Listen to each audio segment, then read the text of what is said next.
It's a church, Mom said, staring at the stained glass windows of Jesus hanging on the cross. Her narrowed eyes and pursed lips told me she was clearly holding back additional commentary. It was a church, I said. Now it's a bookstore. My bookstore.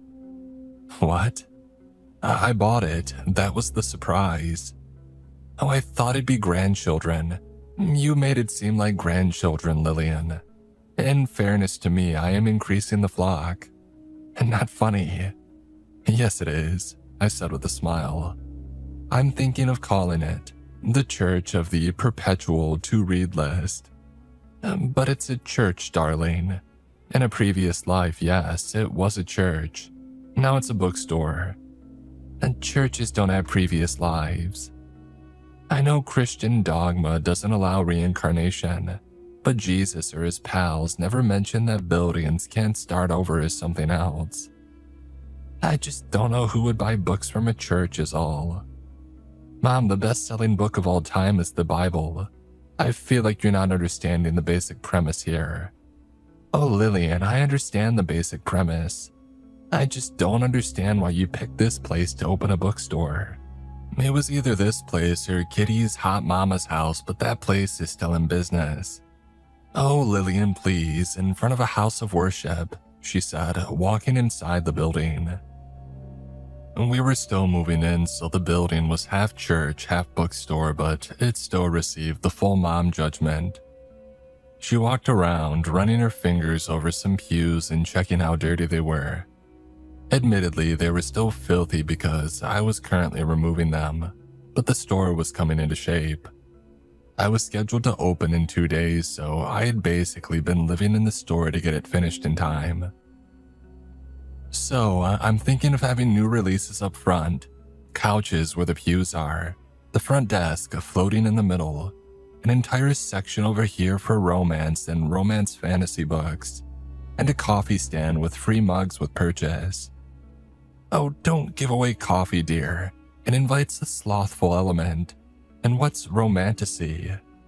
Books where fantasy creatures do what typically happens in the back of cars on prom night, often in graphic detail. Mom crinkled her face. And these kind of books are popular. Not the most popular. And no wonder the modern world is in the shape it is. Lil, is this the last of the books? And Jason asked, taking off his well-worn Phillies cap and wiping his brow. Well, this shipment, yes, but another one's due later today. It never ends, he said, shaking his head. Jesus, this humidity's gonna kill me. Oh, Jason, please don't blaspheme in the Lord's house, I said with a wink. I wasn't doing anything. I was appealing to a higher power. Are you two quite finished with your little rat-a-tat? Oh, we've been at this for days. I'm too tired for rats or tats, Jason said. What do you think of the place? It has all the charm of a small-town church. Yeah, it's what we're going for, I said, adding, Praise be. Amen, Jason said. Well, your little jokes aside, I admire what you two are doing here. I'm a big fan of literacy in third places. You're building quite a nice hangout spot for the town, so kudos to you both. Thanks, Mom, I said. Seriously, it means a lot. Oh, I knew you had it in you, she said. I didn't imagine it would take this long to find it, but better late than never. There it is, I said with a chuckle. That's the mom I love. Did Lil tell you about the basement? Jason said, changing gears. I didn't know churches had basements, Mom said. Though I suppose you need a place to keep the crackers and wine for service. You make it sound like they serve hors d'oeuvres. I think that's where the priests used to live. Tight but cozy. Noisy too, I said absent-mindedly. What? Mom asked. How so? Jason looked at me annoyed. I sighed. This was my mistake and I was going to have to guide us out. Well, sometimes when you're down there, you hear voices. Voices? Mom said, surprised. Voices, breathing, some knocking, I said. Could just be the church settling. Or the good Lord making himself present, Jason added, trying to smooth out my rough road. Oh, Jason, dear, if the walls are breathing, it's not God's work. Try the guy a little south of here, Mom said, shaking her head. Did you know about this when you bought the place? And it didn't come up. We have since sacrificed a virgin to appease the gods, and that seems to have worked. How very clever, Lil. We're making it our horror section, Jason said. It's got the vibe for it. I've been working on dressing it up. It's his pet project, I said. And just then, my mewing orange tiger-striped cat joined us and gave me the perfect chance to shift gears away from the breathing walls. Speaking of, here's Mookie Pets. He's the grandson that you were hoping for, Mom. Lovely. Hey boy, how are things out in Sky's End?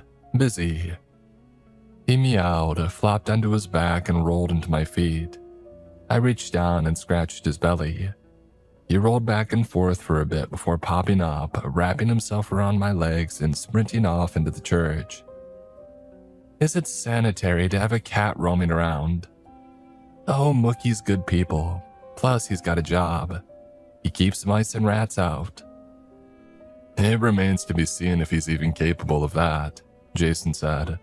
So far, all I've seen him master is sleeping in the sunbeams from the stained glass. Oh, he works at his own pace, I said.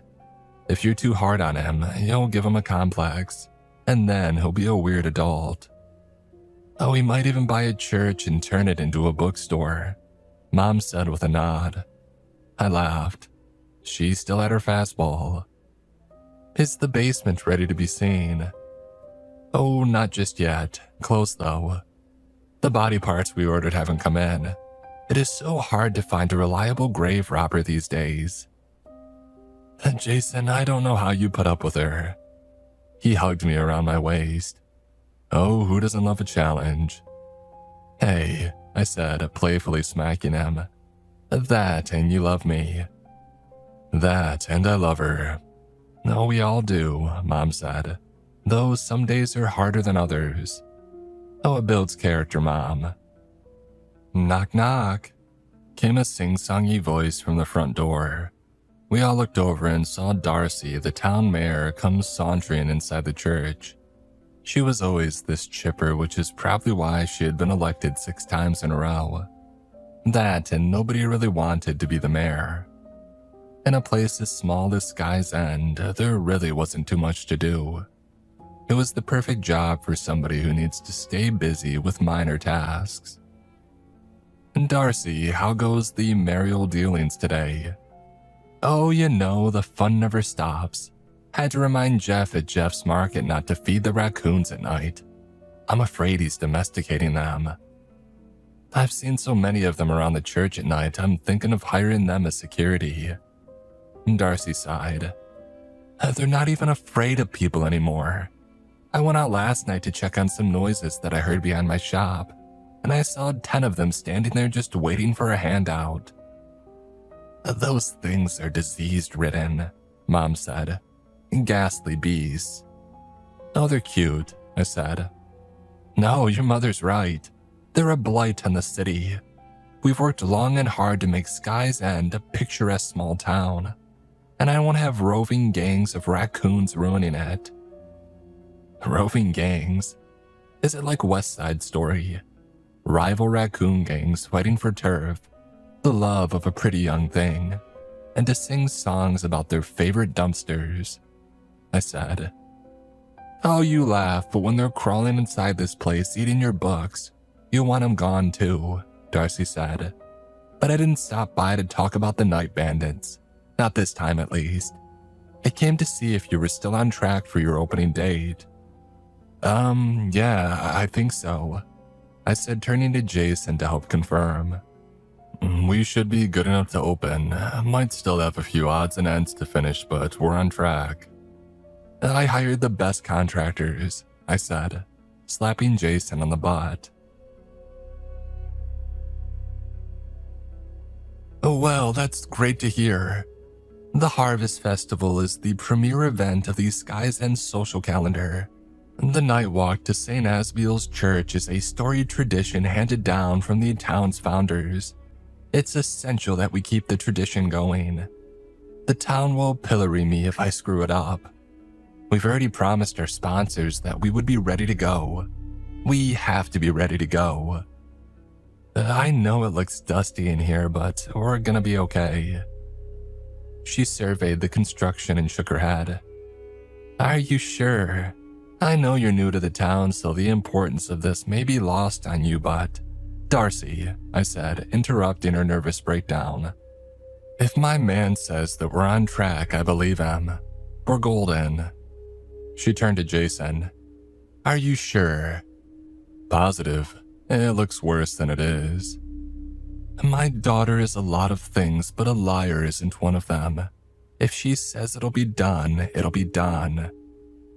I give you permission to unclench, I said, touching Darcy's tensed shoulders. She must have believed us, because her whole body relaxed. She smiled and gave me a small clap. Oh, sorry to come across as manic, but there are so many people who look forward to this event, and I just want it to be special. And you're up for re-election, right? I joked. She smiled. Well, that might be a secondary reason, yes. You are a bright one. At least 60 watts, I said. Well, I'll leave you to your, cleaning. I look forward to seeing it all done, she said. She saw the sign for the large romanticy section and squealed in delight. Oh my, is this area going to be all romanticy? Yes, ma'am, all the fairy love and fun that's fit to print. She lowered her voice and smiled. Don't tell anyone, but that's my favorite genre. So spicy yet so fun. Hey, your secret's safe with me, I said. Come by when we're officially open and I'll let you take the pick of the litter. On the house. Oh, I'm gonna take you up on that offer, dear, Darcy said, nearly floating out of the building. As she left, I turned to Jason. Did I just bribe the mayor? Sounded like it, Lil. I think I just became involved in a political scandal.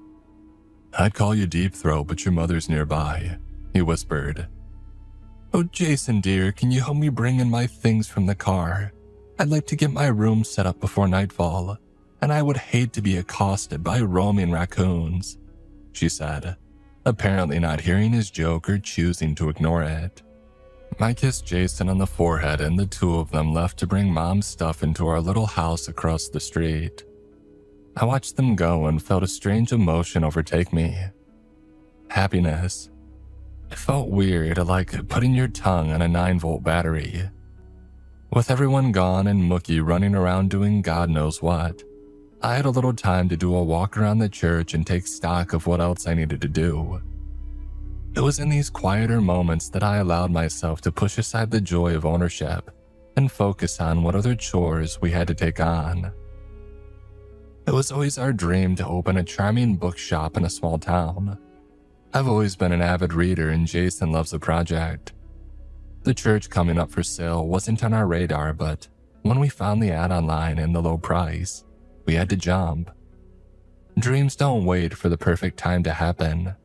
They just do. It had been a hectic month. Pulling the rows of church benches and pews was a nightmare, but once they were gone, the true vision of the store took shape. It was quirky and unique, but I found that all the best bookstores were. My favorite from childhood was an old converted bank. The vaults held different genres. The owners had made a ton of the books that you could walk through. Local artists took up small corner offices where accountants had once toiled, and now made something beautiful for all the patrons to see. I wanted something like that, and I found it in St. Asbiel. The walls were adorned with exquisite stained glass windows depicting the Stations of the Cross. When the sun reached midday, the store's floor was bathed in a kaleidoscope of color. Above us was a spire that easily made us the tallest building in Sky's End, with a bell that would chime every hour, the heartbeat of the town. The grounds had flowering bushes, soaring oaks, and a greening copper statue of St. Asbiel himself, looking out over the greenery. It was a perfect spot for a picnic or to read a chapter before heading back to work. We were lucky that we found this place. I was in the former quiet room, the coffee cafe, when I heard the bell to the front door chime. Assuming that it was Jason returning, I called out, "Hey, any chance you brought me lunch?" When there wasn't a response, I turned around to see who would come into my clearly closed door, but I didn't see anyone. "Jason, you there?" Nothing. I walked out into the store's central area and I looked around. I didn't notice anybody else in there, but I felt a presence there. Another energy. Sounds woo-woo, I know, but you know the charged feeling you get when you're around others. I had that, but apparently I was the only one. "Mookie, if you figured out how to ring the bell, I swear to God." I started but stopped when I heard footsteps heading down the stairs. I knew that Jason had been determined to get his horror section into shape, but it was unlike him not to let me know that he had come back. I made my way to the stairs as quietly as mice wrestling on cotton and gave a listen. I didn't hear any footsteps anymore. Instead, I heard a voice. It wasn't Jason's. It also wasn't clear, like hearing a radio through a wall. You know that someone is talking, but the language is just word-shaped gibberish. Sims speaking to each other. Clear as day to them, but leaving their creator guessing what the hell they mean. I took a hesitant step down and cocked my ears as if I were fine-tuning the radio, fiddling with the knobs until the static cleared, and I could hear a Red Hot Chili Peppers song that I hated anyway. Another step down toward the basement, leaning forward, bracing myself on the banister. I could almost make out what they were saying. It was something like, a book on the shelf behind me fell to the floor with a crash. I gasped as if someone had been choking the life out of me and nearly tumbled down the stairs. I spun around expecting to see a ghoul rising from the floor ready to possess me, but instead I heard the soft, friendly trill from Mookie. He lay down on the shelf and knocked off 2 more books. I caught my breath and laughed, and I brought my forehead against his. "You're so lucky that you're darling, because otherwise I'd boot you outside to fight off those gang-affiliated raccoons." Once my heart jumped back into my body and started working again, I leaned down to listen for the voices, but I heard nothing. I chalked it up to a radio outside and then decided just to not think about the bell ringing or the footsteps that I had heard. If there were ghosts, let them be welcoming. I can't have them scaring away sales. Mom had insisted on taking us out for breakfast the following morning. There aren't a lot of choices, and so we went with Sweet Lou's Diner on Main. Sweet Lou was as brassy as a Ninth Ward band with sass to spare. She wouldn't be out of place in a 40s noir movie, which I found charming, but results may vary. "Oh, hey doll, how goes the old sit-stand Neil house?" Sweet Lou said, pouring us all mugs of coffee. "It's coming along. Should be ready to go in time for the festival." "Oh, thank the big guy," she said. "So important that the church is up and running by then." "It's a bookstore now," Mom said. "Ludicrous, I know." "Still have the stained glass?" she asked. "Yep," Jason said. "And the spire and the bell." I looked down at my watch and pointed outside. As the minute hand spun, the tolling started. I couldn't shut the bell off if I tried. Then I still say it's a church. To be square with you, I'm glad that somebody's taking care of it again. I don't want to tell tales out of school, but Father was a little lax with the upkeep. "You don't say," Jason said with a knowing smile. Oh, that St. Asbiel's statue had so much debris on its face. I had somebody ask me if it was supposed to be Carl Malden. Why did the church go up for sale? I assume people in this town still need to have a place of worship, Mom asked. Sweet Lou shrugged. I heard it was church business, doll. Oh, the big religious muckety-mucks did some reconfiguring and thought that St. Mark's in Silver Pond was big enough for 2 flocks. Big church muckety-mucks, I said. How high up are we talking? Mighty thin air near the top. Oh, not the big guy or his son, but maybe his pal with the hat, Lou said with a smirk. Just what I heard. I ain't been to church since I started sinning. You guys know what you want. We ordered and Lou dashed off to get it started. Mom took a sip of the coffee and marveled at how it tasted. She even gave it a little, like the commercials. Lil, I meant to tell you, I had a strange dream last night. Was it a hamburger eating you? Oh no, dear, nothing as ironic as all that. I was standing outside your church and I saw a man standing on the roof. He was glowing white and speaking, but I couldn't understand what he was saying. Then he just disappeared. Isn't that odd? Oh, if he's a licensed and bonded roofer and he's affordable, then he's hired. One less thing that I have to do, Jason said, sipping his coffee. What do you think it means? I don't have the foggiest idea. Sometimes dreams are just dreams. The lesser-known Freud analysis, I said, doing a horrid German accent. Dreams are just funny puzzles with no meaning. Well, doctor, what do you think it means? I took a sip of my coffee and gave it a once-over. Maybe it means God is watching over the bookstore. You mean church, darling? I do, Mother, yes. Or maybe Dr. Manhattan shed the blue and paid us a visit in this timeline and the next and the next. Mom waved me off. I don't have any clue what you're talking about half the time. Jason leaned in between us and nodded at the back corner of the diner. You noticed that guy watching us the entire time that we've been in here. Oh, maybe he's taken by our beauty. I keep catching him looking over. He mumbled something to the table next to him and they started looking over. He's not the first guy I've seen either. The whole town seems to be interested in us. Well, I mean, you two are the newest members in a town that seems to be closely knit. They're probably sizing you all up, seeing how well you'll fit in. I thought clique drama all stopped in high school. Lil, high school dynamics never change. There are always in-groups and out-groups. Right now, you're right on the line. Maybe if we go to the pep rally and they see our school spirit, they'll accept us as one of them, I joked. Oh, laugh, but a good impression at that festival would go a long way in earning their trust. Small towns are small for a reason. They want it that way. Outsiders bring in outsider ideas. And you make us sound like Plague Rats or Kevin Bacon in Footloose. You the folks that bought the church, right? Said the gossip monger that Jason had spotted.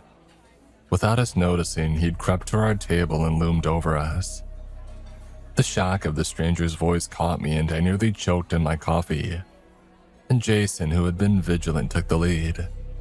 We are, yeah. Jason, Lillian, and Joan. You are? Chip Hogshead Lumber, he said, extending his hand. Been in town since the founding. You don't look a day over 30, I said, finding my composure. How you folks finding Sky's End? Lovely, I said. So welcoming. Oh, we are, but that's a secret. Don't go blabbing to all the city folk and bring them here. Changes the town, you know. Present company excluded, Jason said. Remains to be seen, he said, eyeing us. You seem like good people, though. They are, Mom said. And everyone we've met here has been the same. I'm glad to hear. Hope to see you all at the bonfire. I donated the lumber. Warped dead stock, but it'll burn. At a certain temperature, everything does, right? He laughed and we gave him polite smatterings in return, but the concern between the three of us was visible to anyone with a clue. Have a good one. Can't wait to see the church. The bookstore, I quietly offered. Order up, Sweet Lou said, placing our food down in front of us. We ate most of the meal in silence. Mom said she wanted to go see the town library and left us for the day. It was fine with me, and Jason and I needed to get back to the grindstone at the church. I imagined Darcy somewhere sensing that we were behind on our projects and having a mini embolism. Hell hath no fury like a festival planner scorned. And Jason had taken to building out some of the shelving units, and I was organizing books by genre when I got the feeling that I was being watched again. At first, I assumed it was Mookie waiting for me to glance in his direction so that I could feed him, but he was sleeping on a pile of Stephen King books. I turned behind me toward the front door and I didn't see anyone standing there. I shook it off and kept at my task, but the feeling wouldn't go away. After another excruciating minute of that feeling gnawing at me, I made my way over to Jason and got his read on things. He was knee-deep in attaching panel C to board F when I came over. I hate that these adult Legos have become the go-to standard for furniture. Diabolical Swedes, I said. Hey, do you feel like someone's watching you? I just assumed you were. I glanced, but that's not what I'm talking about. The last 2 days, I felt like somebody's been in here watching me while I work. Darcy has eyes everywhere? I'm sure she does, but that's not what I'm talking about. I know, he said, putting down the plank of wood. I've had that feeling too. The way the people at the diner were staring and talking has really stuck with me. And did we make the right call buying this place? I think so.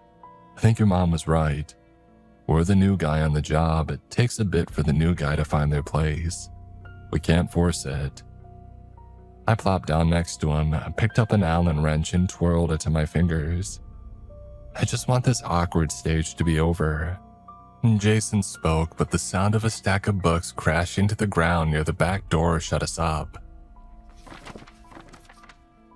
He glanced at me and pointed for us to move closer to the source of the noise.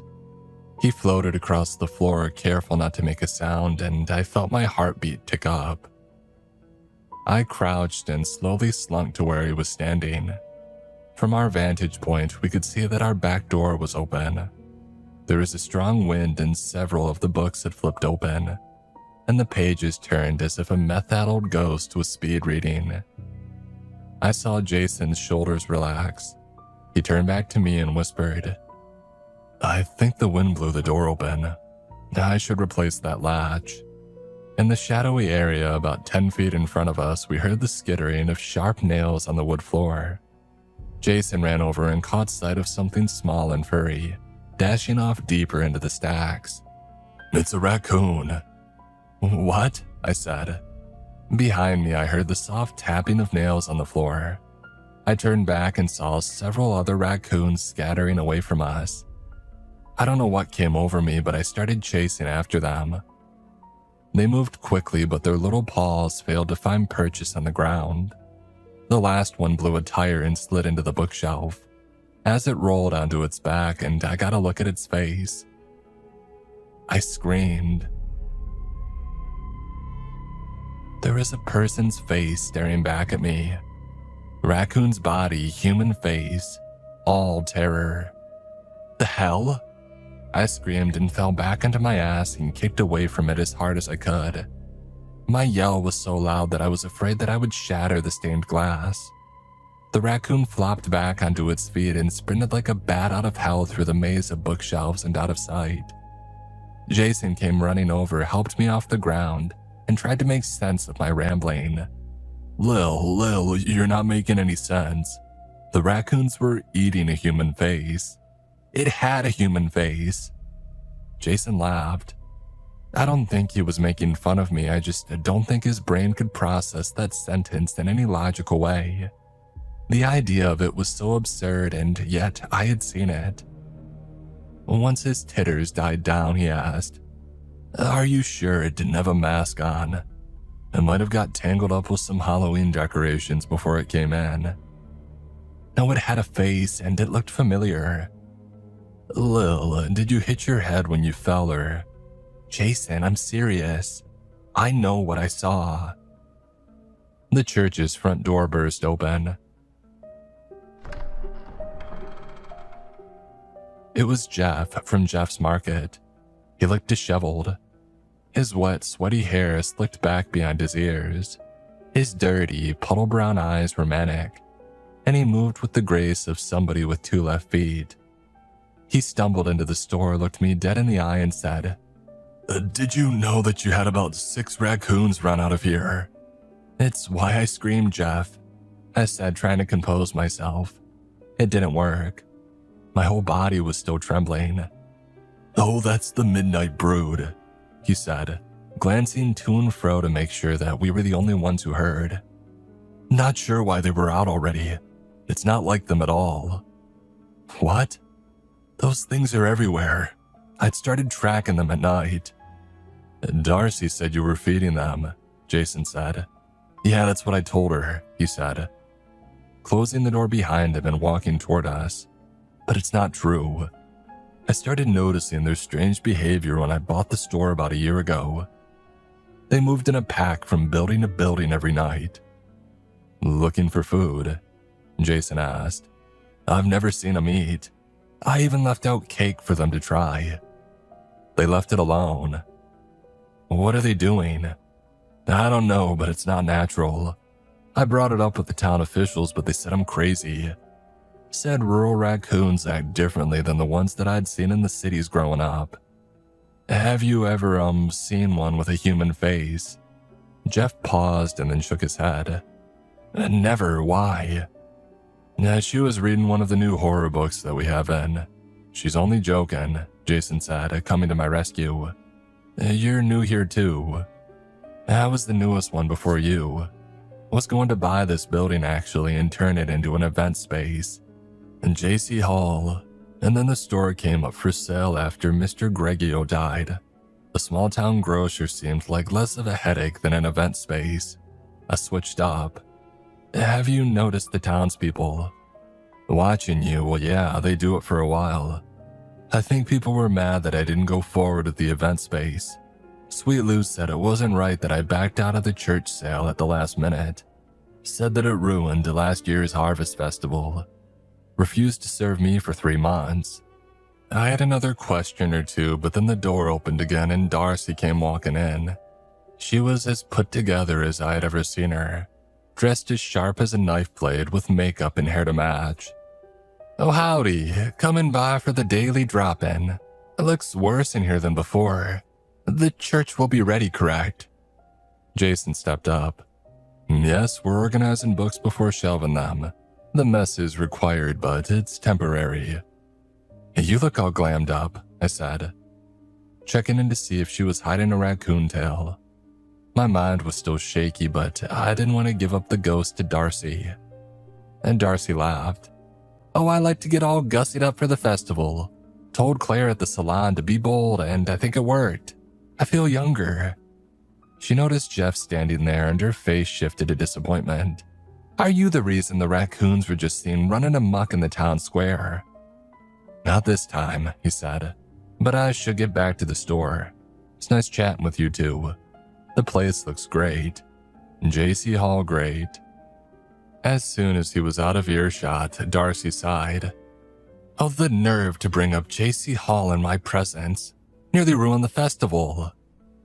A Mookie, freshly awakened from his nap, was curling around my legs. I picked him up and was about to smother him with pets when he locked eyes with Darcy. He howled, shot out his nails, and clawed away from me. He went behind a pile of books, but his attention was solely on Darcy. "Jesus, Mook, you gotta cut those nails." "Oh, he's shy," Jason said. "I'm nice," Darcy said, waggling her fingers at Mookie. "We can be friends." He let out a guttural yowl and sprinted for the basement stairs. A second later, he was gone. The silence in the room was deafening. Don't take offense. He hated me for 6 months at first, Jason said, adding, he's a mama's boy. Who wouldn't love such a lovely young woman? Darcy said. If you want a refresh before D-Day, tell Franny at Citizen Snips that I recommend her. And Darcy turned to leave but stopped in her tracks. The floor under us had started to vibrate.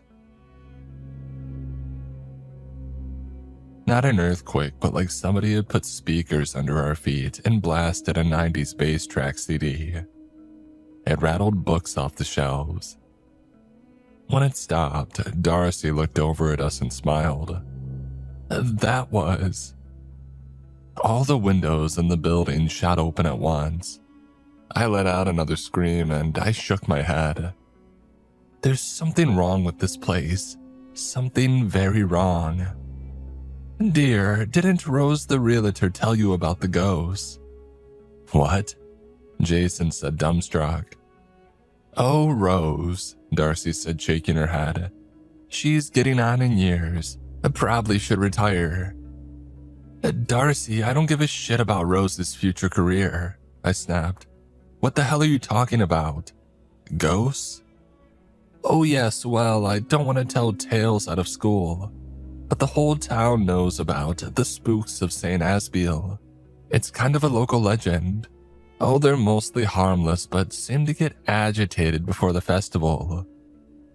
I'm gonna throw up, I said, finding a chair and taking a seat. Oh, sorry to be the bearer of bad news. If it helps, I can call the priest over in Silver Ponds to see if he can do anything. Maybe a blessing after the festival. Even before, Jason said. That'd be great. Well, I'll call him this afternoon, she said. Darcy glanced at me. I looked green around the gills and her face puckered into a sympathetic pout. I'll leave you be. Feel better, okay? Big day tomorrow. As soon as the door closed, I found the garbage can and unloaded my Sweet Lou breakfast. Jason rushed over and held back my hair as I went in for round 2. Once I purged everything, I looked up, my eyes watery and my face flushed. Should we sell this place? What? Lil, we'd lose everything. All of our money is invested here. I quit my job to dedicate myself to this dream. I know, I said, spitting out the last remnants of breakfast into the can. But this is starting to feel wrong. Maybe God is giving us signs to leave. The church bells began chiming. A very subtle God, I muttered. The front door opened and Mom blew in like the wind. She had a bag slung over her shoulder stuffed with library books. She glanced around at all the open windows and shook her head. Are you fumigating? She stopped when she saw me, sweaty and clutching a garbage can. Oh, Lil, have you been sick? Must have been something that I ate. It was those pancakes. I didn't like the look of them. Anyway, I went to the charming little library down the street and started looking up anything that I could find on the church's history. I had never heard of St. Asbiel. Anthony, Christopher, Michael, Francis. I've heard of them. But Asbiel? No. So I grabbed this book, she said, hauling out a book the size of a Buick. A complete guide to saints, angels, and demons. It seemed very thorough. Does it double as a weapon against demons? I jokingly asked. Mom ignored me. I also wanted to know a bit more about this town. Everyone here seems so intent on keeping up traditions and all that. I assumed there would be a robust selection of historical books to read, but there wasn't. Oh, where did the rest of those books come from then? Jason asked, nodding at her full bag. Oh, Silver Ponds Public Library. I asked about Sky's End, and they told me all about the town and this little church of yours. Bookstore. Turns out the church higher-ups, whoever they are, did not close this church. They had no idea what I was talking about. Same with the Harvest Festival. They'd never heard of it. Isn't that odd? I shared a glance with Jason, who nodded. Maybe it's a close-knit Skysend tradition.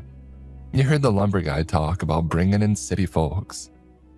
Oh, funny you should bring him up, she said, pulling out a dusty old tome. I asked if there was a book about the town's history, and they gave me this one about all the local towns in the area and their founding. The section on Skysend was very thin, but there was a drawing of some of the town's first inhabitants. Tell me, does this man look familiar? She held up a book and pointed to an ancient sketch on yellowed paper. At first, I couldn't place it, but then it clicked. That's the lumber guy, I said, my jaw open. Chip Hammers. Hogshead, Jason said. Hammers? Hey, cut me some slack, I just yacked, I said. But yeah, there's a strong family resemblance.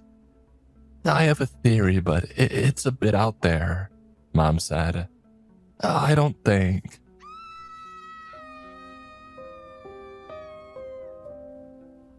Mom's theory never saw the light of day.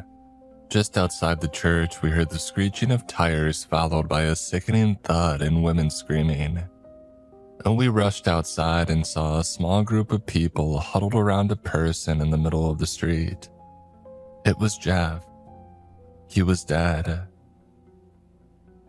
I couldn't believe it. Jeff was dead.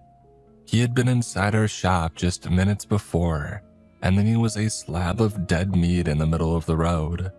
Outside of Nana's funeral, I had never been that close to a body before. Never seen one splayed out in the street, crimson blood pooling under its broken and disjointed form. Even after they took his body away and scrubbed the square, you could still see the outlines of the stain. And Darcy was quick to point out that as tragic as it was, the Harvest Festival would continue. I was flabbergasted, and any attempt to dissuade her from continuing fell on deaf ears. Hell, anyone I spoke to held the line. The show must go on. And Mom was beside herself.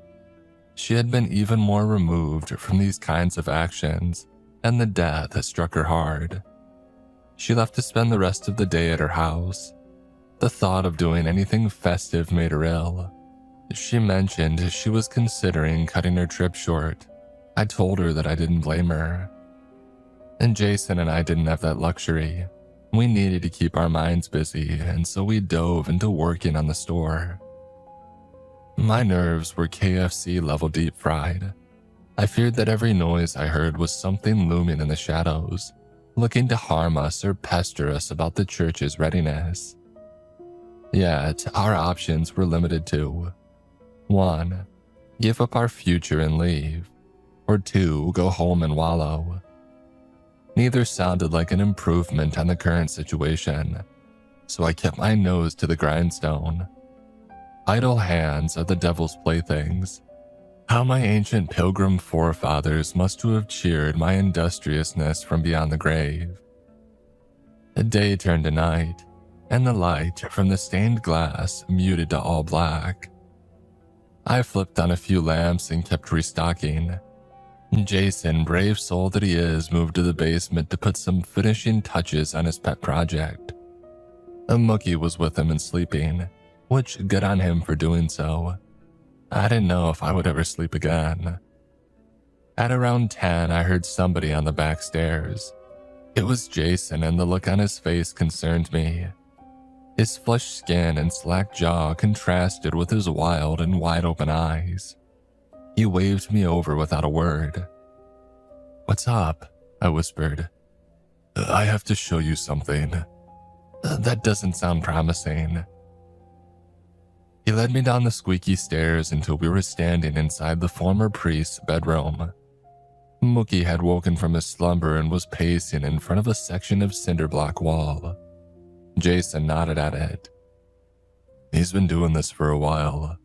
I'd check, and I think there's a hidden room behind this wall. he said, tapping on the cinder block. It did sound hollow, but what I know about construction could fit inside a teapot with room for cream. There wasn't anything listed on the blueprints when we bought it, I said. I know, he said, but Mookie won't stop meowing. I came over and slapped the wall and it sounded different. Hollow. And give it a whap. I did. It didn't seem off until I hit another section of the wall and I heard the distinction. I glanced at Jason to ask what we should do, but saw that he was already cradling his sledgehammer, sluggo. I didn't argue. I just scooped up Mookie and took 2 big steps back.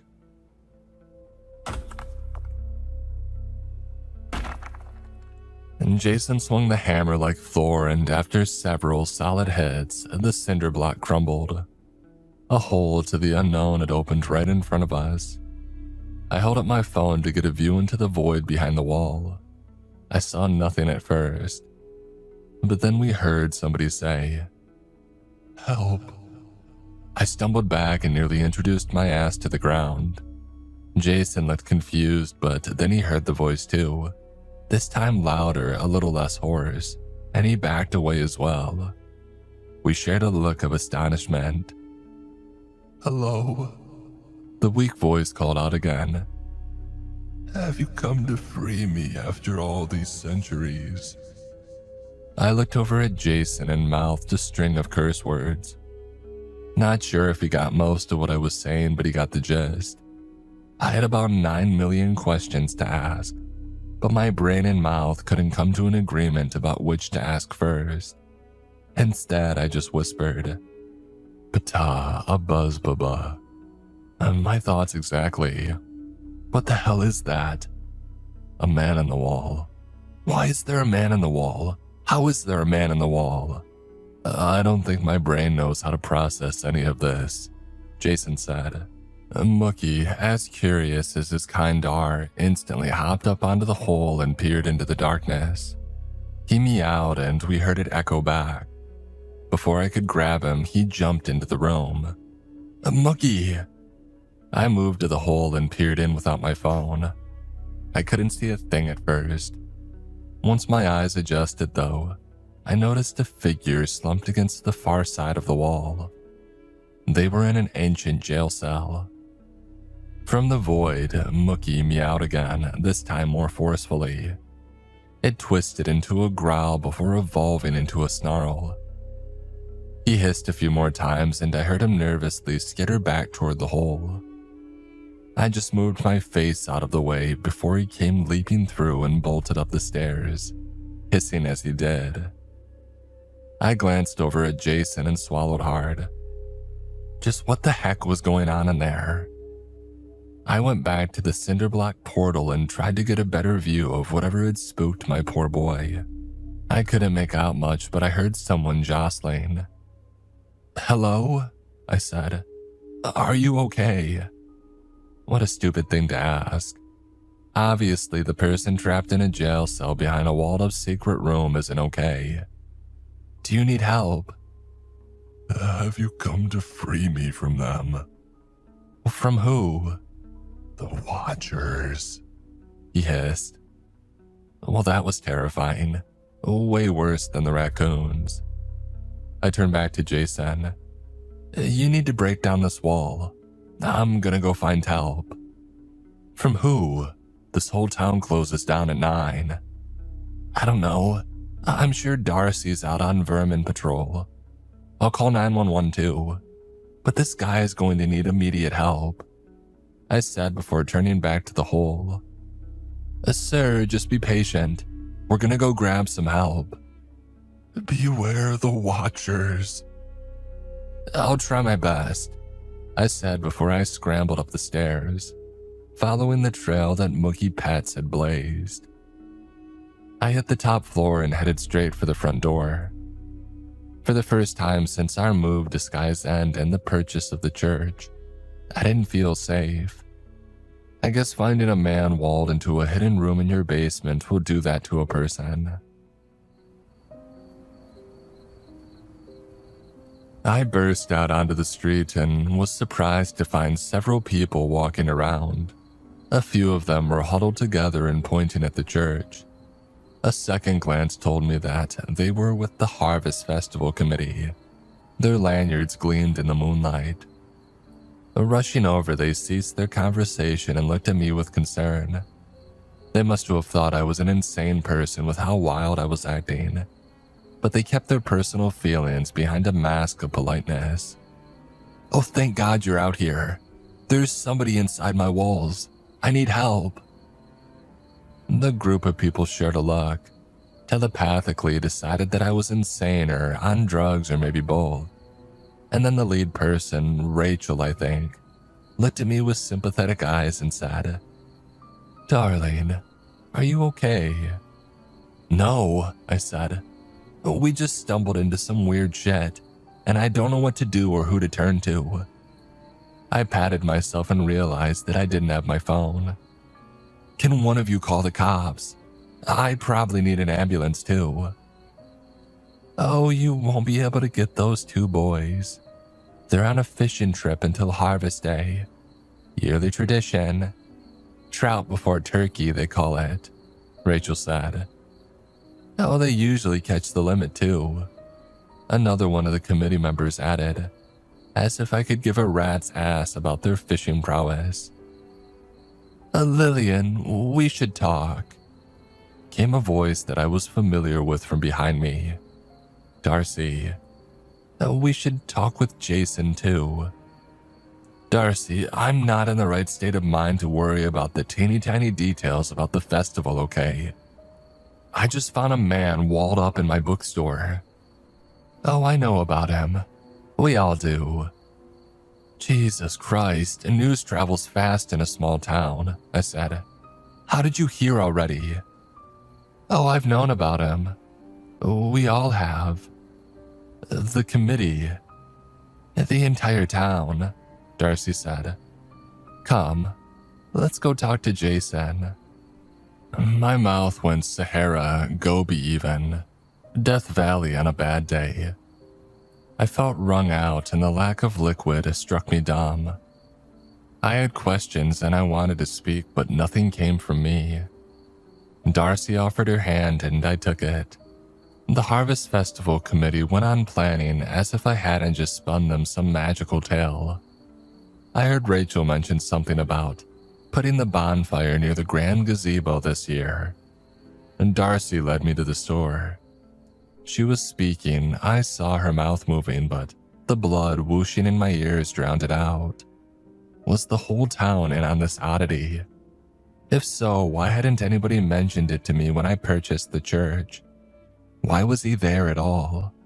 How was he alive? Who the hell was he? "He's a demon," Darcy said once Jason had joined us upstairs. She said it as plainly as a person ordering their favorite coffee at Buzz's Bean. "He's been in there since the town's founding. He's the reason we founded the town way out in the middle of nowhere. It's where they caught him." "Hold up," Jason said, as gobsmacked as I had been. "Is this a Halloween prank or something? Oh, tease the new folks. A hazing for the newest Skyenders." And Darcy politely chuckled. "Oh, no, this is real. Obviously, it's not something we're going to put in the tourist brochures, but up to this point, we had no concerns about it. Our problems were walled up in the basement room where Father Gusion lived, and he wasn't going to spill the beans." "You said that you caught him," I started before Darcy cut me off. "The town founders, I wouldn't have stood a chance. I can't even run a mile without stopping for a breather. Chasing and imprisoning a demon. I'm out." "Who are they?" Darcy sighed and leaned on her elbows closer to us. We mirrored her actions. "If I tell you this, all of it, you cannot tell anyone else. It can't leave this town. If word of this got out into the wider world, well, let's just say an underprepared harvest festival would be the least of our concerns. Do you understand what I'm saying?" Yes, Jason and I said in unison. Darcy nodded, took a beat, and started.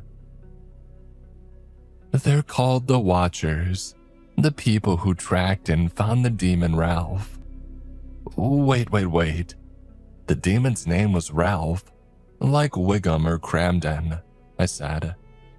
Oh, it's a longer name, but we all refer to him as Ralph. It's easier than breaking out an ancient, multisyllabic Aramaic word. Aramaic? The language that Jesus spoke. Darcy nodded. This thing is old and very dangerous. It's why they built a cell under the church and walled it off. Lo, if the beast's face sees the heavenly light of the sun, misfortune and ruin will follow. It's scripture. Basically, if Ralph got loose, it put everyone in the town at risk. Just then, an orange blur came wheeling into the room and jumped up onto the desk. Mookie had returned from wherever he had run off to. His pupils were huge and it was clear that he was still on guard. I went to pet him, but he scooted away from us. Mookie, what's up? He hissed at me. I felt the sting and he hissed at Jason. He hissed at Darcy before darting away from us. I saw his tail disappear down the basement stairs. I wanted to go grab him, but Jason put a hand on my thigh to keep me in my seat. He leaned in close and whispered, "He'll be okay." What if Ralph hurts him? I said. He hasn't spoken to you, has he? He said to watch out for the Watchers, I said. She put her hand to her mouth. So you spoke with him? Well, not much. Once you find a man in a cell hidden in your walls, the conversation is limited to, "Oh shit," and I'll get help. Don't talk to him. Every word out of his poisoned mouth is a lie, but it sounds like the truth. That's his demonic power. He's trying to convince you to sympathize with him so you'll release him. It's so important that you don't. I shook my head. Darcy, this is a tall task. You can't seriously ask me to leave a man locked up in a cage inside the walls of my bookstore. It's a church, she said, and I do. I can call a few people over to help patch up the wall and keep watch until you guys are ready to open up. It's easier to ignore him if there's somebody else there to keep you on the right path, so to speak. I can put up a piece of wood over the hole and lock the door to the stairs for tonight, Jason said. We can discuss having armed guards tomorrow. I'm not a fan of that plan, to be honest, I said. We can talk about it more tomorrow after the shock wears off, Darcy said, standing. Please, don't speak to Ralph. Don't tell anybody else about this. Loose lips sink ships. We'll be in contact in the morning. As she got up and left to continue her late-night patrols of a dead small town, Jason and I sat in silence for about 10 minutes. Our brains needed to reboot. Finally, when words found our tongues again, I turned to him and said, We can't tell my mom. Oh God, no. And we need to talk to Ralph, I said. Lil, that's the one thing she said not to do. I don't trust her. Do you? Well, she came across a little odd. Why was she outside at night? Why are any of the Harvest people out there? How are none of them bothered by Jeff's death? From the basement, Ralph wailed. We shared a look before we dashed downstairs. Where there had only been a little porthole when I had left for help, Jason had widened the hole large enough for us to walk through. It'd be a tight fit and a subtle reminder to get back to the gym, but I could squeeze through it if the need arose. I hoped it wouldn't. The room was icebox cold, way chillier than anywhere else in the church. It was dark too, like starless night dark, bottom of the sea dark. Not sure how anybody could ever be in here and not go crazy, demon or not. Mookie was in here. I could hear him purring, but I couldn't see him. I hesitantly pulled up my phone and turned on the flashlight. I spotted him right away lying next to a row of iron prison bars. A mysterious white hand stroked the top of his orange head. Mookie, come. He didn't. Cats, man. The Watchers got you, didn't they? Oh, something worse. Small town planning committee. I said from outside the hidden room. Did they tell you a fantastic tale about my origin? We learned some new information, yes. Your name is Ralph, for one. It is not Ralph, he said. Well, they call you Ralph in these parts. Mookie, come here, Jason said, adding cat noises to get him moving. Mookie rolled, stood, stretched, and sauntered back toward us. He was gleefully meowing as he did. I wouldn't hurt the creature, Ralph said. It's not in my nature. Oh, he bites sometimes, Jason said. The absurdity of warning a literal demon that my house cat may bite it was too much for my brain to take in at once. It broke me. I went for the big question. Are you a demon? I mean, how else would a person still be alive in here with no sunlight, no food, no water? I'm assuming those are magical prison bars or something that keeps you in place. You gotta be a demon, right? If you already believe that I'm a follower of the Morning Star, would you believe anything I said to refute it? I mean, at this point, I'm game to hear anything. Yeah, we're kinda through the looking glass here, Jason added, scooping up Mookie and placing him on his shoulders like a little parrot. The boy loves seeing the world from the top. I am not a demon. I'm an angel. Huh, I said before the aneurysm burst in my brain. Those who have told you that I'm a demon have lied. And Jason laughed because what else could you do? An angel from heaven. There is no heaven, Ralph said. Hey, careful with blasphemy, I added, forgetting myself. Jason elbowed me. I earned that. Heaven is not what man imagines it to be. A pleasing palace among the clouds. Heaven is a much more complex and misunderstood place. My time apart has made my heart miss home, and yet I do not yearn for it. There was so much discord, wearing factions among my kind. Oh, it happens all the time with any size group. The Watchers caused the rupture. They corrupted not only man but themselves, unable to control their urges with the child bearers of your race, and thus brought forth new evils into this world. And the Watchers did this to you? Yes, they tricked me, bound my feet and hands, and left me here, entombed away from the vision of the True One. Here I've sat for eons awaiting my salvation. Are you my salvation, mortal? I sell books. Bookmarks, coffee. Not sure I'm anyone's salvation. Can we see you? Jason asked, blissfully cutting me off. You can look, but you won't truly see. Not the way you're used to. Jason leaned in and whispered, this is like talking with a fortune cookie. We're gonna come in, I said, surprising even myself. I shared a look with Jason. He didn't look thrilled with this development, but like the gentleman he was, he entered the tiny room first, holding his arm for stability. I crossed the threshold. The room was freezing, and goosebumps rose immediately. It was small too, a fact made worse by these cells splitting the space in half. In the dim light spilling in from the bookstore, you could see only the faintest shape sitting in the corner. The figure looked small and frail, which would make sense considering where he had been hiding for eons.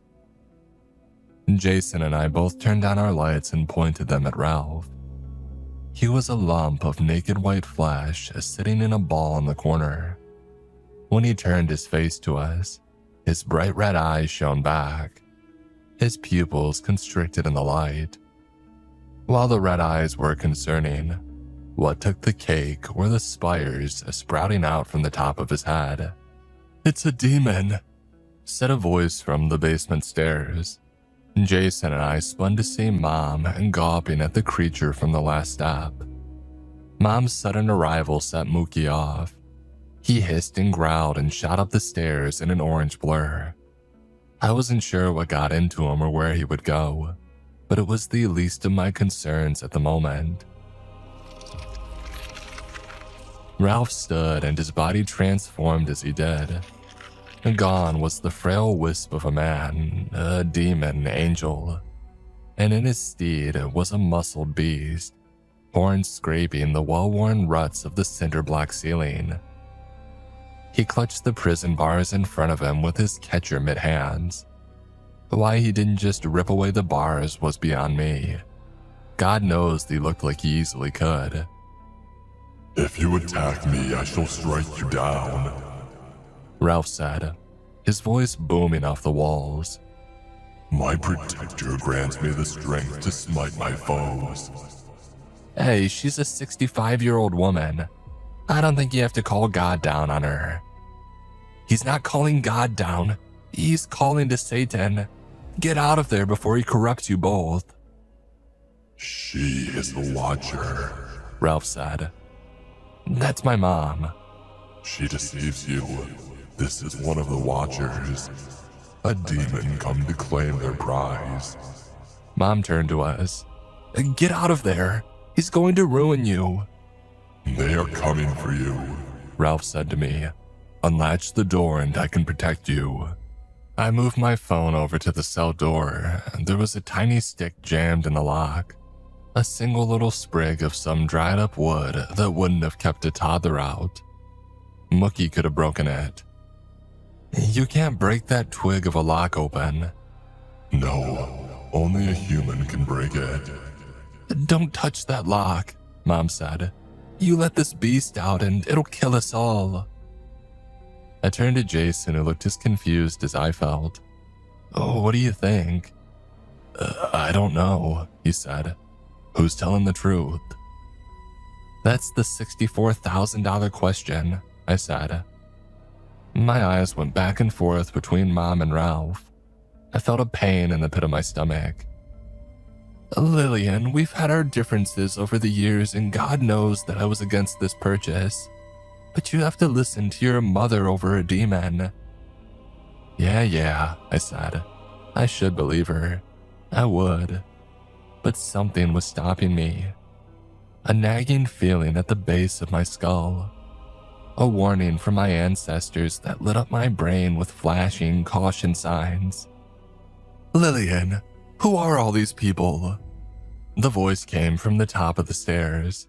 I stepped out of the room and saw a mom, or another mom, standing at the top of the steps.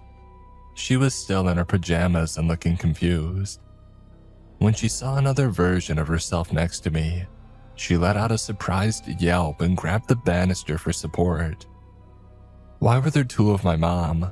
One was bad enough. With everything unfolding the way that it had, my head was swimming already. Instead of laps in a pool, though, I think it was trying to cross the English Channel. I felt lost, confused, adrift. "Break the lock, release me, and I'll help you," Ralph said, his voice pleading. That woman is one of his tricks. Basement Mom said. I'm a lot of things, madam, but a trick isn't one of them. Stair Mom responded. Lillian, use your common sense and free this thing. Why? Because he's the only thing that can help us. Lies, Basement Mom said, lovingly placing her hand on my arm. She's trying to fool you, dear. Get your hands off my daughter, Stairs Mom said, rushing down the steps. She slapped Basement Mom's hand away. She's a monster, Lil. This whole town is full of them. How do you know? The library book, the one that I looked up. There is no Saint Asbiel, she exclaimed. Asbiel was a demon. They all worship a demon. The silence rushed in. I felt my guts a double knot. I held on to Jason to brace myself from collapsing. I tried to speak I wanted to, but for once, nothing came out of me. The chanting broke the silence. From outside, you could hear what sounded like the entire town standing outside the church, repeating the exact phrase over and over. Through our sacrifice, we shall prosper.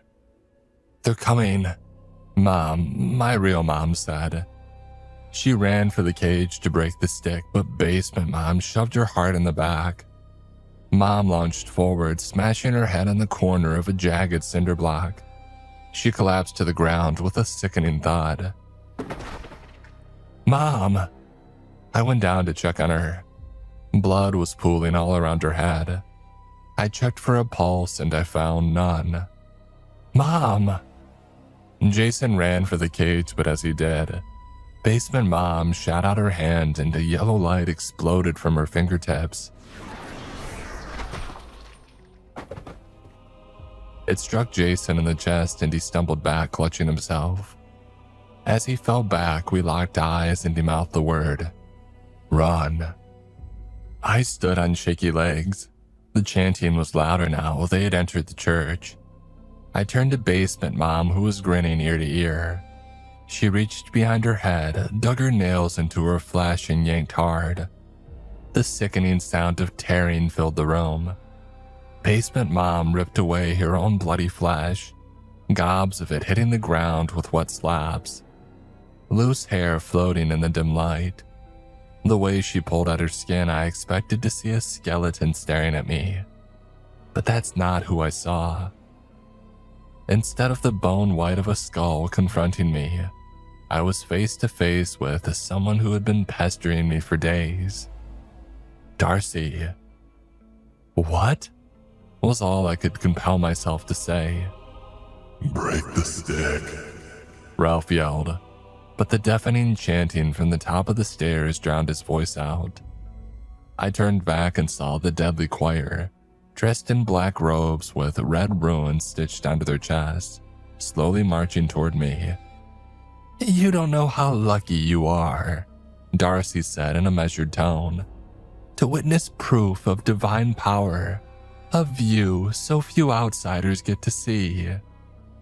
I tried to run towards Ralph, but dozens of people rushed down the stairs and grabbed my arms and legs.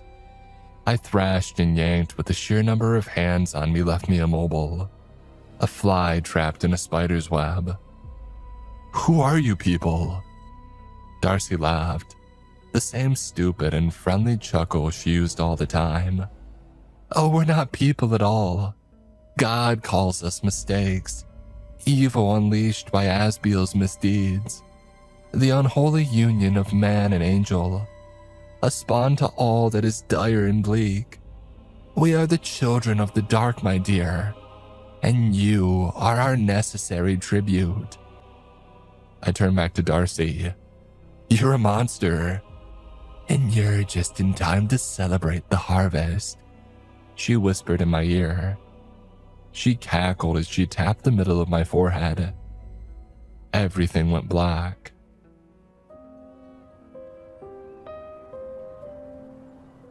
The smell of kerosene brought me back from the dark. It was all around me. The fumes filled my nostrils and made me see small bright stars in my closed eyes.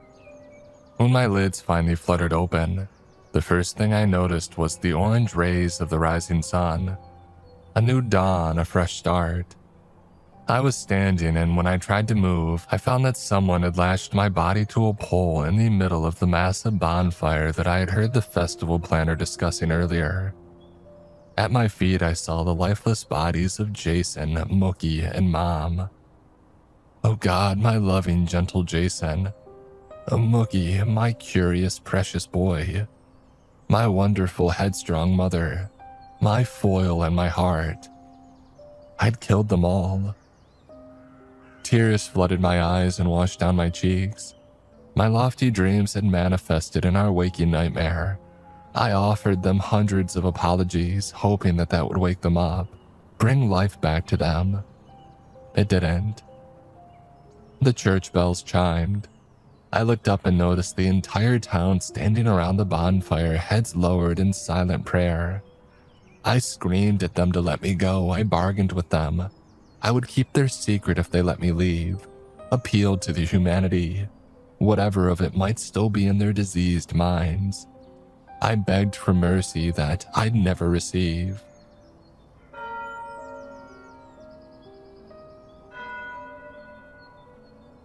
As the bells tolled one by one, the townsfolk finished their prayers and raised their faces to me. I saw them all. Sweet Lou, Chip Hogshead, Rachel, and the rest. Blank faces, all of them.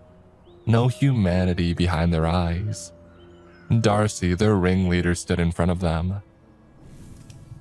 She held a torch above her head, welcoming the morning orange glow with one of her own. She was the only person still with their head bowed in prayer. Darcy, please, not like this. Please have mercy. The church bells ceased ringing. Asbiel, we offer you this harvest. She tossed the torch onto the kerosene-soaked woodpile. It instantly ignited.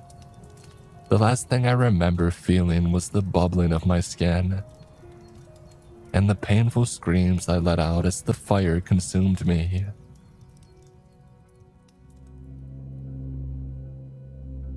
Judy, have you ever heard of Sky's End? The eager husband asked his wife. Oh, what is Sky's End? It sounds like a video game. Oh, it's a gorgeous small town. Look at these photos, he said, clicking through the slideshow on the real estate page. Oh wow, she said. You weren't kidding. Super pretty. Why are you showing me photos of a small town? The husband smiled. Well, I know you've always wanted to open a game store, right? A quirky little place where people can gather and play games and all that stuff. Sure, that's a dream, but it's a dream for a reason. We're broke.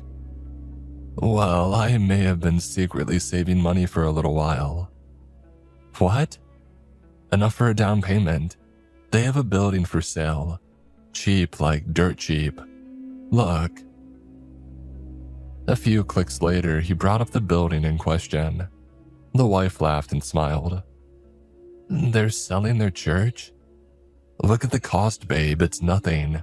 They're practically giving it away. We can swing that. She said. Maybe we should schedule a showing.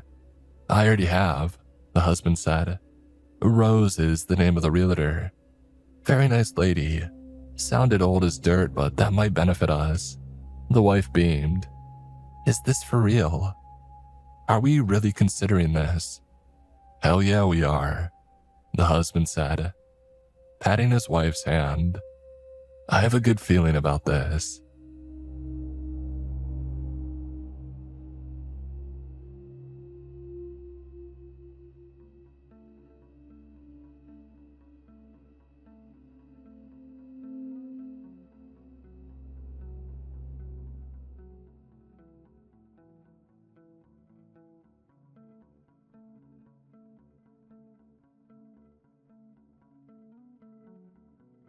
The man in the red tie was waiting on my doorstep when I got back from my shift at the warehouse.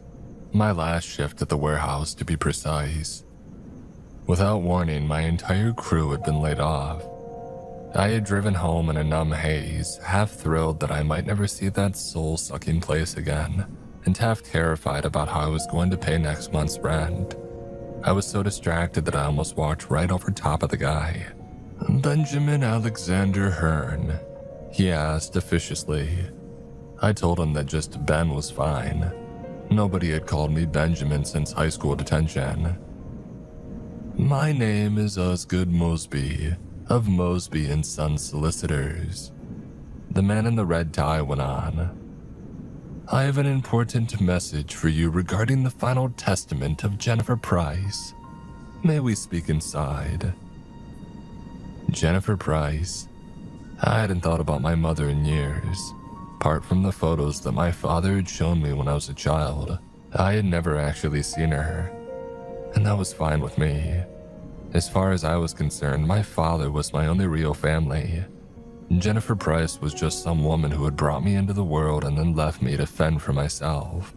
To his credit, my father never blamed her for walking out on us. When I asked why she left, he would only shrug and say, "Oh, I'm sure she had her reasons." After a long day of work, he barely had the energy to heat up dinner and play with me for an hour or two before collapsing into bed. And as I got older, I came to understand that the questions that I was asking only caused him pain. If he was keeping any of my mother's secrets, he took them with him to the grave. I stared down at the manila envelope in the little bald lawyer's hands, wondering what it could possibly contain. An apology letter, the rights to some mostly empty bank accounts, and a mountain of debt. It wasn't until I sat down across from Osgood Mosley that I realized what his visit really meant. My mother, my last living relative, had passed on. It was a lonely, hollow feeling, and I hadn't expected it to hit quite so hard. "Firstly, Benjamin, let me say that I'm sorry for your loss," Osgood Mosby began. "Oh, these visits are never easy, but we've been entrusted with the execution of your mother's will." The lawyer paused. Something about the situation rubbed him the wrong way, but I couldn't tell what. "As you'll see here," he continued, "her assets are entirely tied up in Weeping Tree books. Taking ownership of the store is therefore practically a requirement to inherit." I blinked. My mother had owned a bookstore. Stranger still was the address. It was less than a 15-minute drive away. I had always imagined my mother living with some swanky New York art dealer or belly dancing on some hippie commune out west. But apparently she had never left my hometown. Why had she never reached out to us? Part of me wanted to rip the packet and throw it in the trash, but another part was grimly curious to know what had made this bookstore so much more important than her own flesh and blood. Looking through the numbers gave me another reason to hesitate. While Weeping Tree Books wasn't going to make me rich by any means, it would be better than scrounging around for another warehouse job. Osgood waited patiently while I read, and then we signed some papers and he told me that he would be in touch. Something jangled in the bottom of the folder. "The bookstore keys," Osgood explained. "Ordinarily, I wouldn't leave them with you until everything is finalized, but this is hardly an ordinary situation. Enjoy the rest of your afternoon." With that, the lawyer stood, adjusted his tie, and left. As soon as I was sure that he was gone, I bolted to my car and sped across town to a place that I had never heard of. A little shop called Weeping Tree Books. The place wasn't easy to find. It was located in a maze of courtyard shops set back from the nearest street. If I hadn't been looking for it, I don't know how I would have even known that it was there. The other stores included an accounting firm, a nail salon, and a hole-in-the-wall Chinese restaurant. None of them seemed very busy, but I could see right away how the shop had gotten its name. There was a tall, gnarled willow tree in the center of the courtyard. I pressed my face against the window of the bookstore, but I couldn't make out anything in the dusty gloom. It felt like I was being watched, but the only living thing nearby was the enormous tree at my back. With a shiver, I turned the key in the lock. A dusty bell clanged over my head as I stepped inside. I don't know what I was expecting. With its yellowed ceiling and ugly gray and green carpet, the place felt like a gigantic filing cabinet. Narrow aisles took a surreptitious route toward the back of the store, which from where I was standing, I couldn't even see. Behind the display shelves was a wooden counter, an old-fashioned cash register, and a door labeled staff. My throat tightened. I felt my heartbeat accelerate. If my mother had left anything behind, that's where it would be. I was heading toward it when I heard a loud thump from the nearest aisle. A book had fallen from a shelf. It was so large and heavy that I couldn't imagine how it could have happened, unless it had been pushed. "Hello?" I called out. Of course, nobody answered. With the hair on the back of my neck standing up, I continued toward the staff room door. I found the key, pushed open it, and gasped. The room on the other side was a mini apartment, complete with a twin-sized bed, a miniature bathroom, and overhead storage. It reminded me of photos that I had seen of living quarters on submarines, rugged and almost cozy, in a claustrophobic sort of way. The bed was unmade, as though somebody, maybe even my mother, had been sleeping in it recently. A woman's clothes were in the cabinets, and there were other signs of life as well. Clothes, perfume, toothpaste. A tiny wrinkled photo was stuck in the corner of the mirror. It was a picture of a baby. Of me. The strangest thing was the total absence of technology. There was no laptop or alarm clock, not even a phone charger. I pulled my own phone from my pocket and discovered uneasily that, even though we were in the middle of town, I didn't have any service. The dusty bell above the main door clanged. A customer. Now I was going to have to explain to them who I was, what I was doing there, and why the shop was in fact still closed. I took a deep breath and turned around. "You're not Jenny." The wispy voice came from a young girl in an old-fashioned dress. The evening sun at her back made it impossible to see her face, but her irritation was clear and a little frightening. I felt like I was being accused of something. Miss Price isn't available right now. We're actually not even open for business, so..." Jenny said my order would be here. She promised. The girl took a step toward me and extracted something from the apron of her dress. Something bladed and razor sharp that glinted in the dying rays of sunlight. She had a knife. "I want my order." The girl repeated, shaking with anger. I was about to yell something about how I would call the police if she didn't leave, but my cell wasn't working, and even the fragile-looking child in front of me could do a lot of damage to me or herself with that sharp edge before they got here. I put on my dumbest customer service face and asked if she knew where Jenny usually kept the orders. "Beneath the counter, right there." She pointed, as though I might be too stupid to see it. I bent down and found a shelf labeled "Reserved." There was only one book on it, a secondhand copy of some teen slasher novel from the 90s. I stood to hand it to her, only to discover that she was standing behind me. "It's a good thing you had this," she whispered, as she slipped the book out of my hand. I shook my head. She was obviously going to tell me whether I wanted to hear it or not.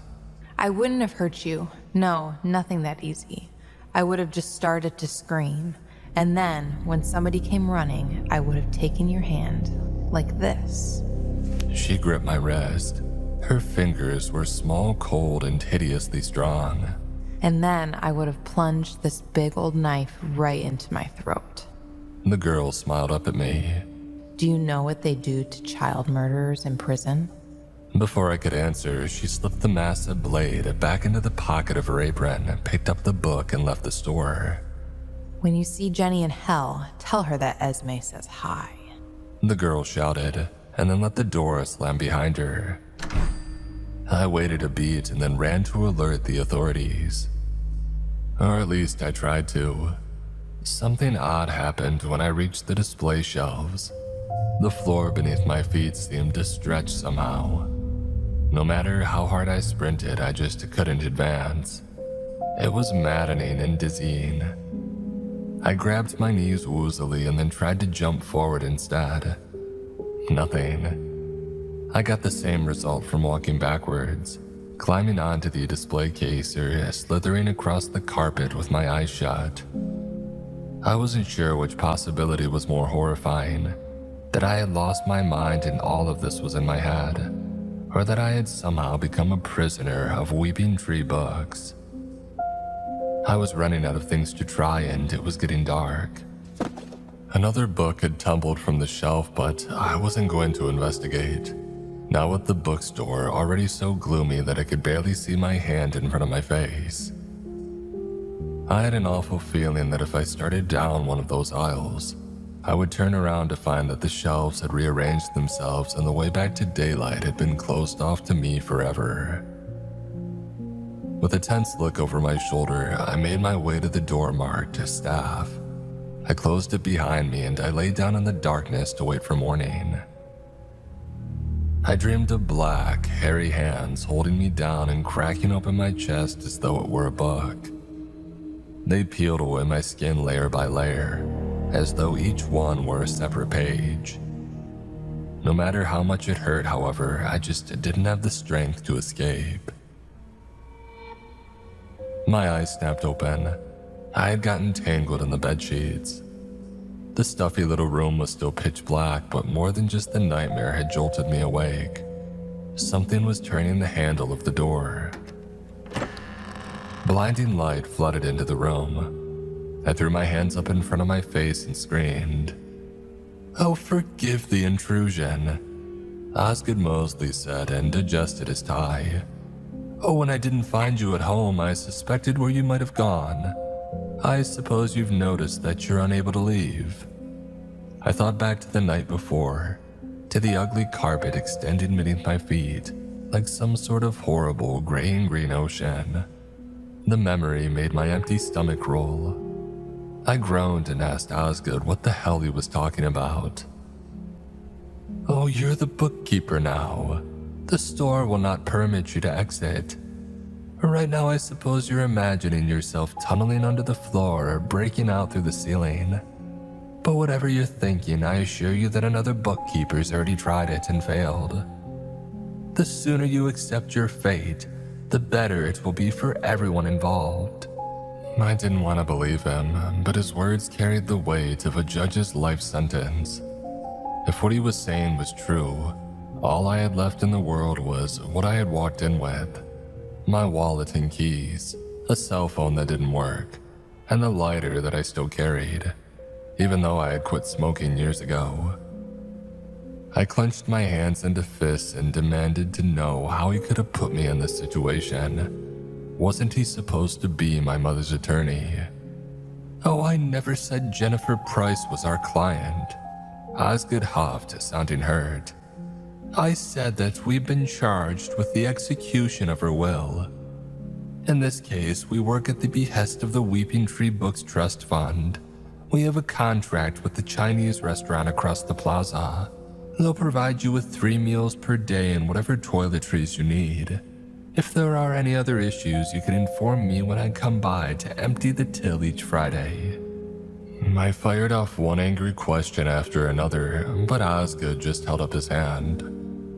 "Oh, I'm really not at liberty to say anything more, although I do suggest that you avoid damaging or angering the store in any way. If you do," the lawyer chuckled, "the expanding carpet will be the least of your worries." I've never been a violent person. Even when things didn't go my way, I was usually able to keep my temper in check. But something about the smirk on that smug lawyer's face made me see red. As I lunged at him, he backed away until he had passed the display case. No matter how hard I swung my fist now, it wouldn't be enough to get at him. The dictionary that I chucked at his head fell at my feet as though I had simply dropped it. "Good luck, Benjamin." Osgood Mosley sighed and then walked out of the door. It was only after he was gone that I noticed the takeout bag on the counter. I had never eaten lukewarm kung pao chicken for breakfast before, but my hunger made it delicious. There was something comforting about the familiarity of the food. It reminded me that no matter how surreal my situation had become, I was still alive and kicking. I had shelter, sustenance, and my faculties intact. I didn't have to go down without a fight. The first order of business was to find the circuit breaker. It turned out to be right behind the door of the staff room. I could have even found it the night before if the shop hadn't been so dim. With the lights finally on, it was time to explore my new prison. By the time that I got to the end of the first aisle, I realized that little wasn't a word that could be applied here. The space was low-ceilinged and narrow, but another room full of shelves expanded to my right and to my left. A steep set of wooden stairs led to still more floors. The rational side of my mind knew that what I was seeing was impossible. There should have been apartments directly above and other stores on either side. But physics didn't seem to matter much inside of Weeping Tree Books. My foot banged against something as I walked. It was the book that had fallen from the shelf the night before. I picked it up and began to read. Benjamin Alexander Hearn didn't know what the little blue book contained, but seeing his own name in it made his stomach queasy.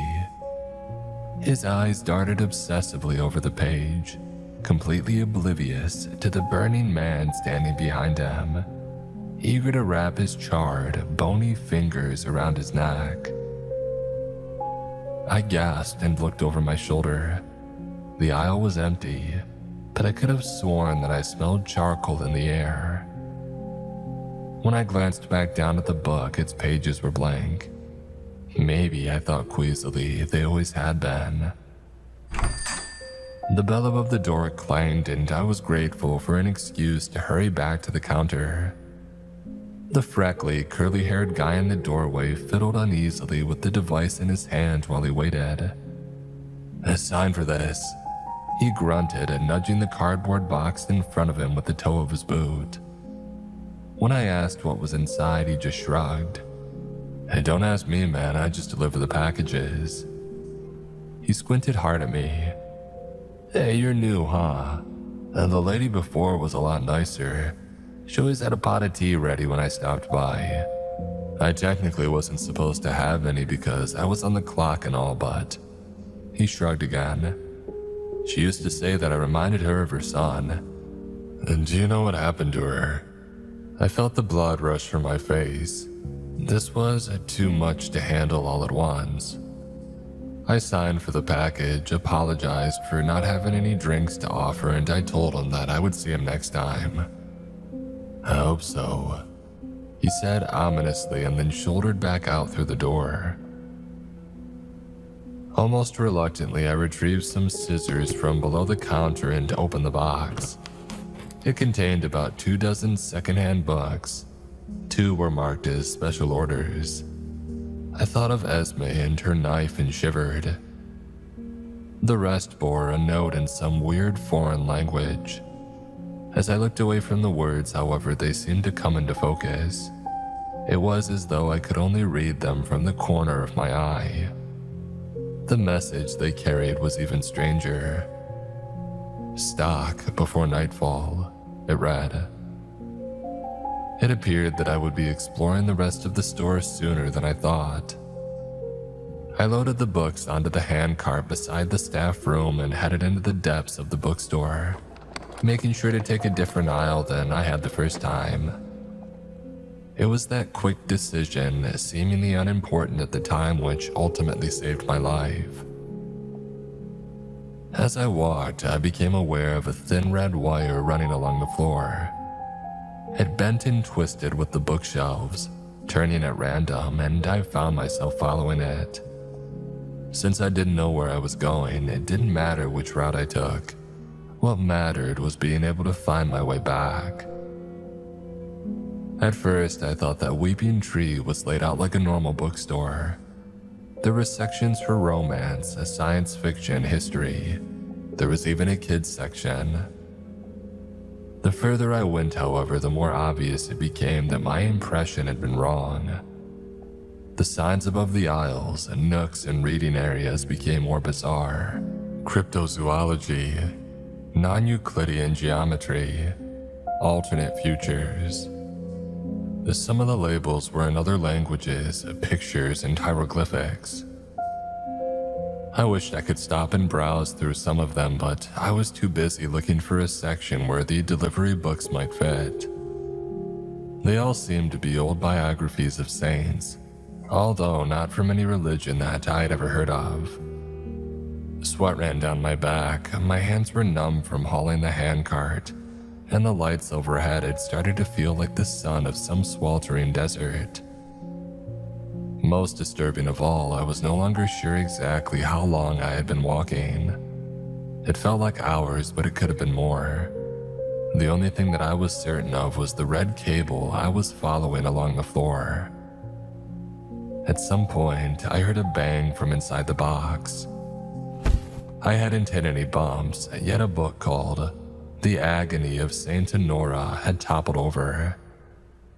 As I put it back in place, it shuddered eagerly in my hand. Stocked before nightfall, the note had said. I wondered what time it was. I picked up my pace, barely pausing to inspect the signs above the sections that I passed. Aruspicy, eschatology. I sniffled. That weird, charred smell was back. There was a sort of haze in the air too, as though the shelves were filling with smoke. The Burning Man. The thought crossed my mind seconds before I saw him, a black shade wreathed in fire. Although the flames around him burned white hot, the carpet beneath his feet wasn't even singed, as though this was a special fire meant only for him.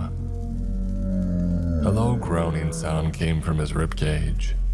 It was a noise that bones might make if they could scream. The Burning Man's back was to me, and I prayed that the wheels of the handcart wouldn't squeak as I snuck past his aisle. I rounded a corner and felt the air clear. I had made it, this time. Another angry bang came from inside of the box, reminded me of what I was doing in the depths of the bookstore. A few minutes later, I finally found a section that I thought might fit. Esoteric hagiography. Wasn't that the study of saints? Better yet, the shelves were only about 2/3 full. There was more than enough room to do what I needed to and get back to the front desk before what? The cover of The Agony of Saint Honora lifted slightly, as though something was bashing against it from below. A wail came from within, one that reminded me of a woman crying in pain. I scrambled to cram it onto the shelf, and as I slid it into place, I felt someone's cold fingers slip out from between the pages and brush against my own. With a sinking feeling in my gut, I turned back to the box. A large tome bound in what I hoped was leather had flung itself free and it was rattling on the floor. Inside of a small white lace booklet, a chant was growing louder and louder. There were other warning signs too, but none of them seemed nearly as urgent as that unholy chorus. It sounded like it was coming from inside of my own skull, and it didn't stop until I put it into place on the shelf. And behind me, the skin-bound tome flipped open. A raw-headed, crimson thing rose out of it, as though climbing from a well. The blood-soaked monk's robes that it wore left no stain on the pages, but when its empty eye sockets met mine, I knew that it was no hallucination. "Sinner," it hissed, pointing a skinless finger directly at me. Other books were struggling to open themselves as well, but there was no time for that now. I had to get away while I still could. I glanced over my shoulder and was horrified to see that where there had been an open aisle behind me, there was now only a sealed wall of bookcases. The flayed monk got down on all fours like an animal, twisted his head around backwards and skittered towards me. I dived out of the way and crawled frantically toward the book that he had come from. As he charged for a second time, I slammed it shut and watched him disappear into thin air. As I slammed his book into place on the shelf, I read its title, The Flaying of St. Valak. I shelved the rest of the books, beginning with the most active ones, and by the time that it was done, I was panting from the effort. Who the hell would buy one of these awful things? I wondered, and what might they use it for? The clang of the shop's bell reminded me that I would probably find out soon enough. It also reminded me that I was lost in the depths of the store, so lost that it seemed strange to me that I could hear the bell at all. And then I remembered the red cable. It was there all right, even if it wasn't where I had remembered. The path back to the entrance led through an entirely different set of shelves, and along the way, I saw something that chilled me to the core. At the end of one of the aisles, a man hung by a belt from the rafters. He was skeletally thin and pale. It seemed that the rope had just finished what starvation had already begun. The flesh on his fingers had been chewed off, and although I couldn't have said for sure, it seemed like he had done it himself. The second, I took a step toward the poor man's cadaver, and then I realized what recovering it would mean. I would have to leave the safe zone marked by the red cable and cross 4 more corridors. When I turned back around, would I find only another wall of bookcases? Would I wind up wandering helplessly for weeks or even longer, literally eating myself just to keep the hunger at bay? I turned away from the grisly sight and hurried toward the front desk. Even though it felt like I had walked for hours to reach this section, I arrived at the front of the store in less than 2 minutes.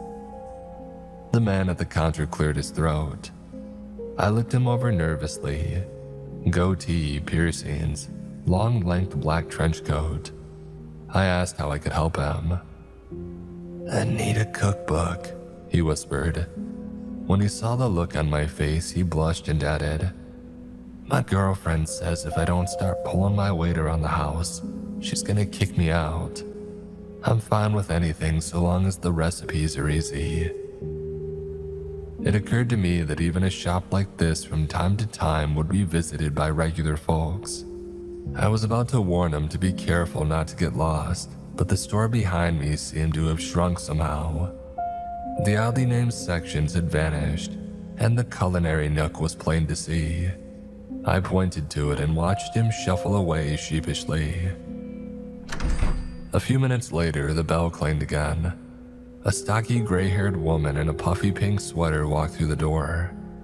Unlike the young man in the cooking section, she didn't say hello or acknowledge me at all. She just stared from behind her thick, tortoiseshell glasses. Her glare continued even as she waddled past the front desk. Her neck twisted in a way that shouldn't have been possible, not even for a contortionist. I gulped. This was no ordinary customer. Trying to act casual, I slipped out from behind the desk and I walked into the stacks, pretending to be searching for something. As soon as I was out of the woman's line of sight, I planned to tell the young guy in the trench coat something. I still wasn't sure what, to get him out of harm's way.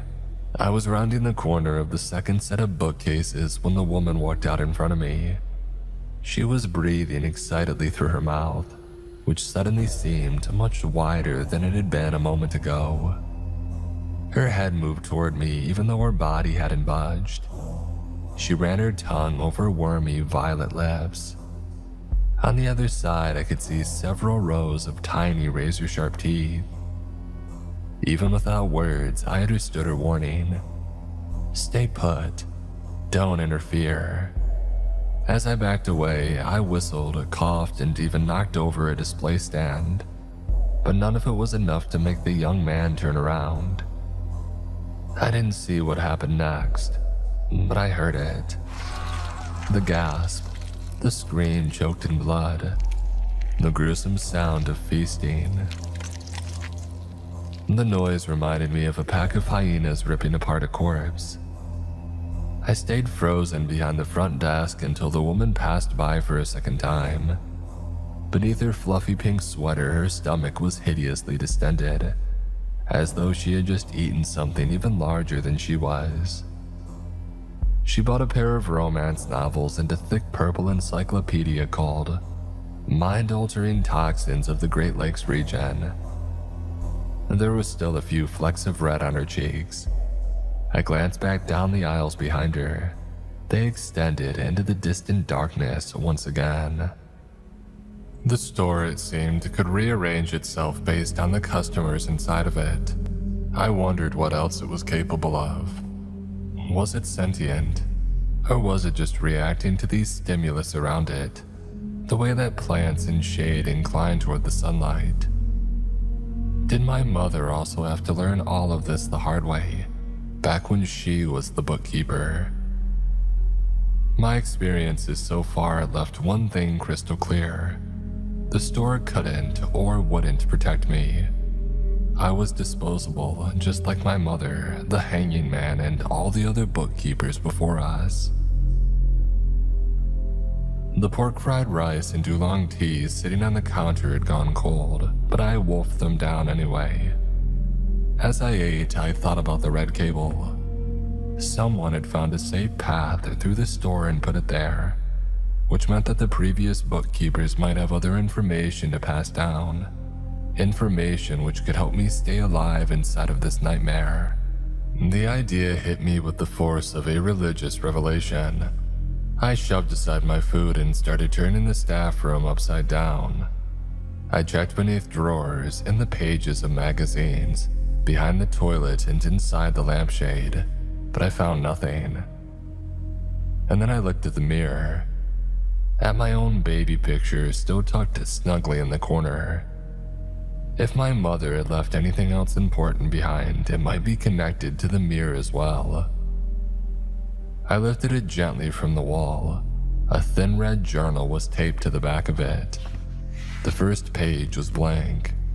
The second began with a chilling greeting. "Hello, stranger. My name is Eugene Dodd," it began.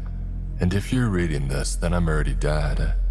I know I can't make you believe any of what I've written because for all you know, this journal is just another one of the bookstore's little tricks. Not sure what I mean? You must be new here. Until this place caught me on the night of December 17th, 1948. I was a club drummer with a 2-pack habit and a criminal record for theft, which kept me from getting a straight job.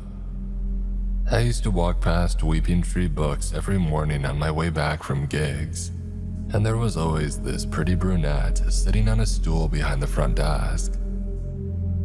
One morning when I was still drunk from the night before, I decided that I ought to go inside and talk to her. We hit it off right away, and pretty soon we were sharing coffee, donuts, and kisses behind the counter every morning. She was lonely, she said. She had an abuser in her life, one who wouldn't let her go, and she wanted my help. She asked me to bring her a pistol so that she could finally be free. By that point, I would have done anything to help her, so I reached out to some of my contacts and got her what she wanted. You should have seen the smile on her face when I walked in the door that snowy December morning, opened up my coat and showed her the .38. She ran up to me, kissed me deep, and took it out of my hand. Then she told me she was sorry and she used it on herself. I was in shock. Even though there was no way anybody could survive a wound like that, I still tried to go find help, but I couldn't get any closer to the door. When I turned around again, the store had absorbed all that was left of the girl I loved. Even the bullet hole in the wall had disappeared like it was never there. At noon, a guy from the deli around the corner dropped off some sandwiches, collected the trash, and left without a word. Sounds familiar, doesn't it? Here's what I've learned in the past few months. Maybe it'll be useful to you. Then again, maybe not. Weeping Tree Books has been around since 1862 at least, but its history probably goes back a lot further than that. I only know that date because of a rolled up newspaper in the pocket of a skeleton that I found. The dead man's clothes were right for the time period, and while I don't know what killed him, something took the time to pluck the teeth out of his skull. The store moves around a lot. I found junk in here from Baton Rouge, London, Hong Kong, and Montreal, just to name a few. Somebody in power is aware of the place's existence, because every now and again 2 government types in black suits come by to scope it out. They never come inside though. They probably know better. Which brings me to the customers. You'll get some average folks here and there, but the majority come to Weeping Tree Books because what's available here can't be found anywhere else. Some of them won't notice your presence at all, and most will ignore you out of respect for the bookstore. And then there are the others. The ones who will want to drink your blood or lay their eggs in your throat. The ones who will want to dissect your thoughts and feed on your fear. For them, you're just a special treat on the way to whatever twisted knowledge they came here to find. I've been lucky so far, but that's the thing about luck, right? Sooner or later, it always runs out. I've been here for over 13 years now, and I can feel myself starting to slow down. I may not be able to get out of this place, but maybe I can take it to hell with me. I asked Mickey over at the deli to bring me a couple of gas cans and a box of matches. All I need now is a spark. And so, stranger, I guess this is goodbye. Maybe these words will go up in smoke along with the rest of this god-awful place. But if they don't and you stumble on this little journal a couple of decades down the line, and don't say I didn't warn you. That was the end of Eugene's handwriting. I thought I finally had an idea about who the Burning Man might have been. Another bookkeeper had picked up where he had left off, and another after that. But there was no time to flip through them now. The dusty bell above the door was ringing. And so it went. There were days when I had no customers. There were days when the demands of being the bookkeeper left me aching and exhausted. For every ordinary customer, there were a dozen who were more or less than entirely human. Their requests sent me scurrying to the depths of the bookstore, places where the shelves stretched too high to see or where the stairs spiraled down into a cold, damp darkness that seemed to have no bottom. I got to know John, the long-haired teenager who had brought me my meals from the restaurant across the square. He seemed to understand my situation and offered to cook my meals rather than just bringing me leftovers. After trying his attempts at French toast and spaghetti, however, I decided to stick to the menu. In my free time, I read everything that I could get my hands on, but especially the journal that I had discovered behind the mirror. Within its pages, I found a list of the most dangerous customers, along with their physical descriptions and suggestions for how to survive their visits. The squat gray-haired woman made an appearance beside the line. Let her do as she pleases if you want to live. Next came the notes of a bookkeeper named Anna, who had marked the safest route through the store with a red cable. Apparently, she had also set up a blue cable that ran vertically, and a yellow one whose purpose I couldn't guess. Anna's section of the journal ended abruptly with the phrase, "Tomorrow I'll take my stable gun and follow the yellow line all the way to..." The pages beyond had all been ripped out. I had hoped to find something written by my mother among the other bookkeeper's scribblings, but there was no such luck. I checked the back of the baby picture pressed into the corner of the mirror, but there I found only a single mysterious phrase. I've hidden it in the puzzle book section. No matter what happens, Pigface can't be allowed to have it. I had never seen any sort of puzzle section in the bookstore, and I had no idea who Pigface was.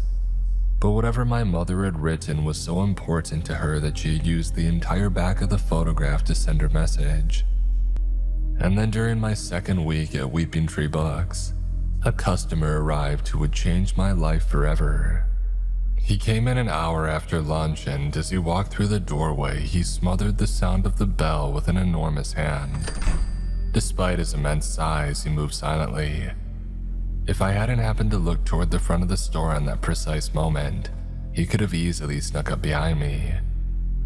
He had the kind of bulky, overgrown build that I associated with steroids, but his tanned skin and weather-beaten clothes gave him the appearance of someone who lived on the streets.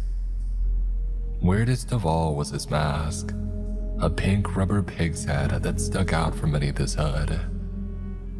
Pig face, I thought, and shuddered.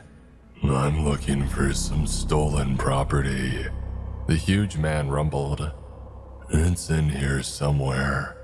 I can smell it. When I asked him what title he was searching for, he chuckled. It was like a mountain laughing. There isn't any title, but I'll know it when I see it. I started to tell him that he was free to browse for as long as he liked, but that only got another rumbling giggle.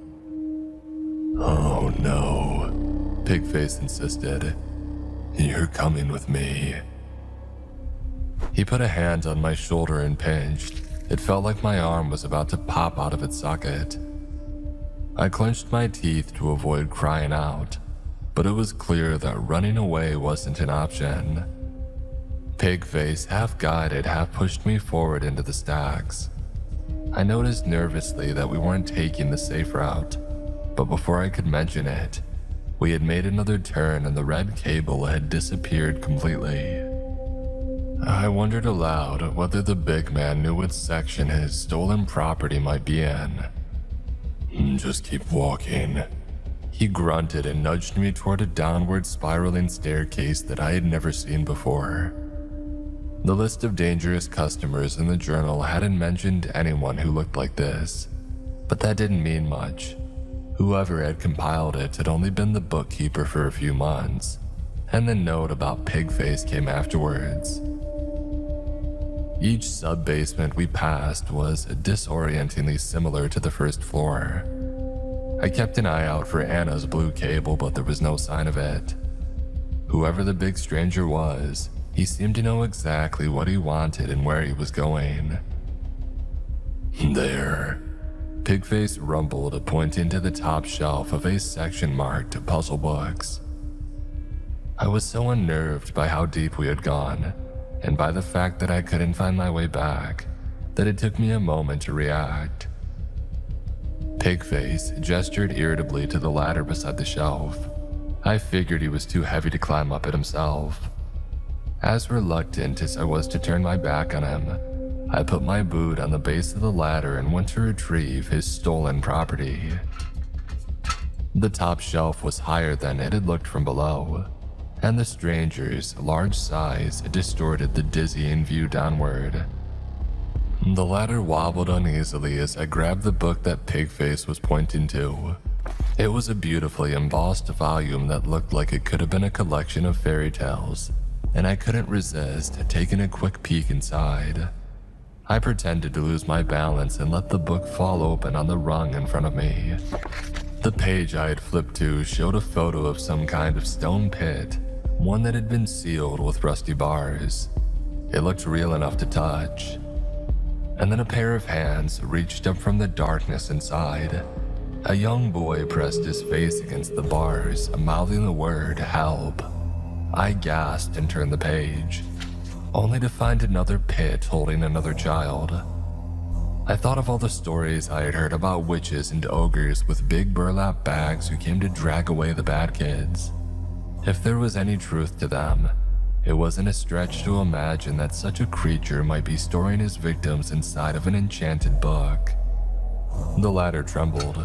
Pigface had grabbed it, and now he was jabbing his finger up at me, ordering me to throw him the book right now. I shook my head and told him that I would be down in a minute. Pigface kicked the ladder.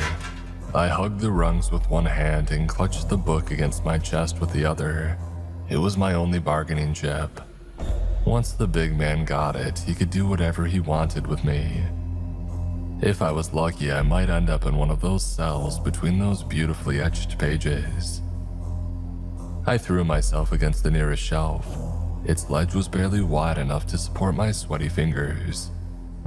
"There's nowhere to run. If you come down now, I promise that I'll make it quick." I looked left, right, and then at the perilous drop below. Pigface was right, but I wasn't going to admit it. I scooted along the ledge while he followed down below, waiting for me to give in to the inevitable. He was too big to climb up after me, but I figured it was only a matter of time before he decided to knock over whatever shelf I was clinging to. And what would happen then? I scrambled diagonally and down, making sure to stay beyond the reach of these strangers' freakishly long arms. My eyes started up to the single incandescent light bulb illuminating this particular nook of the bookstore, and it gave me an idea. I flung the first hardcover I grabbed at the bulb, and when it shattered, I leapt to the floor in darkness. A shower of other books tumbled down behind me, but I didn't hear any sounds of pursuit as I crawled around the corner and got to my feet. I couldn't even hear the big man's breathing. Where had he gone? A hand clamped down on my face. "Bet you didn't know that I can see in the dark." Pigface tightened his grip on my face a little, but the pressure was enough to make me scream. His free hand closed around his property and all of the captives within. I sniffed. Shortly after the bulb had shattered, I had become aware of a faint smoky smell wafting through the aisles. I spotted a faint orange flicker. The burning man.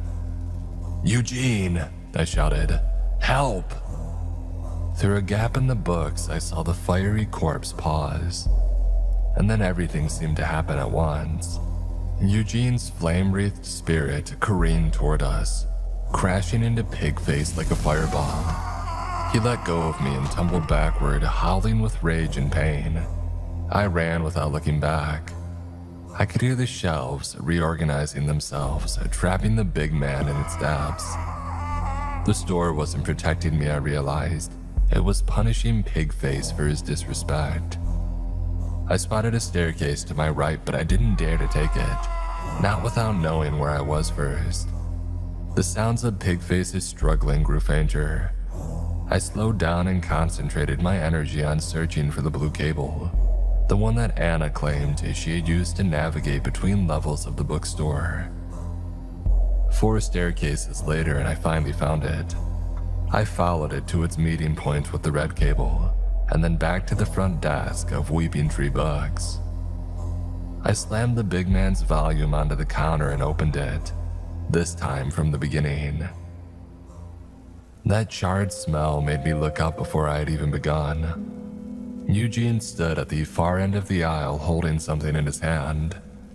He flung it toward me and then walked back into the stacks, leaving behind only a smoky haze and a flickering orange glow. After he had gone, I approached and retrieved it. It was a key.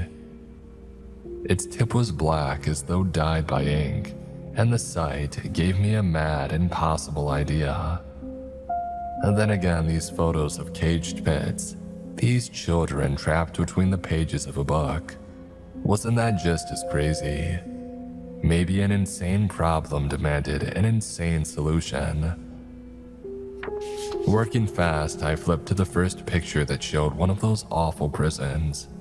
A padlock was clearly visible beside the bars. I lowered the key toward it and felt it sink into the page. I twisted it in the lock and then did the same for each cage on the following pages. I was rewarded by the sight of scampering feet and grinning faces. The children were finally breaking free. At any moment, I expected to see Pigface emerge from the depths of the store, covered with hideous burn wounds and roaring for vengeance, but the bookshop stayed silent. It had swallowed him, just like it had swallowed so many others. I knew that I might never learn the truth about how my mother was ensnared by Weeping Tree Books, or what happened to her afterwards. But after so many years of bitterness, I finally felt at peace with her memory.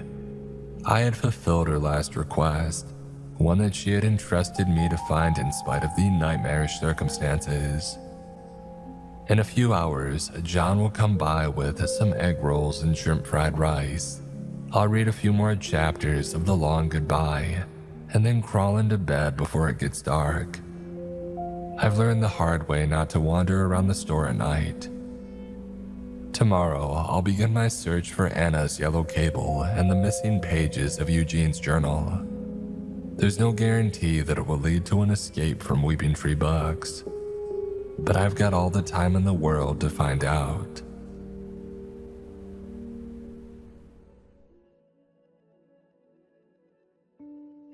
This episode is sponsored by BetterHelp. You ever notice how financial stress doesn't just stay about money? It kind of bleeds into everything. Your mood, your sleep, your relationships. I've definitely had moments where I felt completely overwhelmed just trying to figure things out. Like no matter what I did, I was always a step behind. And I think a lot of people feel that way. The thing is, struggling with money doesn't mean that you failed. Sometimes it just means you're dealing with a lot, and you haven't had the right support yet. That's where therapy can actually help. Not by giving you financial advice, but by helping you manage the stress and anxiety that could come with it. It can help you understand your relationship with money, build healthier habits mentally, and just feel a little less alone with it.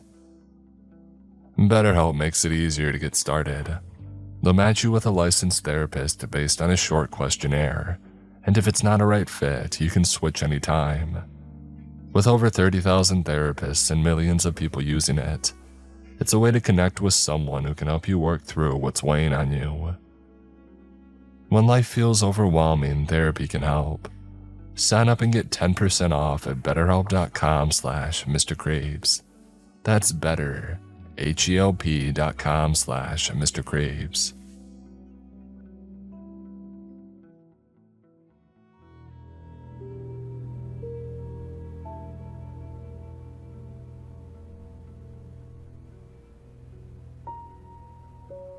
Whenever a new client walks into Weeping Tree Books, I've learned to just smile.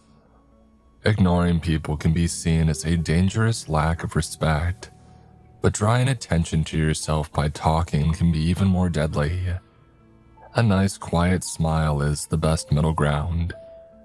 Most of the time, the customers even smile back, although some of them might just be showing off their extra teeth. Occasionally, people come in for a gift or something to read on vacation. Others are just curious about the little courtyard bookshop with a willow tree out front. I do my best to watch out for those ordinary folks while they're here. If the shelves start to rearrange themselves or the signs above the aisles turn strange, I gently call their attention in the opposite direction. Most of the time, I just make something up. Did you know about the special 30% off sale? Are you a member of our exclusive book club? Weeping Tree Books doesn't need to sell a single volume to stay in operation, and it certainly doesn't offer any memberships. But the minor annoyance is usually enough to get people oriented away from danger. Then there are the other customers, the ones with a sheen of cold sweats who look like they haven't slept in weeks. The ones who appear normal until I look at them out of the corner of my eye and see something that belongs in a child's nightmare.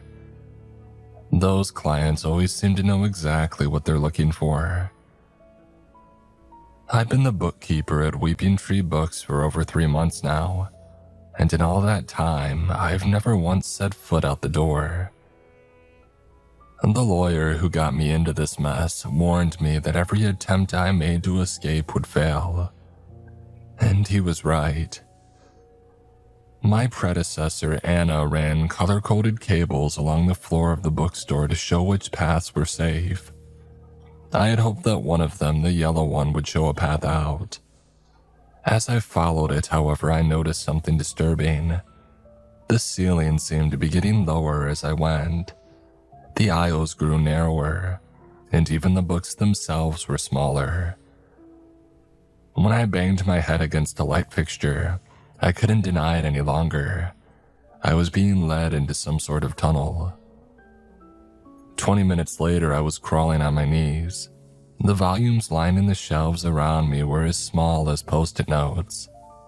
I was slithering on my belly when the corridor finally opened up into a larger room, and that's where I found the bodies. One woman and 2 children. Their clothing was from another era, but their wounds were so fresh that they might have been butchered only moments before.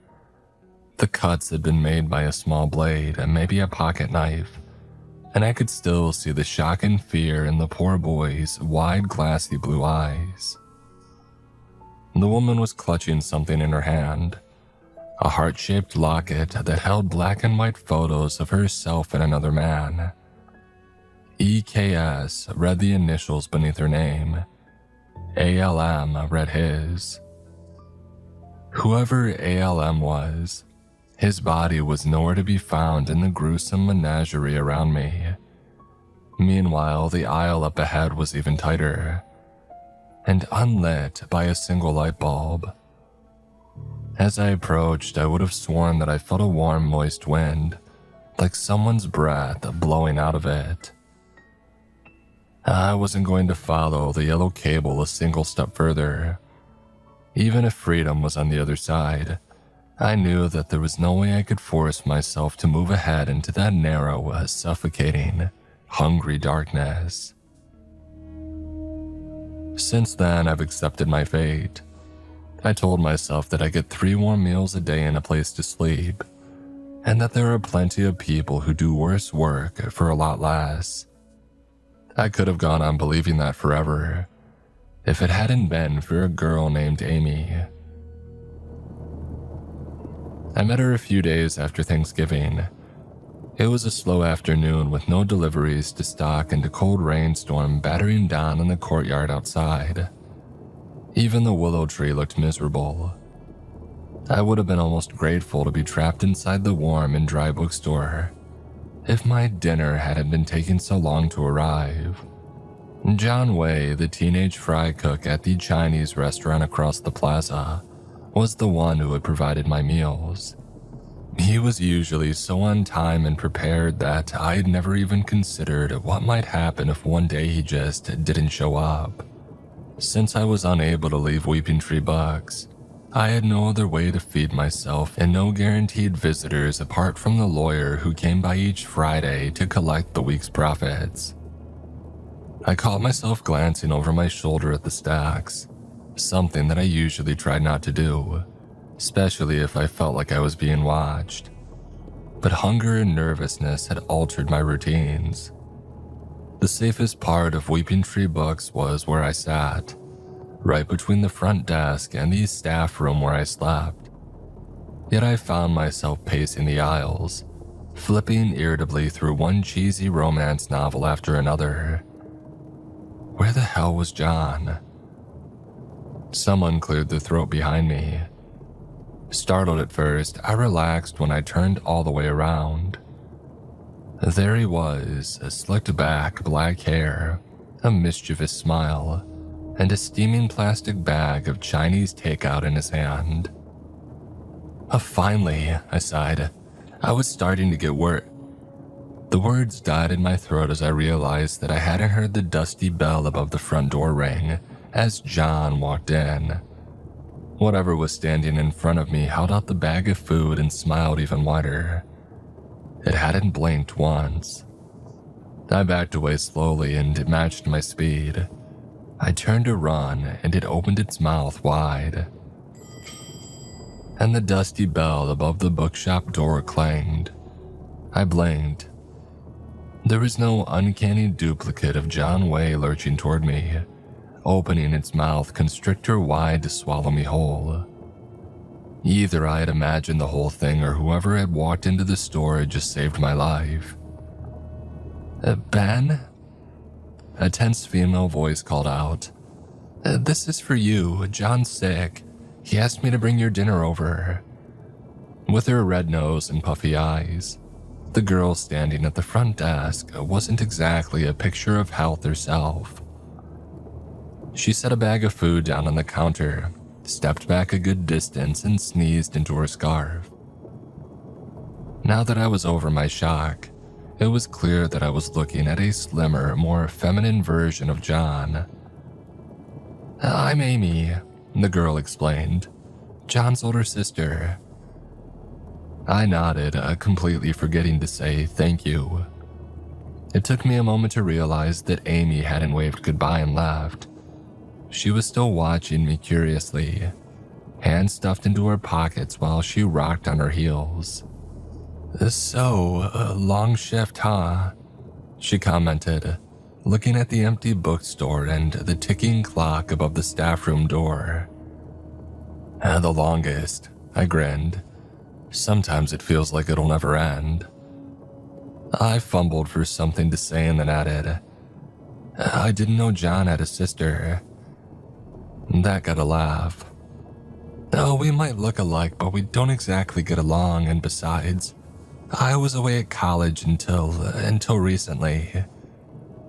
Amy blushed, suddenly looking like she would have preferred to be almost anywhere else. "Well, see you around, I guess. I spiced up your dinner a bit. I hope you like it."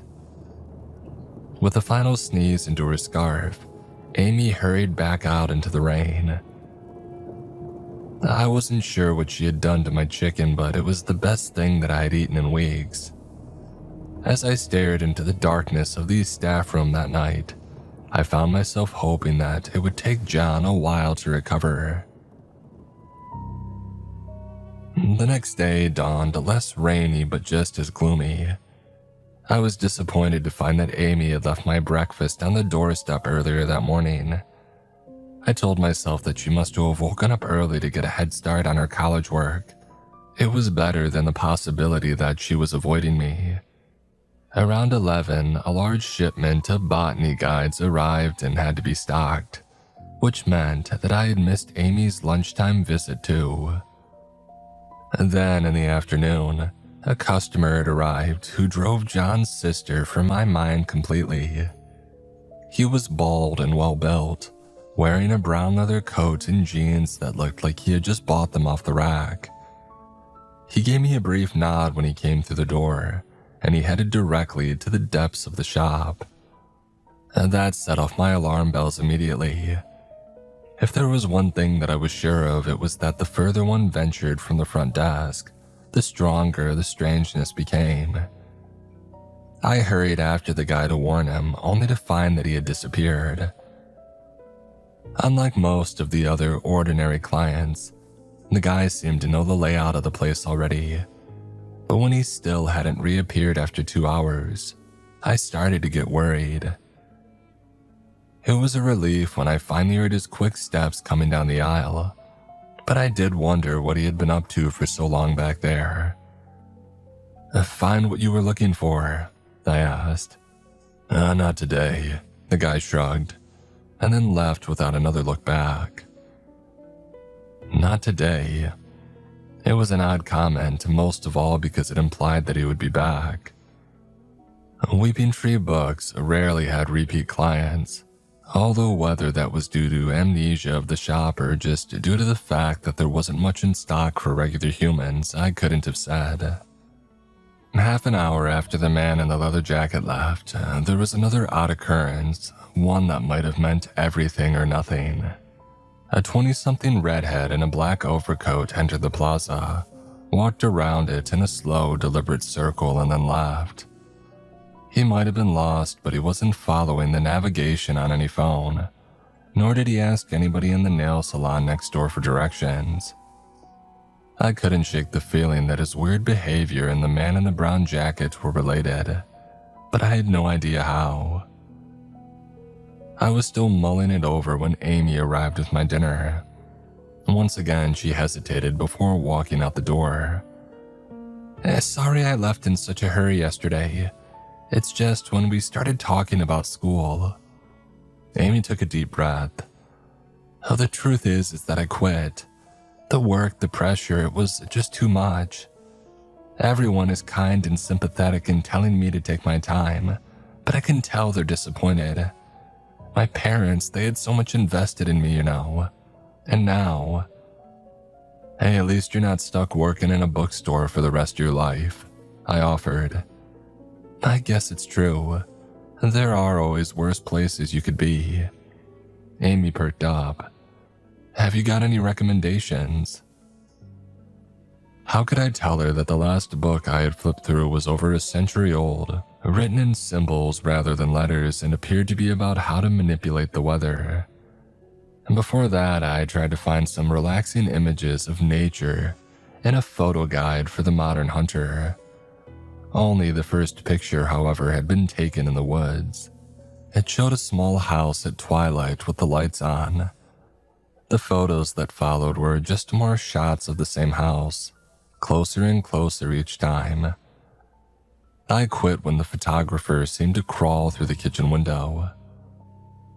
And then there was a little volume called Your Erotic Journey.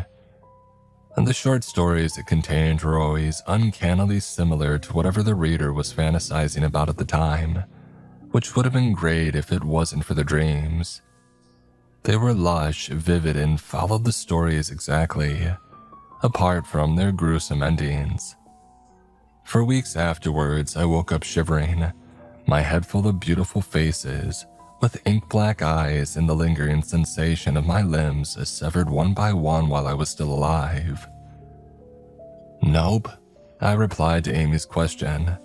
Nothing comes to mind. It was the beginning of our friendship. From that day forward, Amy stayed and chatted for a while whenever she dropped off my meals. I wasn't sure what she saw in me, but I was grateful for the company. Maybe I thought she just needed somebody outside of her family to talk to. When my mother Jennifer was a bookkeeper, she had kept a hot plate and a kettle of tea for visitors. I tried to live up to her tradition, but apart from the occasional friendly delivery driver, I hardly ever had any visitors. Amy's presence made that December a happy and hopeful time for me. Or at least as happy and hopeful as any time can be in a place like Weeping Tree Books. Knowing that we would see each other again made my daily grind more bearable. But all that daydreaming also distracted me, making me overlook things whose importance I wouldn't understand until it was already too late. The man in the brown jacket returned often, and each visit was longer than the last. After he gave me the slip for a second time, however, I gave up on trying to follow him or discover what he was doing. And there was something familiar, too, about the young red-headed guy who would stop to stare into the display window for a few minutes, but I barely noticed him. I had more bigger things to think about, and the most urgent was, how was I going to tell her? It was clear from the way that Amy snuggled close to me while we talked and brushed her fingers against mine that we were becoming more than friends. What would happen if she wanted to go see a movie together or take a walk in the park? If I had told her the truth, she would think that I was insane. If I stalled, she would eventually get tired of waiting and move on. The turning point came on Christmas Eve. Amy had brought over a string of colored lights and asked if she could put them up in the bookshop window to make the place more festive. I agreed, and not wanting to admit that I was unable to walk past the display shelf to help. She was still working when the man in the brown jacket strode out of the door, as businesslike as ever.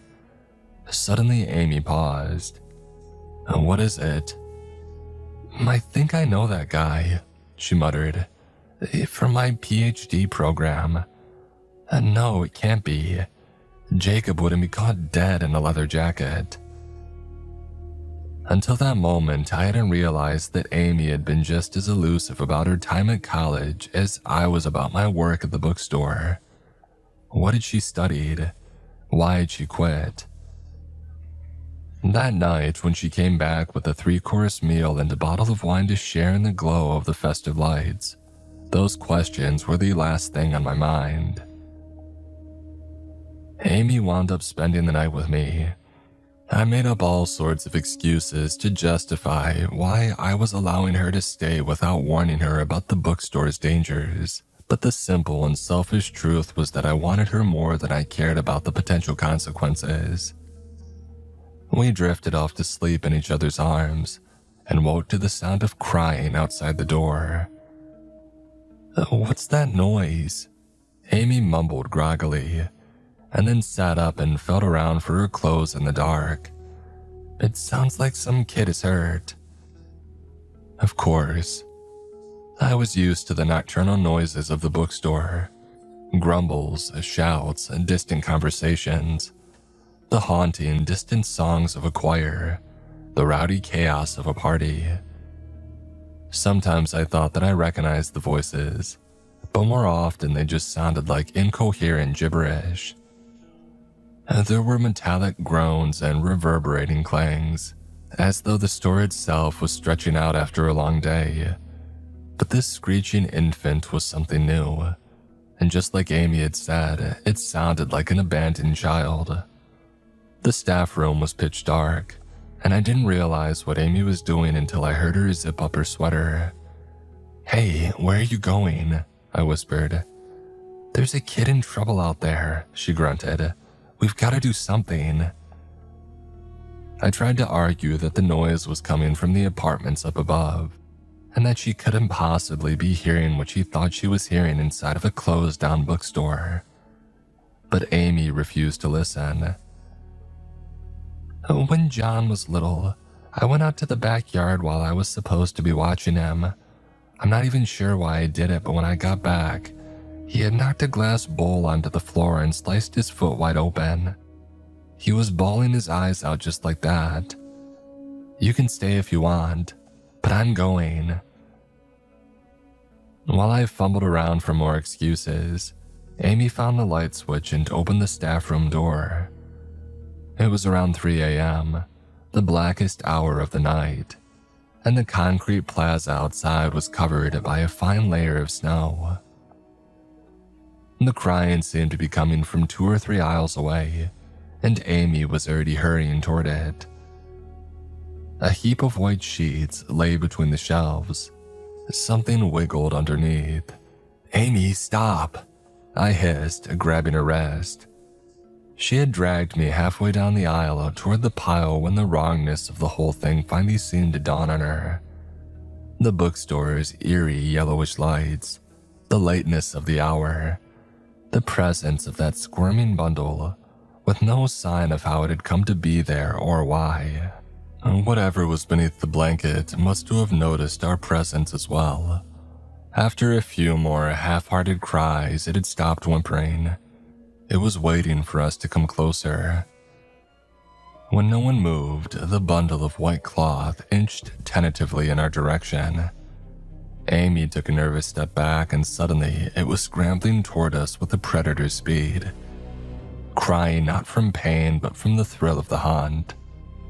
Amy and I crashed into each other in our mad dash for the staff room door.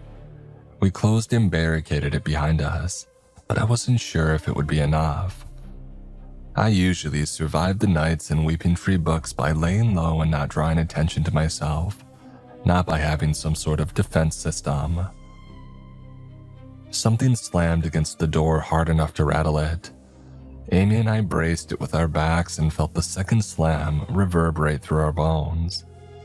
I didn't think the hinges could survive a third blow. The bookstore fell silent, and then we heard it. A low, moaning cry, trying to lure us out once more. After what felt like an eternity, it gave up, or at least seemed to. The only noise was the rumble of the heating system and our own panting, frightened breaths. What the hell was that? I told Amy everything. If there was ever a time that she might believe me, it was now. To my surprise, she accepted the whole story at face value. As some of the stuff you're describing reminds me of the scary stories that my grandmother used to tell. She used to swear that they were true, and she was no fool. Besides, Amy added, the idea of a bookstore that defies the laws of physics, It's actually not too far off from what I was studying. Amy explained that Dr. Balash, her thesis mentor, specialized in the study of anomalies in physics, places where gravity seemed to work the wrong way or that it measured larger on the inside than on the outside. He saw himself as a champion for truth, disproving what he considered to be crackpot conspiracy theories and bad science. I always got the impression that Dr. Balash actually had 2 lines of research, a public one that he shared with the world, and a private one that was limited to just a few of his preferred students, like Jacob. At the time, I felt awful about not being admitted to his inner circle, but looking back, I'm almost grateful. The more time that passes, the more it feels like a cult. There was no way that Amy and I were getting back to sleep after what we had just experienced, so we talked until we saw daylight through the crack beneath the door. When Amy yanked it open, I held the chair at the ready just in case, but there was nothing on the other side apart from an abandoned white sheet and some fresh, fingernail-sized scrapes on the door. "If you don't want to come back," I told Amy, "trust me, I understand." "Are you kidding?" Amy shook her head. "This is the most incredible thing that I've ever seen, and it was right across from my parents' restaurant all along." For an awful moment, I feared that the store would trap Amy on her way past the display case, just as it did for me. But then she was out in the snowy plaza waving at me through the cheerful lights that she had hung up in the bookshop window. She headed back toward the restaurant to get to our breakfast, and I put some water in the kettle for our tea. I was about to turn the hot plate on when all hell broke loose. The dusty bell swung wildly as a boot crashed into the front door of Weeping Tree Books. It was the man in the brown leather jacket with a gun pressed against Amy's head. The young red-headed guy followed after him, along with a short-haired woman in round spectacles who I had never seen before. "Jesus, Jacob," Amy screamed. "What the hell are you doing?" The man called Jacob gestured at me with his pistol. "Do as you're told and nobody gets hurt," he snapped. I lifted my hands. The whole thing felt unreal, like I was playing a part in some old movie.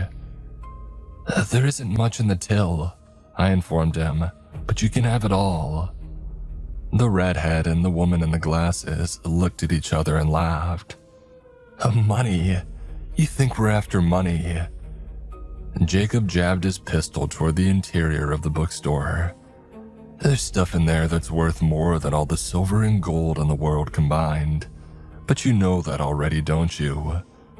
I want you two lined up 10 feet ahead of me on the blue cable. We're gonna take a little stroll. If one of you tries to run, I shoot the other. How's that for a deal?" I followed Jacob's orders, trying to arrange my thoughts. Although our captor made a big show of waving the pistol around, I could tell from the tense and practical way that he held it that he wasn't used to firearms. He was, however, aware of the blue cable that served as a guide through the dark fathoms of the bookstore. I wondered how much more he knew. Before long, the plaza outside the window disappeared from view. Wherever Jacob was taking us, I had a feeling that it would be a while before we got there. How long had his last trip into the bookstore last? 6 hours, even more. "Did Dr. Balash put you up to this?" Amy had asked. And Jacob answered right away, forgetting his own orders to keep silent. "Balash," he snorted. "You've got to be kidding me. He's been hoarding information on places like this for years, and he never once considered how useful it might be. When I think about all the hours that I spent under his thumb, calibrating instruments and doing research that would never see the light of day, well," Jacob smirked, "all that wasted time did have one benefit. I met you." "What are you talking about?" Amy demanded.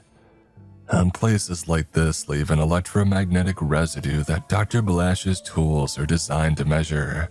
You didn't notice, but when you walked into his office for the first time, all the gauges went off the charts. Otherwise, I never would have been able to convince him to admit you into the program. Jacob laughed at Amy's stunned silence. What? You thought you made it into a top physics program at a top university on merit alone? The only thing Balash and the rest of us wanted from you was this location, and now we've got it. He waved his pistol around as though trying to reassert his authority. Now keep walking. Although I ventured into the depths of Weeping Tree books every day, I never quite got used to the experience. Those endless aisles of ugly carpet, those glowing incandescent light bulbs, set just far enough apart to create pools of shadow.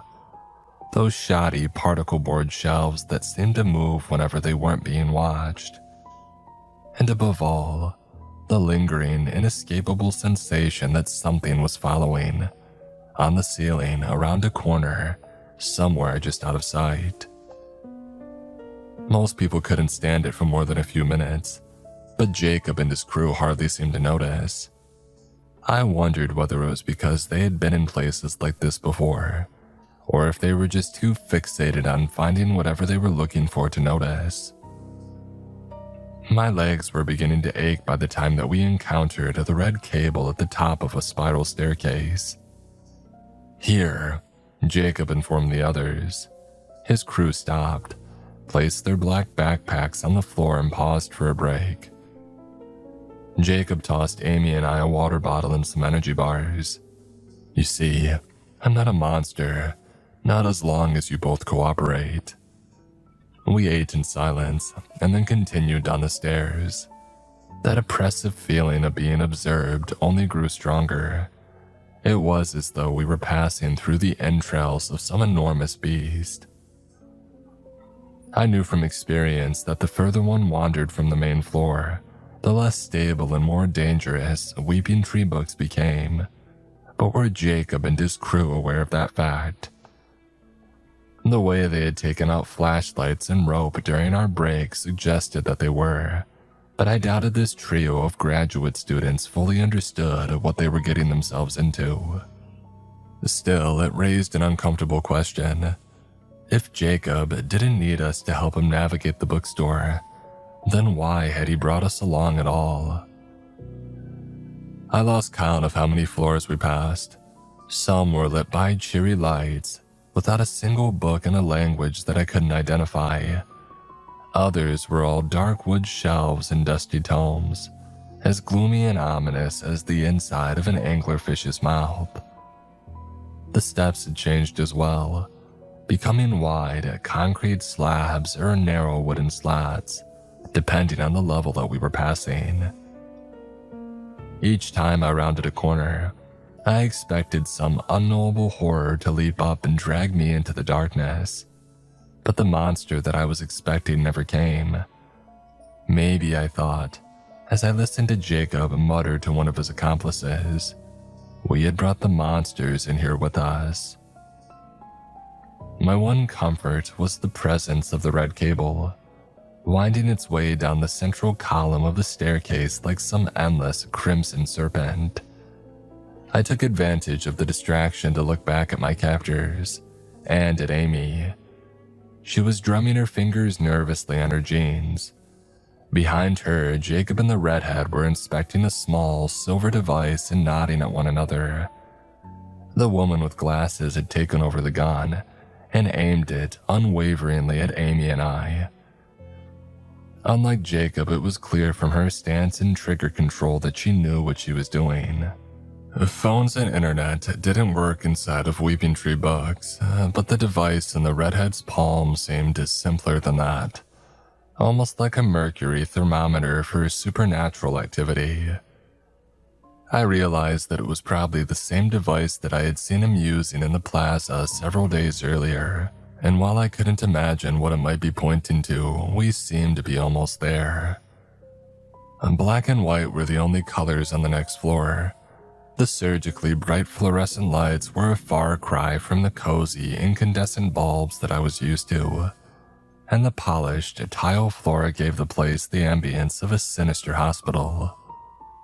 The shelves were all white metal, and binders lining them were all the same identical shade of black.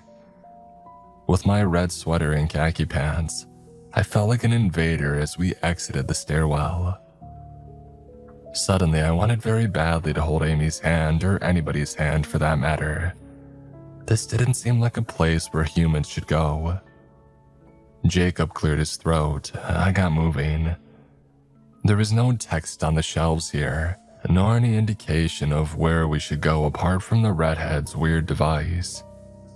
I kept glancing back at the stairs, hoping that they wouldn't just disappear.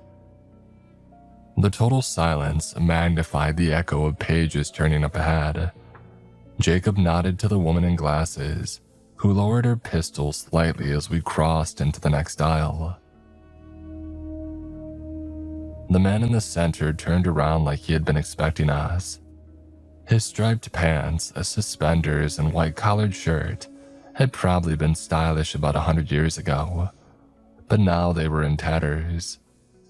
He wore his wide-brimmed hat pulled low, hiding his face from view, but something about his mustache and sideburns seemed familiar. "Arthur Lane Mackle?" Jacob inquired. The man smiled, revealing hideously receded, purplish-black gums. The name triggered something in my memory, that ever-tightening aisle, the corpses, the locket, ALM. Arthur Lane Mackle. I was looking at the last living member of that butchered family, although I wasn't sure living was the right word. His skin was pale as death, and the stuff flowing through the veins underneath looked more like ink than blood. "I brought what you asked for," announced Jacob. "Good lad," Arthur cackled. "Here." He rasped, pulling one of the black binders free and ripping out a page. "And this one might interest you. On the fabrication of plagues, written by a 16th century warlock. Very rare, very effective, and very valuable to the people up there, I'm sure." The paper that he handed to Jacob seemed to be a map of sorts, a guide from this room to a specific shelf in the bookstore. I noticed something else as well.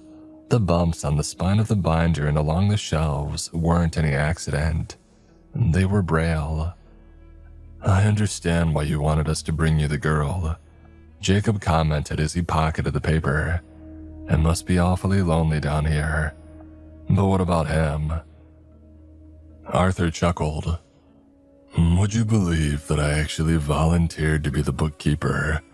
I was 26 and the Great War was on, and we couldn't risk the enemy gaining access to the anomalous places like this one. I thought that I had the stomach for it. I even moved my family in here with me. I thought that one little bookstore couldn't possibly be worse than the battlefields that I had seen in France. But I was wrong." Arthur circled around to me. "Something about this place brought my memories to life. The foes that I had killed, the friends I had lost.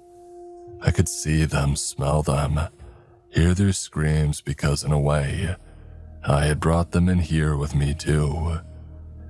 And as you all know, there was no escape.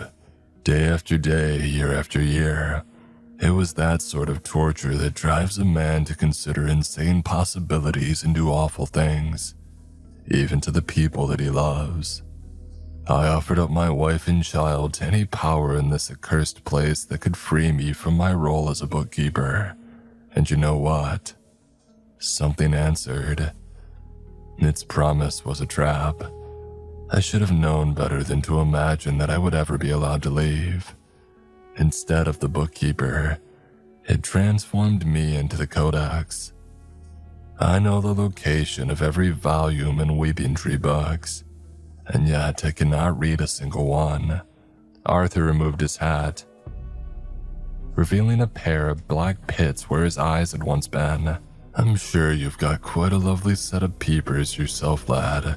You two hold him. I don't want us struggling to damage those lovely green eyes." Jacob and the redhead moved to grip my arms, and then everything seemed to happen at once. Amy grabbed a binder, chucked it at the girl in glasses, and bolted.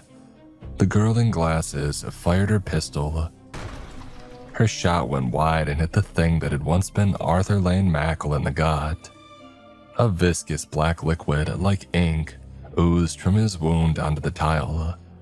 But the Codex barely seemed to notice. He was focused on me and acquiring the pair of eyes that he had been promised. Before the girl in glasses could re-establish her aim, I dashed in the opposite direction from Amy. It would be harder to catch both of us, I figured, and eventually I could circle back around. Provided, of course, that I didn't get lost or caught. The Codex might not have been able to see, but my running footsteps were enough for him to pinpoint my location. He, Jacob, and the girl in glasses were hot on my heels. Only the redhead appeared to have gone after Amy. Another shot rang out, punching a hole in a binder just beside my left leg. I'd gotten lucky 2 times, but I doubted that there would be a third. I was raising my arms to surrender when a shriek made me spin around. The Codex had snapped the neck of the girl with glasses, and now it was turning on Jacob, pinning him to the shelves with one hand and reaching toward his face with the other. I looked away in time to avoid witnessing what he did, but I couldn't blot out the fleshy sound of an eyeball being plucked from its socket. And then another. The Codex had no intention of helping me or Jacob, I realized. All it wanted was its sight restored and a fellow prisoner with whom to pass the time. The terrible knowledge that he had promised to Dr. Balash's students had never been anything more than a distraction. Behind me, the Codex was laughing, a dry, rasping sound that couldn't entirely drown out Jacob's agonized groans. "The colors, they're so beautiful." I ran through the endless aisles, shouting Amy's name. The only response was the echoing footsteps of the Codex, approaching faster and faster behind me. I swerved left and right, hoping to lose him, but it was hopeless. This labyrinth was his domain, and I could no longer even guess in which direction the stairs might lie. A hand shot out from the next aisle. Amy pushed me up against the shelves and pressed a finger to my lips. Even faster footfalls were approaching from our left. "You little," the redhead roared. "Get back here." He charged right past us and then stopped dead. He had come face to face with the Codex. There were sounds of a scuffle of fists and boots connecting with flesh. It ended with a strangled cry. Amy was already pulling me in the opposite direction. "I found something," she whispered. "Come on." Another right, another left, and then I saw it. A torn-off yellow cable dangling from a shaft in the wall. I thought back to Anna, the bookkeeper who had first placed the cables into her final torn-out journal entry. She hadn't been following the yellow cable to the exit. She had been following it to the Codex, hoping that even as a captive of the bookstore himself, he might know a way out. It was possible that I really hadn't imagined the sensation of something breathing at the other end of the narrow tunnel during my own escape attempt. He might have been there all along, waiting eagerly for another chance to steal a pair of eyes. "I know where this leads," I told Amy, "but I should probably go first, just in case." We took one last look around the black and white maze of Weeping Tree Books, a record room. The quiet was unsettling. Where had the Codex gone? Was he still busy with what was left of Jacob and his crew? I heaved myself up the cable and into the claustrophobic space, which was about as wide around as an air duct. Dragging myself forward into the dark with a single arm outstretched, I felt like a foolhardy caver. What would I do if I got stuck or if the space closed in around me? I bent around a spine-cracking corner and finally saw light at the end of the tunnel. I recognized the room ahead and those 3 innocent victims as freshly dead as if Arthur Mackle had killed them only a few minutes before. As I scrambled free of the narrow space, I could hear Amy still struggling in the tunnel behind me. I warned her not to look too closely at the room that she was about to see. She had just rounded the hairpin turn when her eyes widened. Without warning, she slipped backward. "He's got me," Amy yelped. I grabbed her arms and pulled. Amy screamed, caught in a painful tug of war, one that I knew I would lose. I could feel the muscles in my legs starting to give out. The Codex had more hateful strength than a single hand that I had in my whole body. And then, with a snap and a grunt, Amy slipped free and came crashing out onto my chest. I almost didn't want to inspect the damage. What if her foot had been torn off, or worse? A bruising, bloodied handprint covered Amy's bare ankle, but the only thing missing was her sock and sneaker. The Codex didn't come crawling out of that awful tunnel after us, probably because he was a prisoner of the records room, just as I was a prisoner of the rest of the store.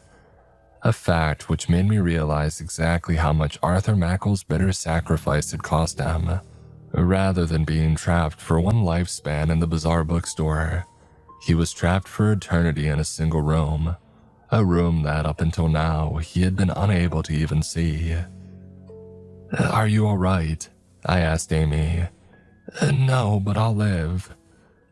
Amy limped to a standing position and draped her arm around my shoulders. Side by side, we limped back to the front desk of Weeping Tree Books.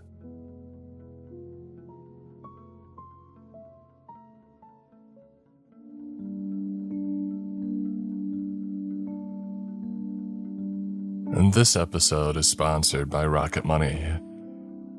I had one of those moments recently where I finally sat down and looked at my finances and I immediately regretted it. There were charges that I didn't recognize, subscriptions that I forgot about, and it was all just a mess. I realized I was spending way more time stressing about money than actually managing it. That's when I started using Rocket Money, and it honestly made things way simpler. It pulls all your accounts into one place so that you can actually see what's going on without digging through a bunch of apps. One of the biggest things for me was the subscription tracking. I didn't even realize how many things I was still paying for. Rocket Money can help you find those and cancel the ones that you don't want, all within the app. It also automatically categorizes your spending so that you can see where your money's really going. For me, it was eating out, way more than I thought. Being able to actually see that helped me start cutting back and setting more realistic budgets. And you can set goals too. People who create a financial goal with Rocket Money save over $70 on average within the first 30 days.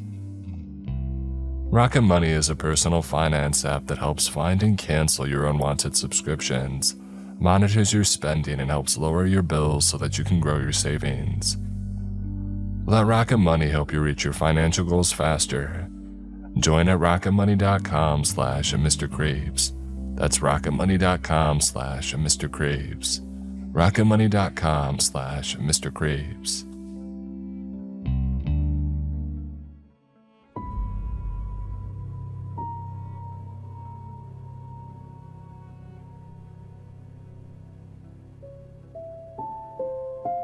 I've been thinking about whether to do this for a long time, and not because I'm worried about what happens to me.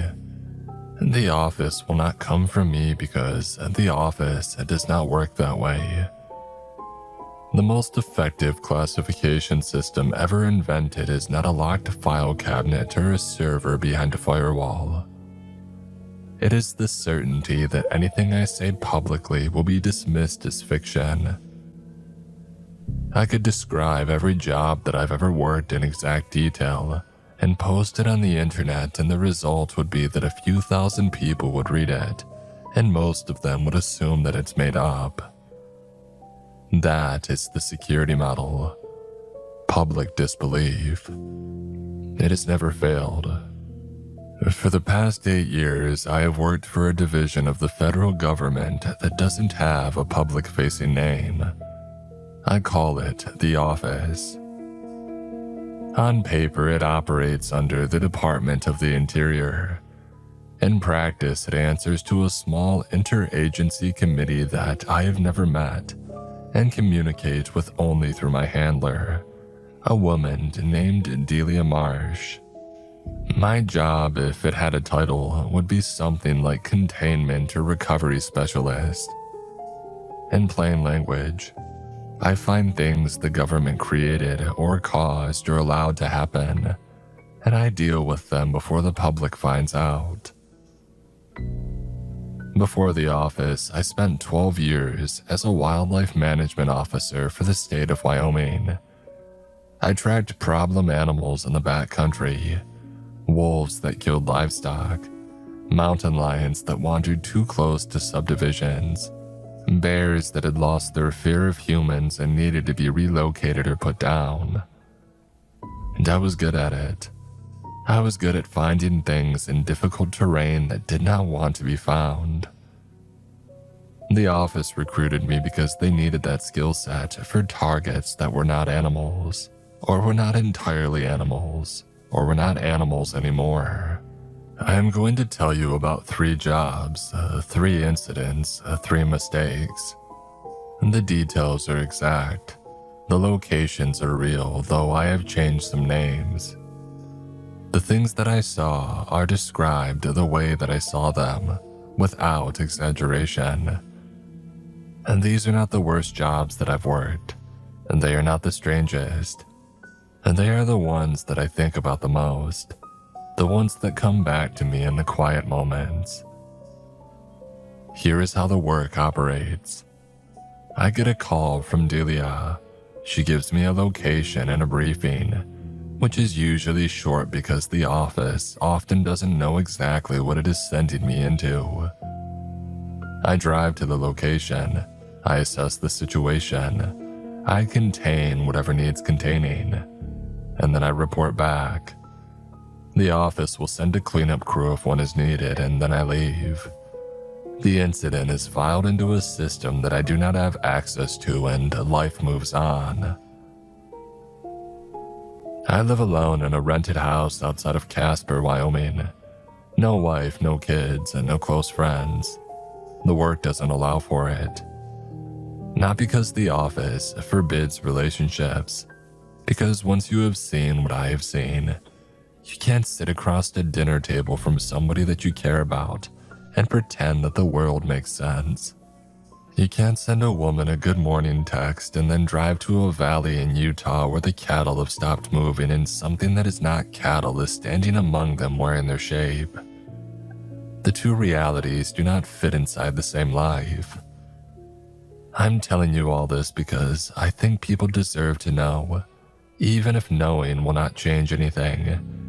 Even if the only thing it changes is the way you look at a stretch of empty highway, or a fenced-off parcel of federal land, or a road that has been closed for repairs that never seem to end. Here are my stories. Late September 3 years ago, Delia called me on a Tuesday morning. She said that a state highway maintenance crew in eastern Montana had found something in a drainage ditch and one of the workers had to be hospitalized. She didn't have details on what the worker saw. She gave me coordinates and told me to go take a look. I drove out the next day. Eastern Montana is a place that most Americans have never seen and cannot picture. It is not the Montana on the tourist brochures, the mountains and the rivers and the fly fishing. Eastern Montana is grassland. It is enormous and flat and dry, and it goes on forever. The sky is so big out there that it feels like the land is just a narrow strip between 2 infinite blue walls.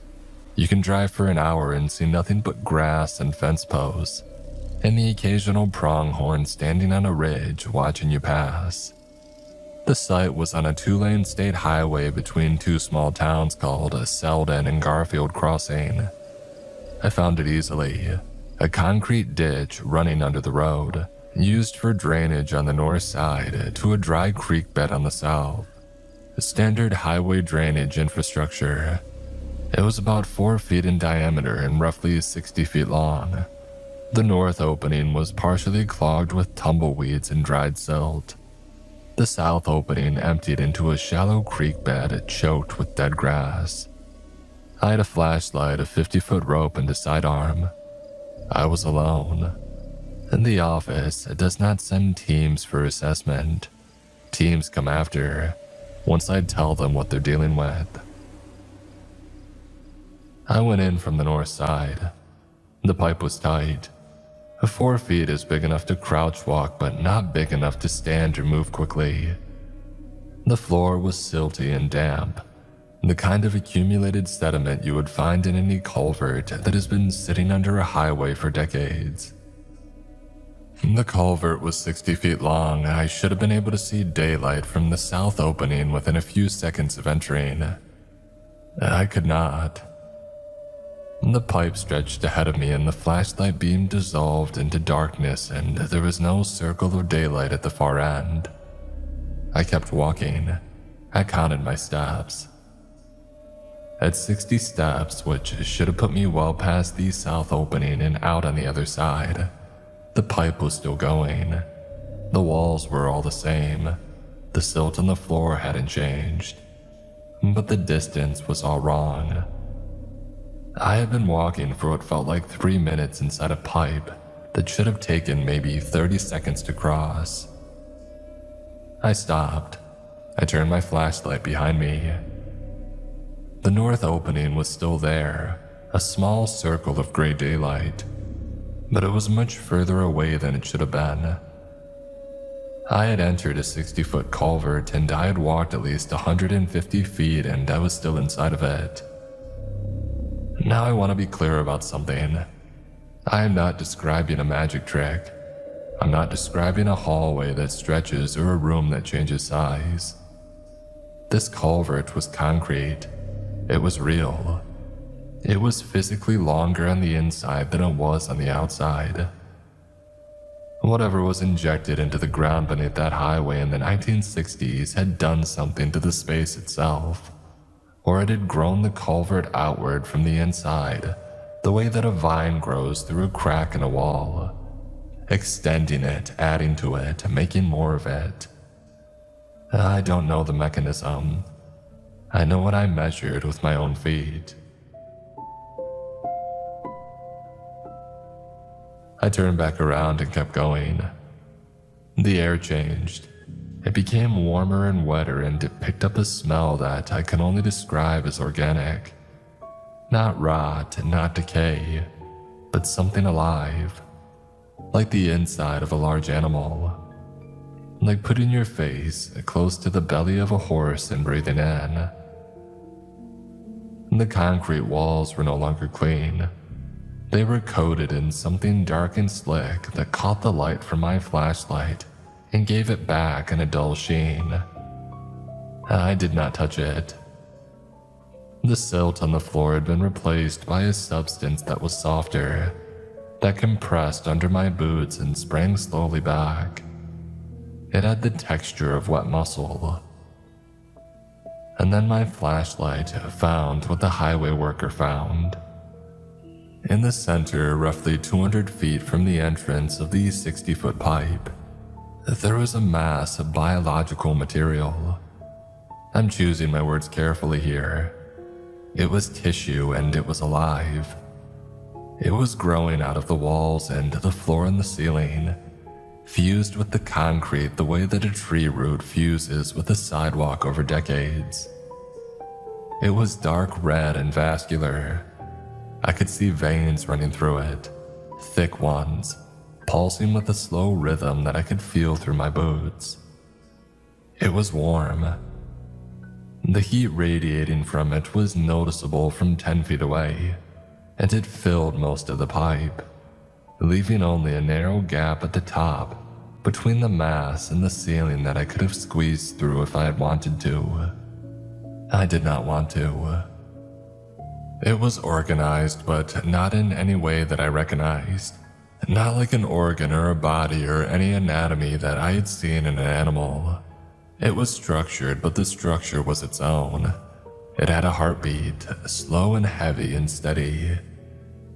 The mass was maybe 15 feet long, and it filled the culvert from wall to wall, and it had been growing for a very long time. Decades, I would guess, based on how thoroughly it had bonded with the concrete. It was not sitting in the culvert. It was a part of it. The pipe had become its body. I backed out, slowly, watching it the entire time, though it didn't move and it showed no sign of awareness. It was not an animal. It was not reacting to my presence. It was just growing, living and growing and pulsing in the dark the way that it had been doing since whatever the government put in the ground in the 1960s had found its way into this pipe. I called Delia from my truck. I asked her what was at this location before the highway. She checked and told me the highway was built in 1974 on a route that crossed a parcel of land leased by the Department of Defense from 1961 to 1969. The lease was for soil testing. I asked what kind. She said the records were sealed, but the land was used for underground injection trials. The substance injected was classified. The project was terminated in 1969. The land returned to the state. The highway was built over it 5 years later. I told Delia that whatever they had injected was still alive and it was growing. It had colonized the culvert and almost certainly the surrounding soil. I recommended excavation and containment. She said that she would send in a team. I drove back to Casper. 2 months later, I checked in with Delia. The team had excavated the culvert and the surrounding area to a depth of 20 feet. The biological mass extended through the soil in a network that covered roughly 3 acres. All of it was alive, all of it growing at a measurable rate.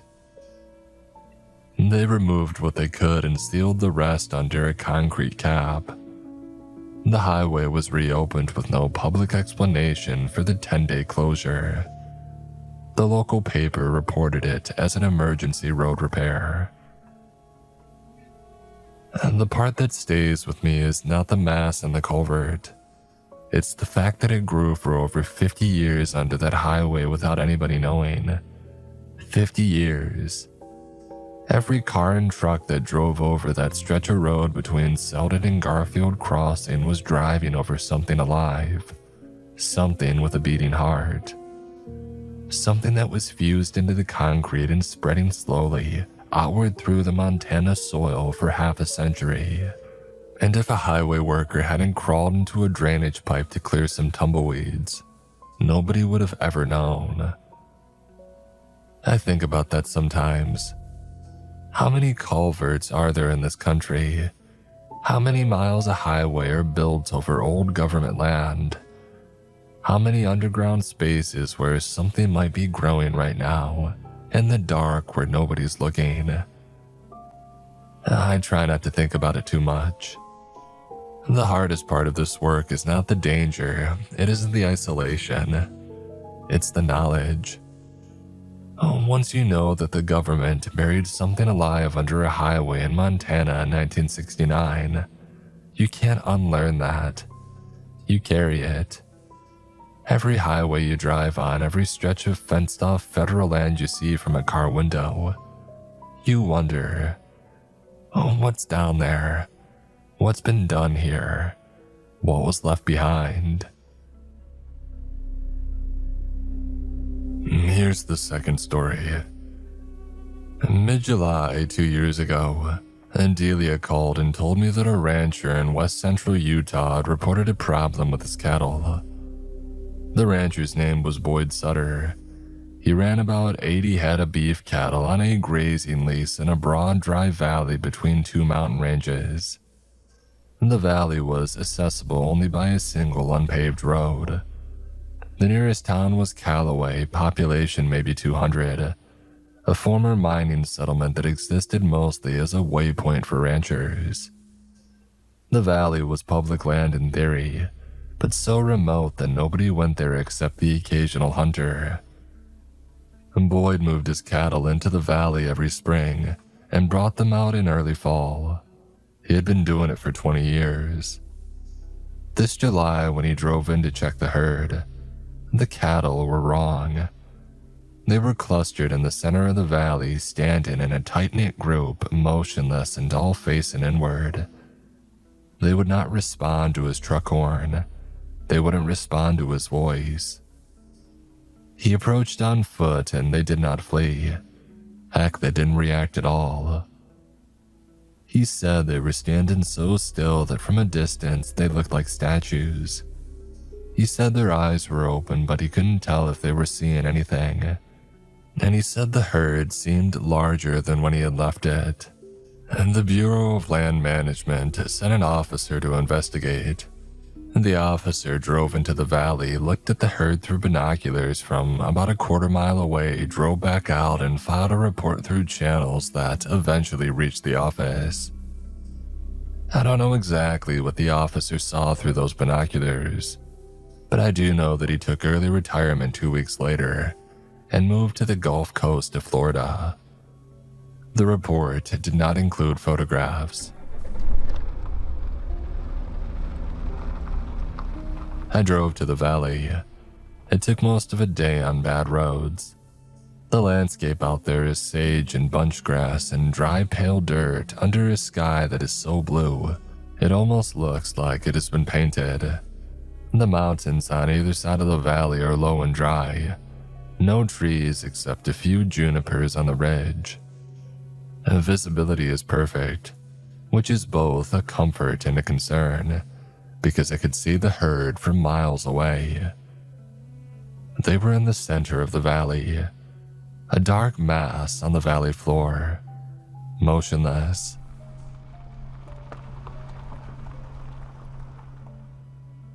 I stopped my truck about a half-mile out and I lifted my binoculars. I counted. There were more than 80. I reached 112 before the bodies at the center of the cluster became too tightly packed to distinguish individually. Boyd runs 80 ahead. There were at least 30 extra animals in that herd, possibly more. I drove closer, about a quarter mile. The cattle were standing in concentric rings, all facing inward toward the center of the formation. Their bodies were pressed close, shoulder to shoulder, flank to flank. I could not see them breathing. I got out of my truck. I walked toward the herd. The valley was perfectly still. No wind, no birds, no insects. The air was hot and still, and the only sound was my boots on the dry ground and the faint creak of my gear. The cattle did not react to my approach. I got within 100 yards and I stopped. Something was wrong with them beyond the stillness. It took me a moment to identify it. The cattle in the outer ring looked normal, like standard range cattle. Red and black and brindled hides, heavy bodies, the typical proportions you see in any beef herd in the western states.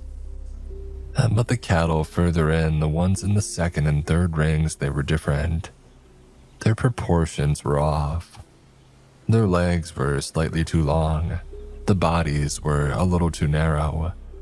Heads the right shape but set too far forward on the neck, angled down, as if they were staring at the ground instead of looking ahead. The difference was subtle in the second ring, and by the third ring, though, it was obvious. In the innermost cattle, the ones that I could barely see through the press of bodies, they didn't look entirely like cattle anymore. The shapes of them were close and the size seemed to be right, but the proportions were wrong in a way that my brain registered as deeply and fundamentally incorrect. like a drawing of a cow made by something that had seen a cow from a distance but had never stood right next to one. I understood. The extra animals were not Boyd's cattle, they were something else. They had joined the herd and grown within it, or been produced by whatever was happening in that valley. And they were shaped like cattle because cattle was what surrounded them. They were mimicking the form, filling in, blending. And the Rio cattle were frozen in their rings, standing motionless and facing inward, held in place by whatever was at the center of the formation. The thing they were all looking at. The thing I could not see because the press of bodies was too tight, and I would have to walk into the herd to reach it. I wasn't going to walk into that herd. I went back to my truck and I called Julia. I told her that the herd seemed to be compromised. I told her that there were organisms in the valley that were assuming the physical characteristics of the cattle and integrating into the formation. I told her the Rio cattle appeared to be immobilized but alive. I recommended the entire herd be destroyed and that the valley be permanently closed. Delia asked me what was at the center, the thing that they were all facing. I said that I didn't get close enough to see. She asked if I wanted to go back with the team and I said no. I said that whatever was in there had put over 100 large animals into a state of total paralysis, and I wasn't really interested in finding out what it did when a human walked into the middle of it. And Delia said that she would send a team. And the team went in 2 weeks later, 6 people including armed personnel and a veterinary specialist. The team leader radioed a report at 11 in the morning. He said they were within 50 yards of the outer ring. He said that the cattle were still motionless. He said they were going to try to push through the formation to reach the center. And that was the last communication from the team. A recovery unit went in the following day. The herd was still there. The cattle had not moved. The team's vehicles were parked where they had left them. Their equipment was found on the ground. Their radios were in the dirt. There was no sign of the 6 people who had walked toward the herd the day before. No bodies, no clothing, no drag marks. Nothing. They were simply gone. The office quarantined the valley. They closed down the road, fenced the access points with government signage, and they filed paperwork as a grazing lease revocation due to persistent drought conditions. Boyd Sutter was compensated for the loss of his herd at market rate and signed a non-disclosure agreement. He moved to Price and took a job at a feed store. He does not talk about the valley. And the valley is still closed. As of the last satellite imagery that I've seen, the herd is still there. Still standing there in the center of it and still motionless, facing inward. The formation hasn't changed in 2 years, and they're still standing exactly where they were when I first saw them, as if they're waiting. For what, I don't know. Nobody knows. The office has decided not to find out. Delia told me later that the valley was used in the late 1970s for a series of atmospheric dispersal tests conducted by a joint military-civilian research program. A substance had been released over the valley, multiple dispersals over a period of about 3 years. The tests had concluded in 1981, and the site was listed as fully remediated. Whatever was sprayed into the air settled into the soil and the water table and the grass, and the cattle ate the grass and drank the water for 20 years and nothing happened. But then one summer, something woke up. I think about Boyd sometimes. The man did nothing wrong, but he had to drive away and lose everything and sign a paper that said that he would never speak about it. The mistake was made in a government office in 1977. And the cost was paid by a rancher in Utah almost 50 years later.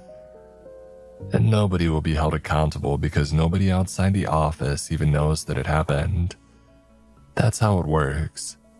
That's how it always works. My third story is the one that cost me the most. In March of last year, Delia's briefing was longer than usual, which is never a good sign. When Delia talks for more than 2 minutes, it means the situation has layers to it. She told me the office had been monitoring a property in Harney County, Oregon for almost 2 years. Harney County is in the southeastern corner of the state. It's high desert, a sagebrush, a steppe. It is one of the largest and least populated counties in the lower 48. The landscape is vast and flat and empty, a way that makes eastern Montana look crowded. You can drive for an hour on a county road and not see another vehicle. The nearest town of any size is Burns, a population about 3,000. The property in question belonged to a man named Chet Linden. Chet was in his mid-50s, a former Bureau Land Management employee.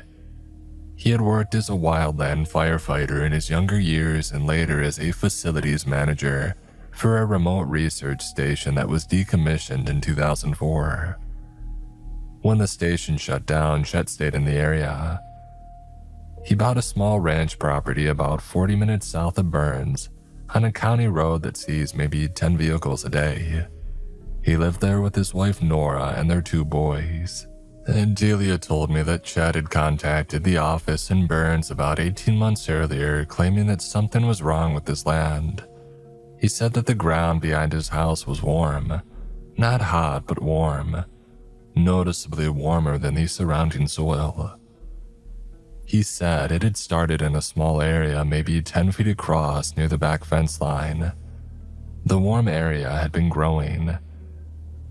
The soil there was softer than the ground around it, and it had a faint vibration, like standing on top of a machine running at low speed somewhere below.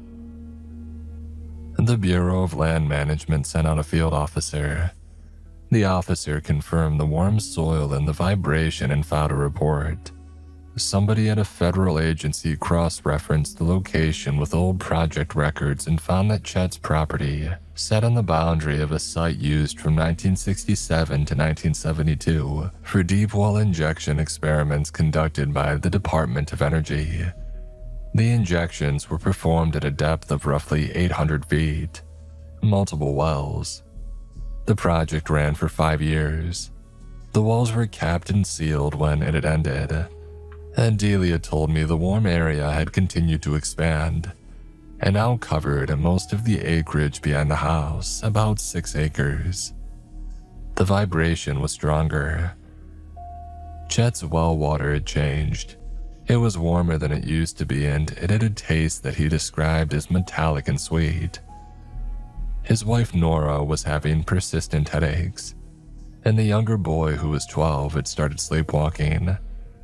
Now, not ordinary sleepwalking.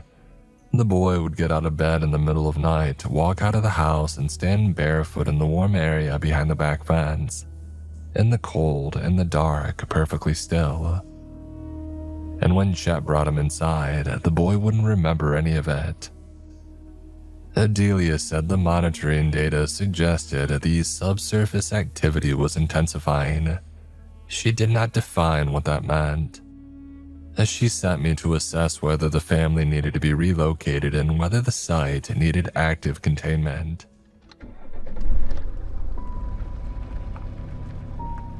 I drove to the property. Southeastern Oregon is a landscape that does things to your sense of scale. The emptiness is so vast that distance loses meaning. You drive for an hour and the mountains on the horizon do not seem any closer. The land is flat sage in every direction, gray-green and pale, with the occasional rim rock formation or dry lake bed breaking up the monotony. It's a place that feels older than most places, like the earth here hasn't been interrupted by anything in a very long time. The Linden property was a modest ranch house with a metal barn and a couple of outbuildings on about 20 acres. The driveway was a quarter-mile of gravel.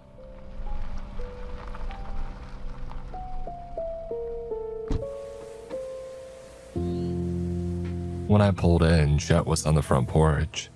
He had been expecting me. Adelia had called ahead. Chet Linden was the kind of man you find in places like Harney County. Big, weathered hands that looked like they had been carved from hardwood. He did not waste words. He shook my hand and said that you're from the government, and I said yes, and he said let me show you the back, and that was the end of the small talk. He walked me around the house and through the back gate and into the acreage behind the property. I saw it immediately. The warm area was obvious. The sage that grew inside its boundary was taller and greener than the sage outside, which was wrong for March in the high desert when everything should be brown and dormant. Inside the warm area, the sage was shoulder height and bright green, lush in a way that looked almost tropical against the gray steppe around it. The boundary was sharp. You could stand with one foot in brown, dormant sage and the other foot in green, living sage, and the difference was so stark that it looked like somebody had drawn a line on the ground. I crouched at the edge and put my hand on the soil. Warm, not uncomfortable, maybe 85 degrees. In March, when the ambient soil temperature should have been in the 30s, and the vibration, it was exactly as Chet described. A low, steady pulse, rhythmic, rising up through the ground and into my palm. It felt organic. It felt like putting your hand on the chest of something that was breathing. I walked the perimeter of the warm area. It was close to 7 acres, larger than what was originally reported, which meant that it had grown since the last assessment. It extended from behind the house to the property line and beyond, into the open land south of the fence. I crouched again at a different point and pressed my hand flat against the soil, and I held it there for a long time.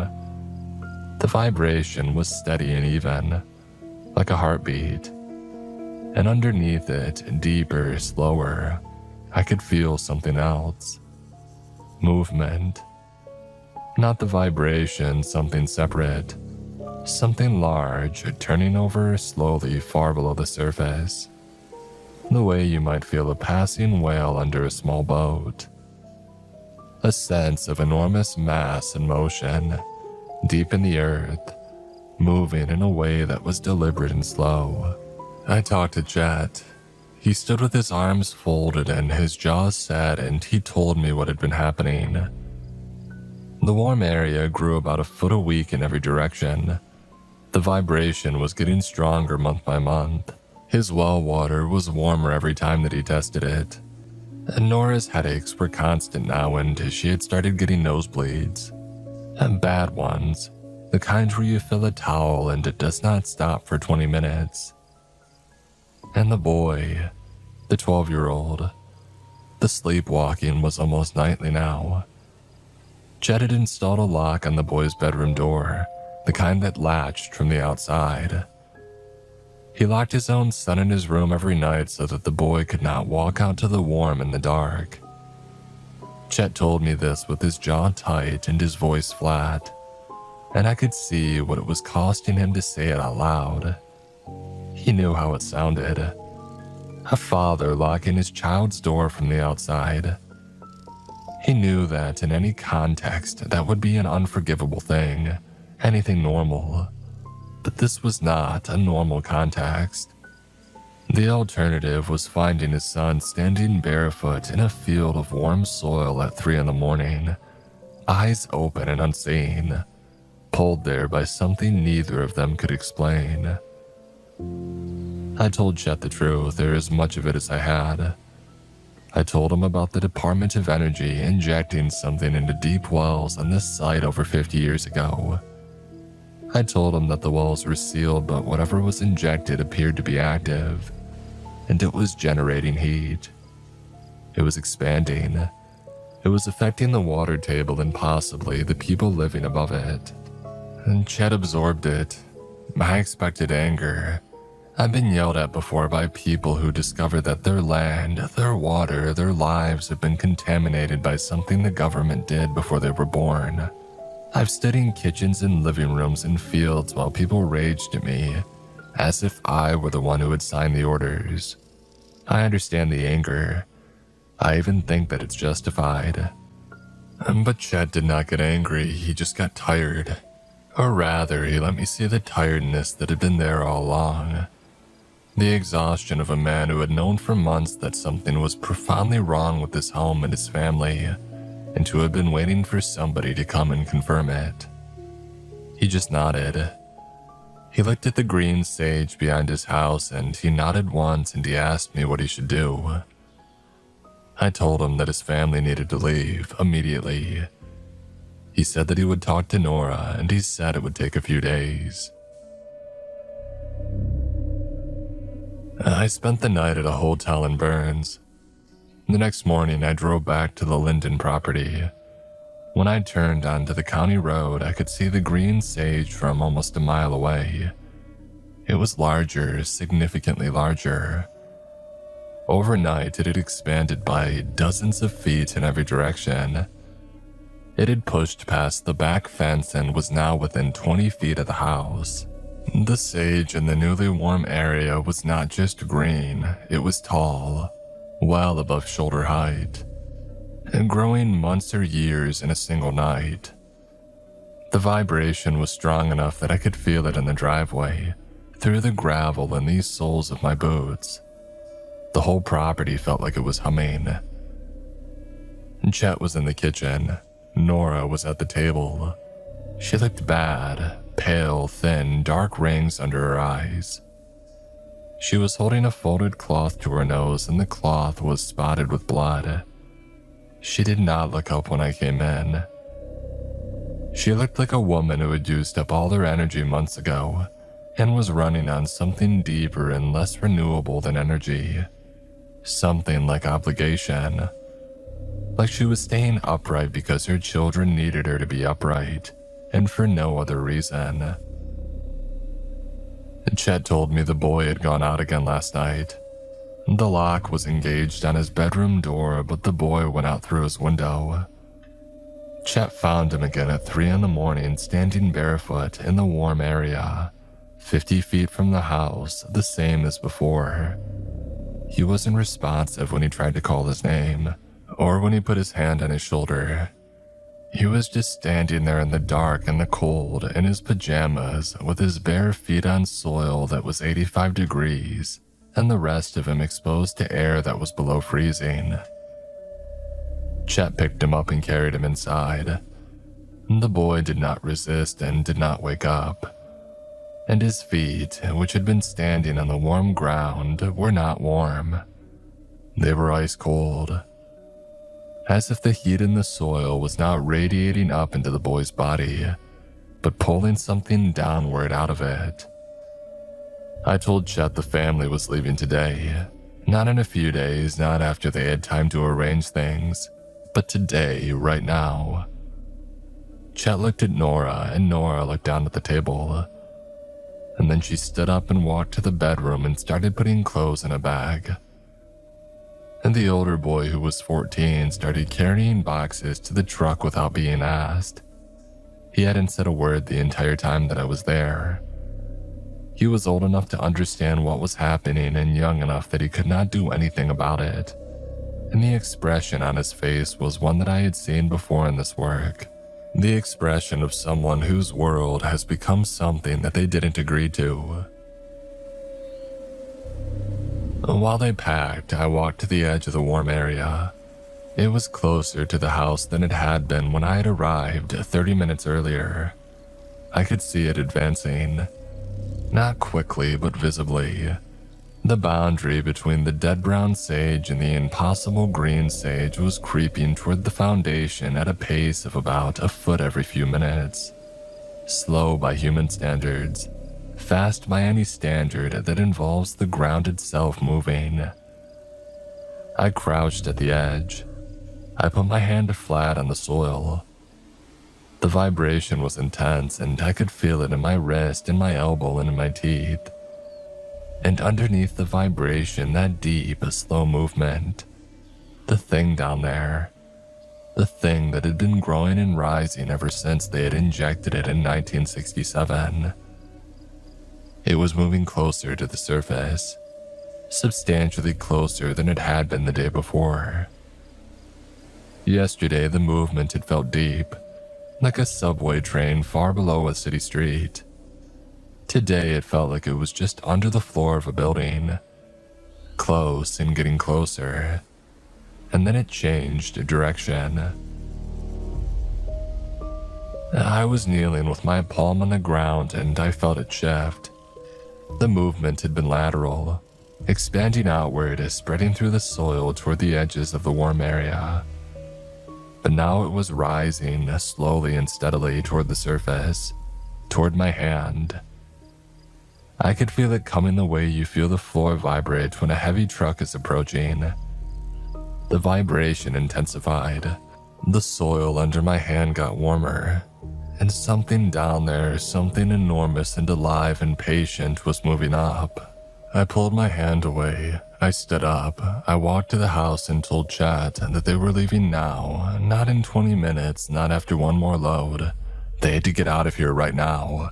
Get in the truck and drive. The family immediately headed to their vehicle. Chet got behind the wheel, Nora in the passenger seat, and both boys in the back. I followed behind them in my truck.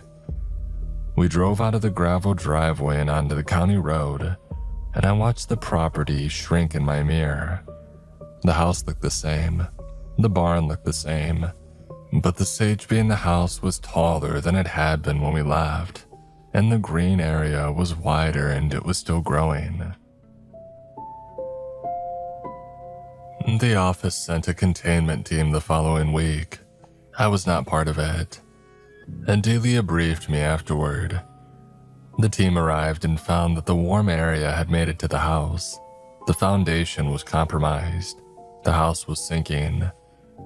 Not collapsing, but sinking and being drawn downward.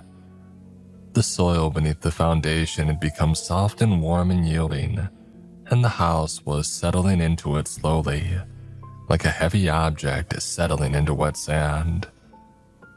The porch was 6 inches lower than it should have been. The door frames were racked. The concrete slab had cracked in 3 places. And the team assessed and withdrew. The office arranged for the property to be condemned through the county building department, citing foundation failure. The county road past the property was closed for what was described as a bridge inspection. The Linden family was relocated to Boise under a federal assistance program that does not appear in any public record. I called Chet about a month later. He said the family was getting by. They had an apartment in Boise. Nora's headache stopped within a week of leaving, and her nosebleed stopped within a few days after that. The older boy had started at a new school and was handling it. He was a steady kid, he would be all right. The younger boy was still sleepwalking. And not every night, not as frequently as before, but still pretty often. And it had changed. He was no longer walking outside. He was walking to the front door of the apartment. Chet would find him in the middle of the night, standing at the door with his hand on the knob, eyes open, expressionless, facing south toward Harney County. Every time it was the same. He wasn't trying to open the door, just standing there with his hand on the knob like he was waiting for permission, or waiting for something to tell him that it was time. Chet said again the boy never remembered any of it in the morning. I talked to Delia after that call. She told me that the warm area on the Linden property had expanded to over 40 acres. The house had sunk almost 2 feet into the ground, and the barn was leaning at a visible angle. The well had collapsed and the casing pulled down into the softening earth. And satellite imagery showed that the warm area was not circular. It was not expanding evenly in all directions. It was spreading along the paths of the underground wells, following the injection routes from the 1960s, reaching outward through the desert like fingers following the veins in the rock, reaching toward the neighboring properties, toward the road, and patiently toward Burns. Now I know I promised only 3 stories, but going through all these old jobs stirred up some memories that I must have forgotten. So let's do one more. Why not? This is the one job that most closely resembled the work that I used to do for the state of Wyoming, and that made it worse in a way that I did not anticipate. Tracking a problem animal through backcountry is something that my body knows how to do. My legs know the pace. My eyes know what to look for. Broken branches, disturbed soil, hair caught on bark. One Delia called me in early November about 18 months ago and told me that I was going to the Bitterroot Mountains in central Idaho to track something. Part of me felt almost relieved. This was work that I understood. I was wrong about that though. I understood the method. I did not understand what I was tracking. The briefing was short, even by Delia's standards. She told me that the Forest Service had received a cluster of reports from elk hunters in the Selway Bitterroot Wilderness. 3 separate hunting parties over a span of about 2 weeks had reported encountering an animal that they could not identify. The descriptions were inconsistent in the specifics but consistent in the broad strokes. Large, bipedal, or at least capable of bipedal movement. Dark in color, fast. Each party encountered it at a different location, but all 3 were on the same drainage. A long, narrow valley following a tributary of the Selway River about 30 miles from the nearest road. One hunter described it as a bear walking upright, except the proportions were wrong. The arms were too long. The head was too small. The gait was smooth and not the shuffling, unbalanced walk of a bear on its hind legs, but a fluid and purposeful stride, like something built to walk that way. The second group saw it at dusk from across the meadow. They said that it was standing at the tree line watching their camp, and they estimated it at 7 feet tall. One of the hunters looked at it through his rifle scope and put the gun down and told the others that they were leaving. He would not say what he saw through the scope. The group packed out that night, hiking 4 hours in the dark to reach their vehicles. The third party did not see it. They heard it, moving through the timber above their camp in the middle of the night. Heavy footfalls, branches breaking. They said that it circled their camp twice. They said it made a sound they described as breathing, but too loud, like the exhale of something with lungs larger than any animal they knew of, deep and resonant and close. One of the hunters discharged his rifle into the trees. The sound stopped. In the morning, they found tracks in the soft ground above the camp. The tracks were not consistent with any known species. They were roughly 18 inches long and showed 5 digits like a hand, but compressed and elongated, as if something that normally walked on 4 limbs had been walking on 2, and its front feet had been bearing weight that they were not designed for. The Forest Service does not have a protocol for unidentified bipedal animals. They filed their reports and somebody at the regional office flagged them, and the flag found its way through the interagency channels that led to Delia. She told me to go in and track it, find it if I could, identify it, determine if it was a threat, determine if it was one of ours. That last part is the part that matters. Determine if it was one of ours. Because the Selway Bitterroot Wilderness sits adjacent to a stretch of national forest that was used by the Department of Defense in the early 70s for a program that Delia described only as a biological enrichment study.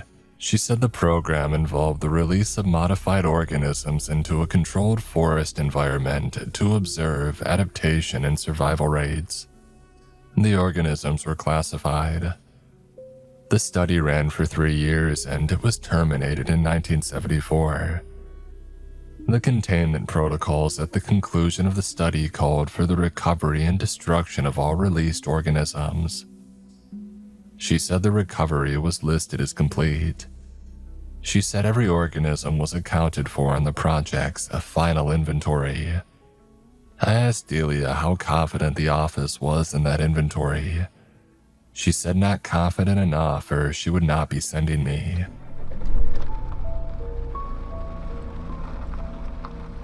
I drove to Idaho. I spent a day in the town of Darby, Montana, just across the border organizing my gear, and then I hiked into the wilderness. I want to describe the Bitterroot because the landscape matters. And this is not a groomed national park with trails and signage. The Selway Bitterroot is one of the largest wilderness areas in the lower 48. It is steep, dense, old-growth forest, cut by deep drainages and narrow ridgelines. The canopy in the valley bottoms is so thick that even at midday, the light on the forest floor is dim and green and filtered. The undergrowth is heavy. Visibility is often less than 50 yards. The terrain is the kind of country where a bull elk can stand 100 feet from you and you will not see it until it moves. It is excellent country for something that does not want to be found. I hiked to where the sightings occurred. It took a day and a half.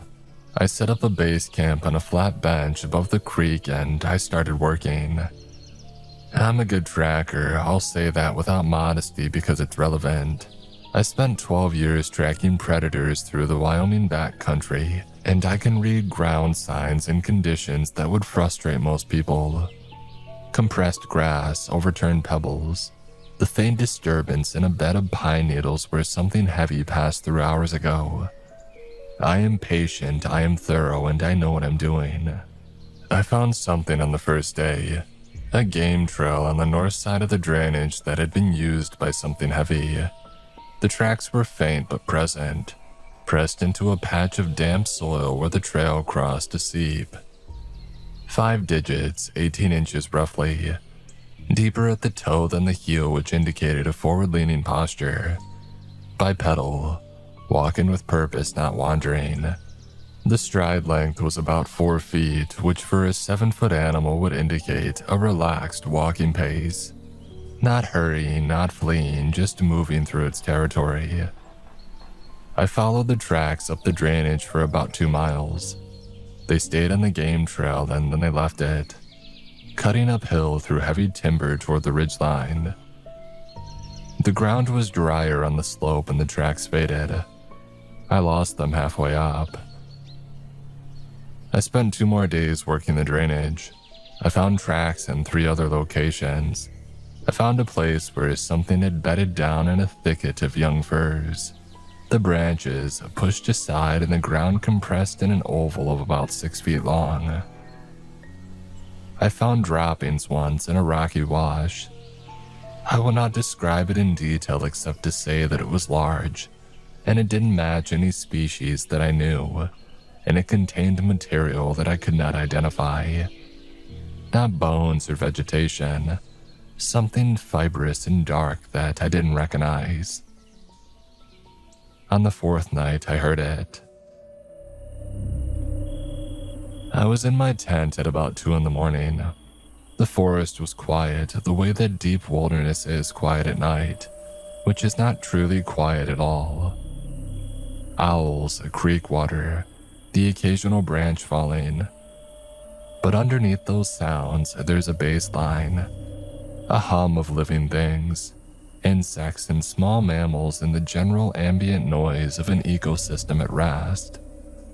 That bass line dropped out, the way it does when a large predator enters the area. Everything small goes silent, Every bird it tucks its head. The forest holds its breath. I lay in my sleeping bag and I listened. I could hear something moving through the timber uphill from my camp, heavy and slow. It was walking through the trees about 100 yards above me, moving laterally across the slope. I could hear branches deflecting, not breaking, but deflecting, which told me the animal was aware of its body in space and it was moving carefully. A bear crashes through the brush. A deer pushes through it. Whatever it was treading through the timber the way that a person treads through a crowd, aware and intentional. It stopped, directly above my camp. 100 yards uphill in the dark timber. I could not see anything. The canopy blocked the moonlight and the trees were black columns fading into deeper black, but I could feel it. The way you feel someone watching you from across a room. An attention, a focus. It was standing in the dark and it was looking down at my camp and it knew that I was there. And then the breathing. The hunters were right, it was too loud, too deep. The exhale of something with a chest cavity larger than a horse, pushing air through a throat that resonated like a pipe organ. I could feel it in my sternum. A deep, slow, rhythmic respiration that carried through the night air with a clarity that told me the animal was facing me. Facing downhill, facing my tent, breathing and watching. It lasted about 10 minutes and then it moved on. The footfalls resumed heavy and slow, continuing across the slope and away to the east. The baseline sounds of the forest did not return for almost an hour. I lay in my tent and thought about what I had heard. I thought about 12 years of tracking wolves and mountain lions and black bears. I thought about the sounds that they make in the dark. I've heard all of them. I've been close to all of them. I had a mountain lion scream 30 yards from my tent and my hands didn't even shake. But now my hands were shaking. Because what I heard wasn't an animal. It wasn't behaving like an animal. An animal that stumbles across a camp at 2 a.m. either investigates it or avoids it. It approaches or it leaves. It doesn't stop at a hillside 100 yards away and stand there and breathe and watch for 10 minutes. That is not predator behavior. And that is not prey behavior. That's observation, assessment. That is something with a mind looking at a situation and deciding what to do about it. I packed out the next morning. I hiked the day and a half back to my vehicle and I drove to Darby and called Delia from my motel room. I told her what I had found, what I had experienced. I told her that whatever was in the Bitterroot drainage was large and bipedal intelligent, and it was not in any wildlife database in the country. I told her it was one of ours. Delia was quiet for a while, and then she asked me to describe the droppings again. I did, and she asked about the fibrous material. I described it as best I could. She asked if it was possible that it was synthetic. I said that I didn't know. She was quiet again. And then she told me something that made me sit down on the edge of the motel bed and stare at the wall. She said the biological enrichment study in the 70s involved the release of 7 organisms. They were engineered from a primate base. She did not say what they were engineered to do. She said that the project ran for 3 years, and at the conclusion, the recovery team went in and collected 6 organisms, and the other one was listed in the final report as uncovered and presumed dead. That forest was dense, the terrain extreme. The project director signed off on the loss. 1 organism out of 7 was an acceptable attrition rate. And that was about 50 years ago. Whatever it was that they left, it stayed and it adapted and it grew. For 50 years, it lived in one of the most remote wilderness areas in the country, and it was never found because nobody was looking and because it was smart enough not to be seen. I asked Delia what the office had planned to do. She said the Selway Bitterroot Wilderness covered over 1 million acres, and that organism had demonstrated the ability to avoid detection for half a century, and that the office didn't currently have the resources or the mandate to conduct a recovery operation in that terrain. I asked her what that meant in plain language, and she said it meant that they were going to leave it alone. And Delia told me later that the hunter, a man from Boise who had been hunting elks in the Bitterroot for 20 years, the one that had seen the anomaly through his scope, sold all of his rifles within a month of the encounter. He quit hunting entirely. He wouldn't tell his wife why, he wouldn't tell anybody why. He simply stopped going into the woods and he never went back. I understand that. I didn't see it, and I understand that. Because I heard it breathing, and what I heard was not an animal. What I heard was something that was built to be more than an animal, and that had 50 years alone in the wilderness to become whatever it was going to become, and that I didn't want to see what that is. Nobody does. That's why it's still out there. That's all I got for now. If you want to hear more of what I've been through, just let me know. Stay safe out there, everyone. And don't always trust what you're being told.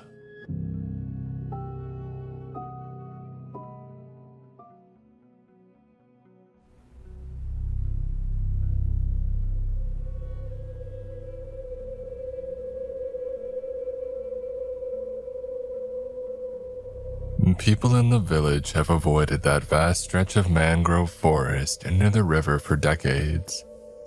I remember my father warning me never to go deeper into the forest, beyond where sunlight could barely filter through the thick canopy. I wasn't the only one. Every kid in our coastal village had heard the story countless times. An evil spirit lurking somewhere in its dark, drenched corridors of trees, waiting for a chance to lunge at anybody foolish enough to wander too close. The real danger is probably much simpler and less mythical than that to most people these days. But I'm not writing this to debunk anything or to prove anything. I am old, too old. I can already feel my mind coming apart at the seams, my body deteriorating with each passing day. I am writing this as a warning to whomever it may concern. Never dismiss the remnants of old superstition still lingering in this modern world. They exist for a reason. Some may have first formed as a deterrent against the dangers of nature, passed from generation to generation as a way of making sense of the unknown. But there are places in this world where logic does not apply. The laws of reality bend and break, toyed with on a whim by forces that defy explanation. The mangrove forest near my village might be one of those places. I was only 22 when I first set foot in its treacherous, waterlogged terrain. The last time that I trod beneath its damp, suffocating canopy a few decades ago, a boy had gone missing.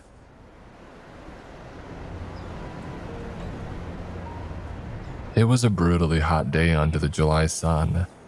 I was standing beside my old wooden boat, minding my own business as usual, trying to untangle a stubborn pile of fishing net. The tide had gone out hours earlier, leaving the boat half buried in mud and sand. Out in the distance, the great waves of the ocean rolled endlessly toward the shore. From where I stood, they looked like long rows of dark beasts rising and collapsing over and over again. Their white crests flashed under the harsh sunlight. The air smelled strongly of salt. And then I noticed Narina standing behind me, and I swear she hadn't been there a moment earlier. "Araya," she gasped, collapsing at my feet before I could react. Her body shook uncontrollably as she tried to steady herself. The hem of her light blue dress was soaked through. heavy with dark mud and clinging sand.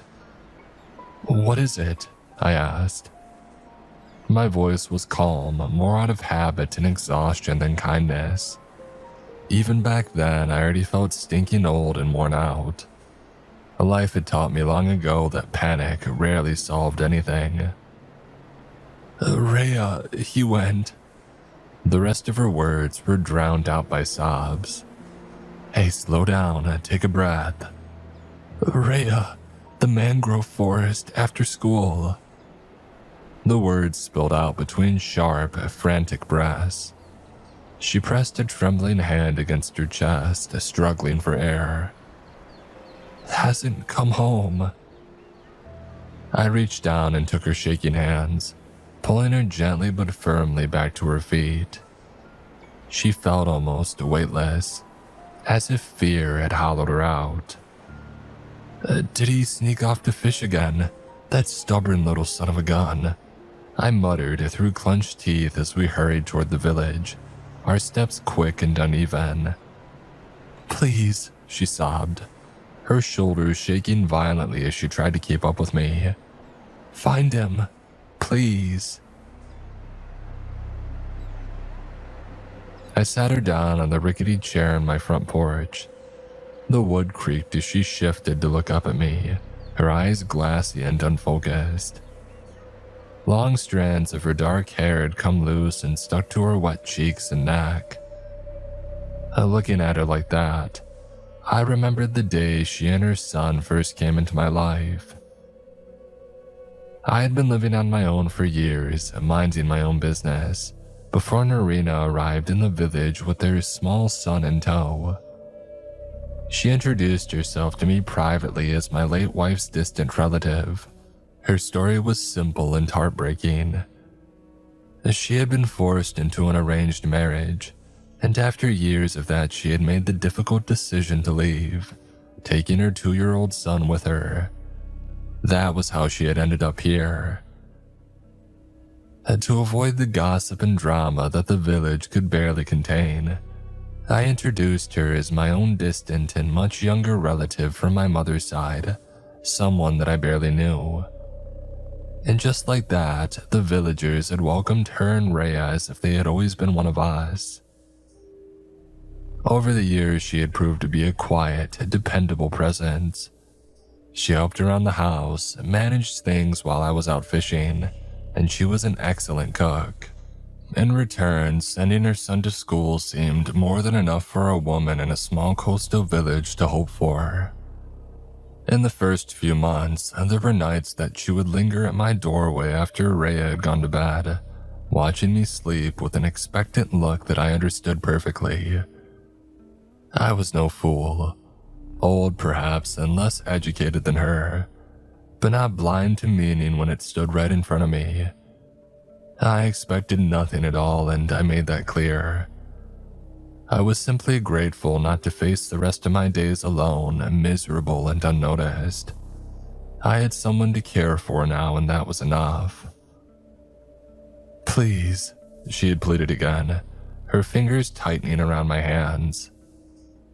I stayed with her for a while, long enough to calm her shaking breaths, speaking in low, steady tones until her panic dulled to something quieter and more manageable.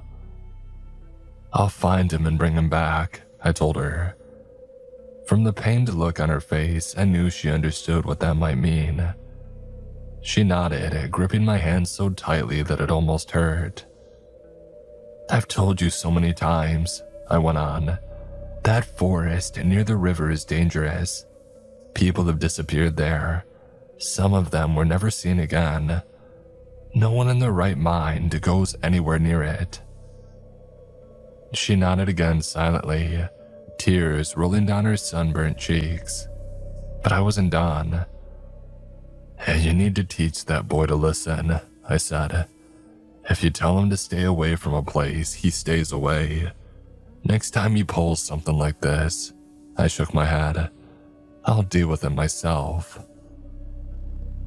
When she seemed stable enough, I took her next door and asked my neighbor and her daughter to keep her company and to not leave her alone. And then I went straight to the village head's house, where a handful of men were playing ping pong in its spacious and shady front yard. I told them what had happened and they all agreed to help search for Rhea. Among them was Hassan, a young marine science student from the city who had been staying temporarily with the village head and his family for some research project. I never bothered to learn the details.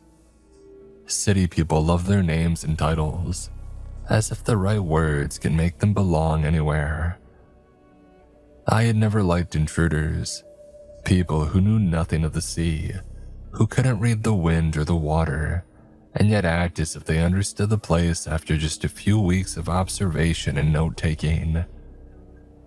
They disrupted the village's quiet, deliberate rhythm, a rhythm shaped over generations by tides, storms, and loss. To me, they were a constant irritation, a foreign weight pressing against something long and settled. And this one in particular, broad-shouldered and loud, with his sharp city accent and careless confidence, embodied everything that I despised. He had a crude, vulgar sense of humor, and he seemed determined to share it with the entire world. Whenever he opened his mouth, it was usually to mock something or someone. Most people take time to understand. It takes patience to really see who somebody is beneath the surface. But he was an exception. He wore his irritating personality openly, almost proudly. Within a few days, it was obvious what kind of man he was. He ticked every box for an obnoxious schmuck. For reasons I never quite understood, the village youths adored him. They treated him like some sort of older brother, trailing after him through the village like a pack of eager puppies. It didn't take long before his city slang started creeping into their speech. Soon they were all imitating his cool accent. Still, beggars can't be choosers, and we had a child to find. Villages knew better than to wander too deep into the mangrove forest along the western coast. Nobody crossed the river without a good reason, and no one ever ventured into the unexplored stretches beyond it. Saltwater crocodiles were no myth. Sightings had grown rare, but every few years one turned up again, basking on the riverbank or drifting silently toward the open sea in search of prey. If that's what we were dealing with, then I needed every able-bodied man that I could get, the city oaf included. Word spread quickly through the village that a boy had gone missing. Before long, people were crowding into the front yard, some eager to help, others just there to feed their appetite for a bit of village drama. As we left the outskirts of the village and slipped into the mangrove forest, the air thickened almost immediately, damp and heavy against my skin. The salty breeze from the open sea faded behind us, replaced by the stagnant smell of brackish water and rotting leaves. The ground beneath our feet grew softer with every step, dark mud sucking at our shoes and releasing with a wet, reluctant sound. The thin mangrove roots pushed up from the earth everywhere, sharp and crooked like hundreds of black spikes, forcing us to watch every step that we took. The air buzzed with insects. Mosquitoes whined near our ears, and somewhere deeper in the swamp, a chorus of unseen creatures chirped and rasped in the shadows. Every now and then, something splashed quietly in one of the narrow tidal channels winding through the mangroves, sending small ripples through the dark water. It was the kind of place where sound carried strangely. A snapped twig or shifting branch seemed to echo farther than it should have. And after only a few minutes inside, the village already felt very far away. With every step, a dull ache began to bloom in my feet. The soles of my old shoes were worn nearly smooth, scuffed and split from years of crab hunting along the eastern coast, where a long, narrow bite cut into the land and curled inland. It had always been the safer place to glean, sheltered from the worst of the tides and sudden swells, but still the miles had taken their toll. The leather bit into my heels and I felt every stone and crooked root beneath my feet. I could really have used a new pair. My poor old feet had carried me further than I had ever given them credit for. Hassan suddenly fell into step beside me, his massive shoes nearly stepping on my old, bony feet. I winced away at once, trying to put distance between us, but he stayed close, crowding my stride. The moment that he opened his mouth, I was reminded exactly why I disliked him. That daughter of yours, sir," he said with a grin that made my skin crawl, a lit cigarette dangling from the corner of his mouth. I didn't answer. I kept my eyes fixed on the narrow path ahead, carefully picking my way between the mangrove roots and pretending that he hadn't spoken. It was still early afternoon and the sun hung high above the forest, but beneath the tangled canopy of branches and leaves, very little of that warmth reached us. The light filtered down in thin, broken shafts that barely touched the muddy ground. The deeper that we went, the deeper it grew, and strangely enough, the air began to feel colder. "She's kinda hot," he went on, flashing a set of crooked, nicotine-stained teeth. I looked at him, blinking once and then again. It took every bit of restraint I had to not drive my fingers into his small, beady eyes right then and there. "Hot," I repeated, my voice flat with disgust.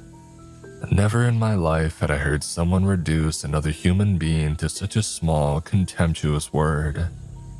Hot. That was all she was to him. "Oh, that's what we call pretty girls back in the city," he said with a chuckle, flicking his cigarette into the mud. "You think a widowed woman like her would ever go for a younger guy? Someone like me?" For a moment, I couldn't even form a reply. My thoughts tangled, my jaw tightened as I struggled to decide which response wouldn't end with blood on my hands. "Well," he giggled, pleased with himself, "maybe if I managed to find her son alive."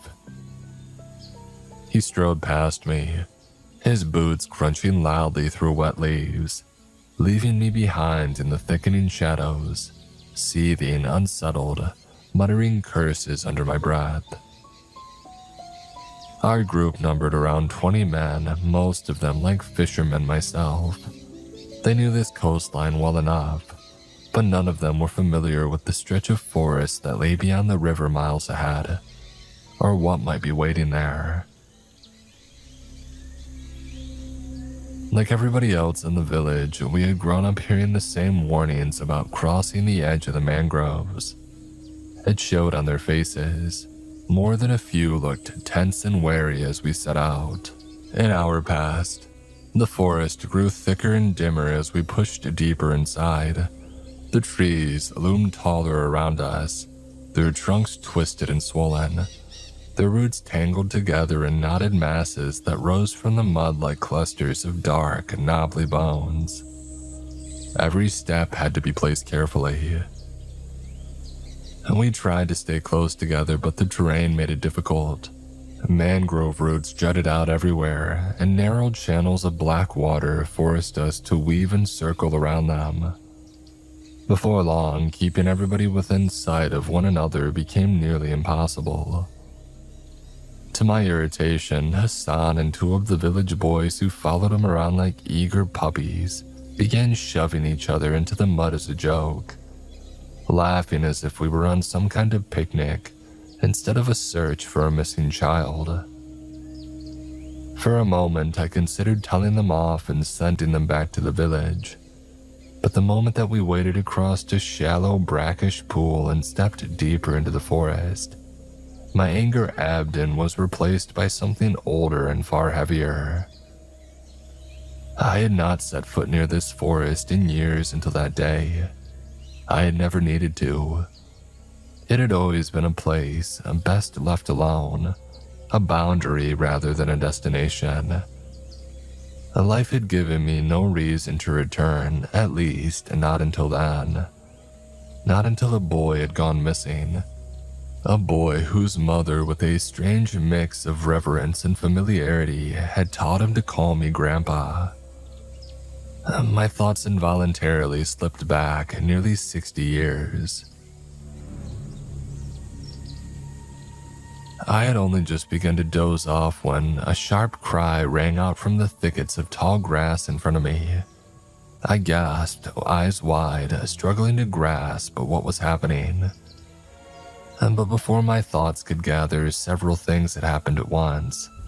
A brutal, swift kick landed on the back of my neck, wrenching a strangled yelp from me like a stray dog, followed immediately by the rapid stutter of gunfire crackling through the darkness, shattering the quiet night. A soldier, as Sato, barked at me, and then raised his boot to strike again. This time he missed, the toe of his shoe slamming into the ground instead, kicking up a spray of wet sand and muck that splattered across my face. Before I could scramble out of reach, he had seized a fistful of my hair and began dragging me along the muddy riverbank. I didn't understand the words that he hurled at me, but I understood the cruelty well enough. I dared not even groan. I simply stumbled along, hunched and silent. He growled in a low voice while 4 other soldiers crept behind us, careful not to make a sound that might betray their presence. We marched on, unsure which way to go. A small lantern glowing dimly in the darkness was our only source of light. The weak flame flickered with every step, throwing long, crooked shadows across the tangled roots around us. As Sato raised the lantern above his head for a moment, slowly turning in place as he studied the darkness, as if trying to find a path hidden somewhere beyond the reach of the light. And then he moved around the knobby trunk of a massive mangrove tree. The rest of us followed. I drew a quiet breath, wondering whether I would make it out of the jungle alive and what might await me if I did. Would they let me go? Or would I share the fate of my cousin whom these very men had beheaded weeks earlier? The sound of Sato's long and gleaming sword cutting through his neck beneath the low rustle of wind moving through the tall grass would ring in my ears and haunt my dreams forever. My bare feet grew numb as we continued through the swamp's cold, wet soil, my joints aching from the ocean wind whispering through the mangrove trees. They had taken my shoes from me. Running would have been futile anyway in the treacherous, uneven terrain, where every step demanded caution. And barefoot I had been forced onto the sharp shells and jagged barnacles hidden along the ground, their edges slicing into my soles until warm blood slicked the mud beneath my feet. I thought of my parents and siblings, dead, murdered years ago. That was when I had lost all the desire to live. I mean, what was the point? The wound in my soul had never stopped bleeding, the pain a constant companion. The sooner it ended, the better, or so I had thought.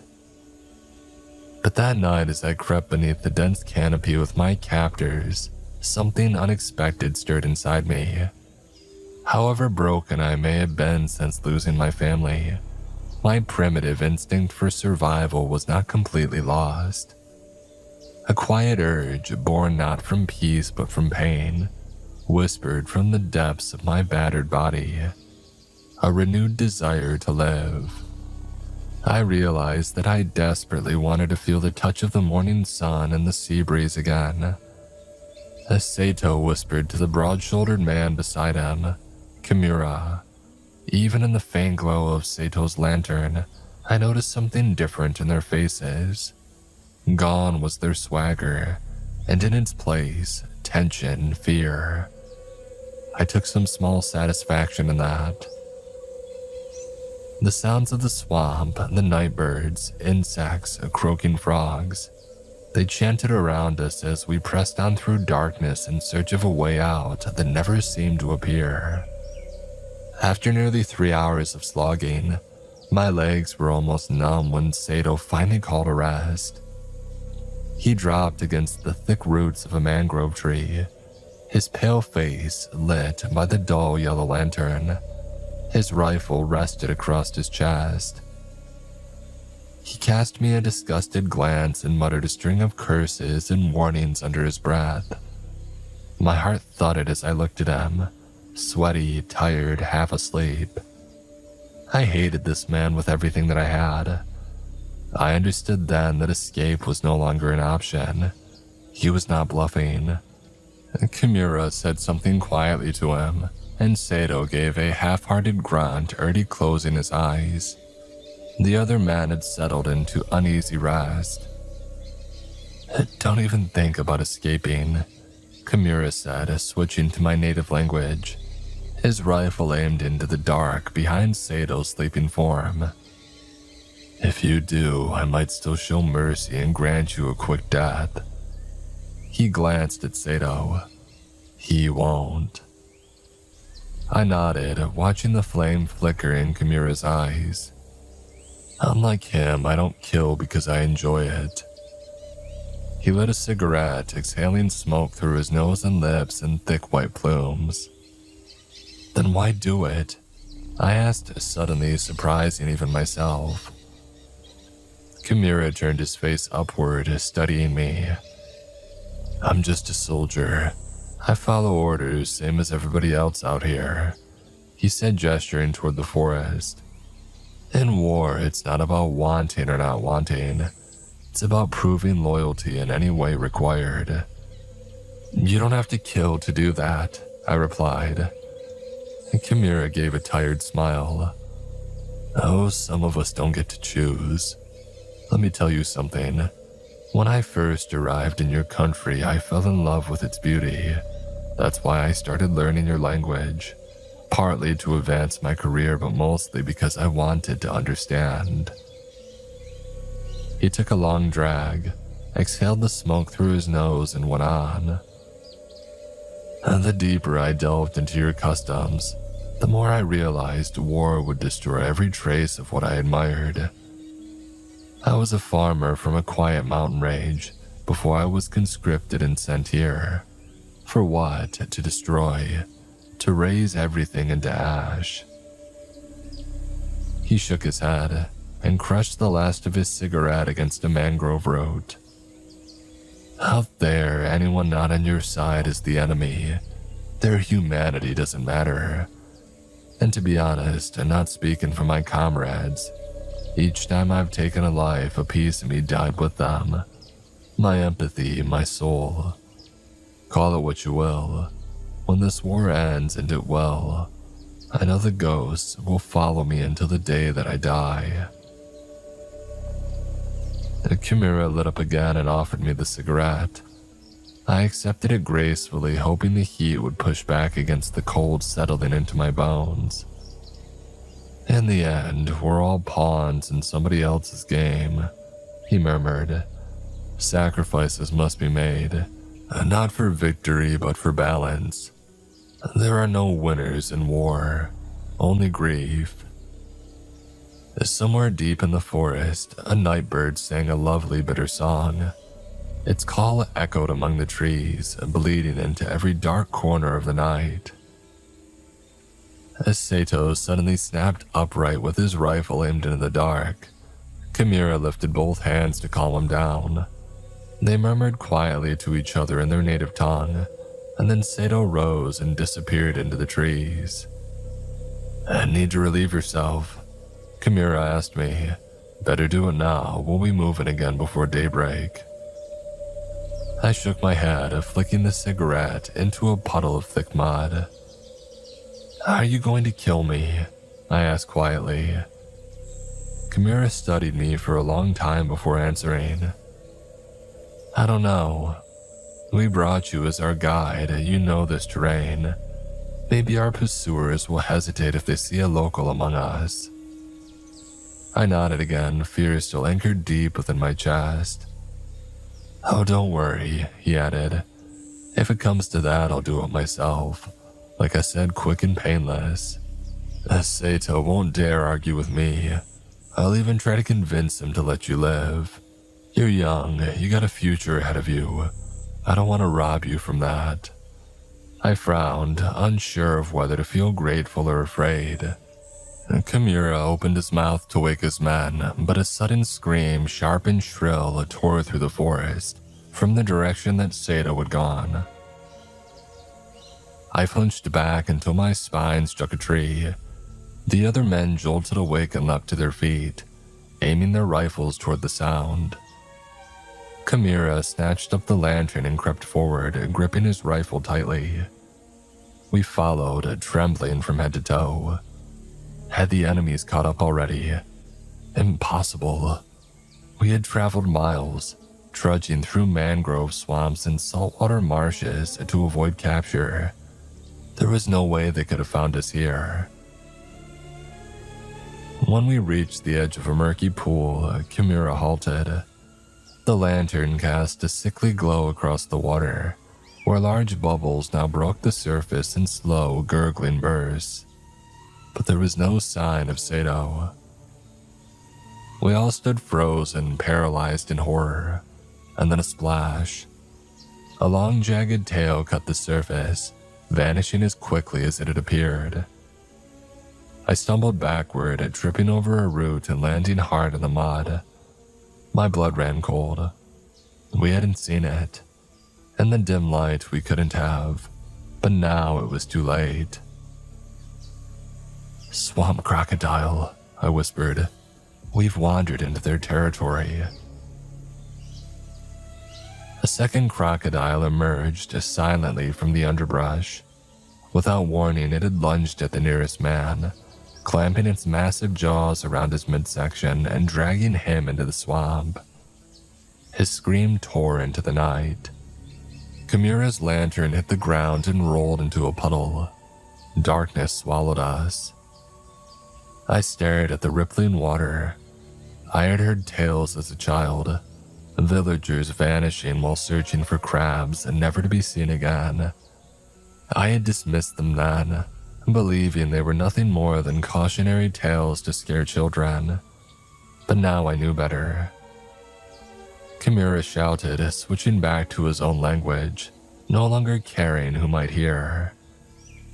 We fled blindly, stumbling through mud and over roots as more splashes echoed from all directions. Panic had turned to pure instinct, but we kept running. "How much farther to the hills?" Kimura asked between breaths as he passed me and took the lead. "Not far, just a few more kilometers along the coast." He spat in frustration and whispered urgently over his shoulder to his remaining men. They looked pale and shaken. I didn't need to understand their language to see the fear in their eyes. "Dawn's coming. Once it's light out, they'll spot us easily and get us out of here, and maybe, just maybe, we'll let you live," Kimura said. I nodded and quickened my pace. For nearly an hour, we pressed forward through the clinging mangroves. Somewhere in the darkness, the crocodile still lurked, hungry and alert. Time was running out. The end of this flight would either bring life or death. My feet had gone numb from the cold and the pain. Each step felt dull and distant, as though they no longer quite belonged to me. A thirst clawed at my throat and hunger gnawed relentlessly at the pit of my stomach. My body felt as though it had been pushed far beyond its limits, stretched thin by exhaustion and stubborn will. Still, I did not stop. This march could not go on forever. Even the longest and most desperate retreat had to end somewhere. Where this one would lead me, I tried not to imagine. The silence around us grew heavy as we moved through the darkness, pressing in from every side like a weight on the chest. Now and then it was broken by the low, restless murmurs of my captors. Uneasy whispers carried between them in the dark. Their voices were tense, edged with a nervousness they tried and failed to hide. Even they could feel it. Something about the forest was wrong. Finally, we had reached the river mouth. The open sea stretched before us, waves breaking gently beneath the hum of nocturnal insects. The salty air hung thick. "Where's the bridge?" Kamira asked. I stared him in the eye as I answered. "There is no bridge." "What do you mean?" he snapped. "You asked me to guide you through territory that the white soldiers never patrol. This part of the jungle has never been charted, not even by my people. There is no bridge. We have to cross the river." He approached the riverbank with caution. The river wasn't wide, maybe 50 meters across, but it was deep, dark, and silent. "No bridge?" he asked again, almost to himself. I stepped into the water, the soft splash echoing faintly in the dark. "Move slowly, don't splash. They sense movement." Kamira turned to his men, nodded, and followed. Their feet sank into the knee-deep silt, water whispering cold around them. The sky was paling. Morning was near. "Pelen, Pelen," I repeated, quieter this time. "Nanti dia Dengar." "Dia?" Kamira asked, confused by my words. I turned, pressing a finger to my lips. "Shh, quiet. Why are you calling it Dia?" His voice quivered. "Isn't that word used only for Pia?"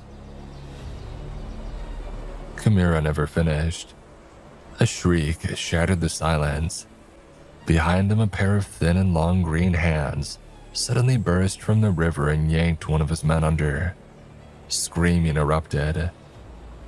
We thrashed toward the opposite bank, desperate and terrified. But another flash, another pair of claws, and the river had claimed its second victim.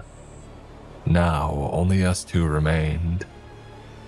We swam, arms burning, legs heavy. Kamira's rifle vanished beneath the surface, lost forever. He didn't care. All he wanted was to reach solid ground. I reached the far bank first, grabbing a thick root and pulling myself up with surprising ease. Kamira was just behind me, but he struggled, weighed down by his muscular frame. "Help me," he gasped, clawing at the riverbank. I reached down instinctively, grabbing his arm, but then I paused. Our eyes met, and in that moment, I saw the truth in his face. The soldier who had shown me kindness, who had spoken of his home, his sorrow, his soul. He wasn't a monster. He was a man just like me, a victim of the same cruel war. "Please," he begged. I hesitated, and then I let go.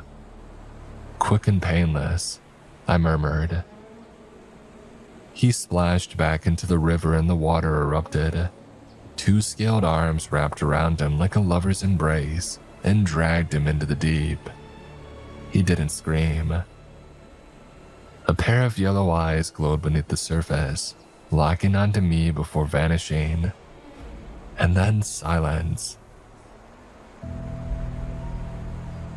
I sat still for a long time, staring into the river, listening to the distant rumble of the ocean. I knew now what the elders of the village had feared for generations. It wasn't the crocodiles, it was something worse, something ancient, something that understood. If it wanted to taste sweet, tender human flesh again, it had to let me live. When the sun finally rose and bathed the swamp in light, I stepped back into the river to begin the long journey home. I stood at the grassy edge of the river, staring down into the still, murky water, waiting in silence. Far off, the low roar of waves crashing at the river mouth drifted through the air, a reminder that high tide was on its way.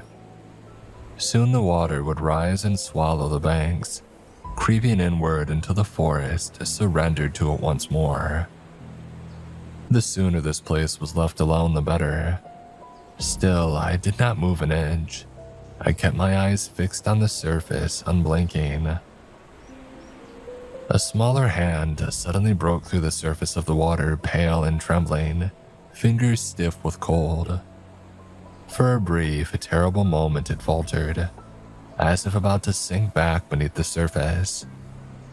I lunged forward, grabbed hold, and hauled the rest of his body out of the river and into my arms. The boy erupted into violent gasps the moment that he's free, his chest hitching as he sucked in air, coughing and retching, water pouring from him and soaking my clothes. "Grandpa!" He cried weakly, salt water spilling from his nose and mouth as his body shook. "Easy," I murmured, holding him close and patting his back as he bent forward and emptied his stomach onto the grass. "Easy, boy." Any anger that I might once have felt over his disobedience had long since drained away, leaving only relief and a deep, settling exhaustion. After a few more minutes of gagging, crying, and shuddering breaths, his breathing finally steadied. I lifted his fragile body into my arms and began walking back toward the village. It took me hours to make my way back through the forest alone in the darkness, carrying the boy in my arms. He was soaked through and trembling, his small body pressed tightly against my chest as I struggled to find a path through the treacherous mangroves. When I finally stumbled out from the tree line, the familiar scent of salt drifting in from the ocean greeted me like a long-awaited relief. People were already gathered on the porch of the village head's house. The moment Narina saw her son curled against my chest, she let out a sound so raw that it barely resembled a scream. She ran toward us, sobbing. "He's fine," I shouted over her cries. "He's fine. I told you that I'd bring him back." She collapsed to her knees in the damp earth and tore him from my arms, pulling him into a fierce and desperate embrace. Her tears carved clean tracks through the grime on his cheeks as she pressed her face into the crook of his neck, breathing him in, as though scent alone might convince her heart that he was truly alive. The village, once buzzing with tense whispers and anxious murmurs, it fell into a respectful hush. Only Narina's broken rhythmic sobbing remained. I noticed the expressions of the men who had accompanied me into the forest earlier, relief tangled with guilt in their eyes. They must have returned before sunset. Nobody wanted to stay in there after dark, and I couldn't blame them. The village head approached me, worry still etched deep into his face. "I know you must be exhausted," he began, "but have you seen?" I shook my head firmly. He stopped mid-sentence, still looking unsure before giving a quiet nod. I knelt beside Narina and rested a hand on her trembling shoulder. Her hands moved frantically over her son, checking his arms and legs for injuries while his exhausted body clung to her, unwilling to let go. "Come," I said softly. "Let's go home. The boy's been through enough." And gently I loosened his grip on his mother and lifted him back into my arms. He did not resist. And my feet still ached with every step, but the pain no longer mattered. Soon enough, they would not ache at all. And not in my new pair of shoes, 2 sizes larger than the old ones.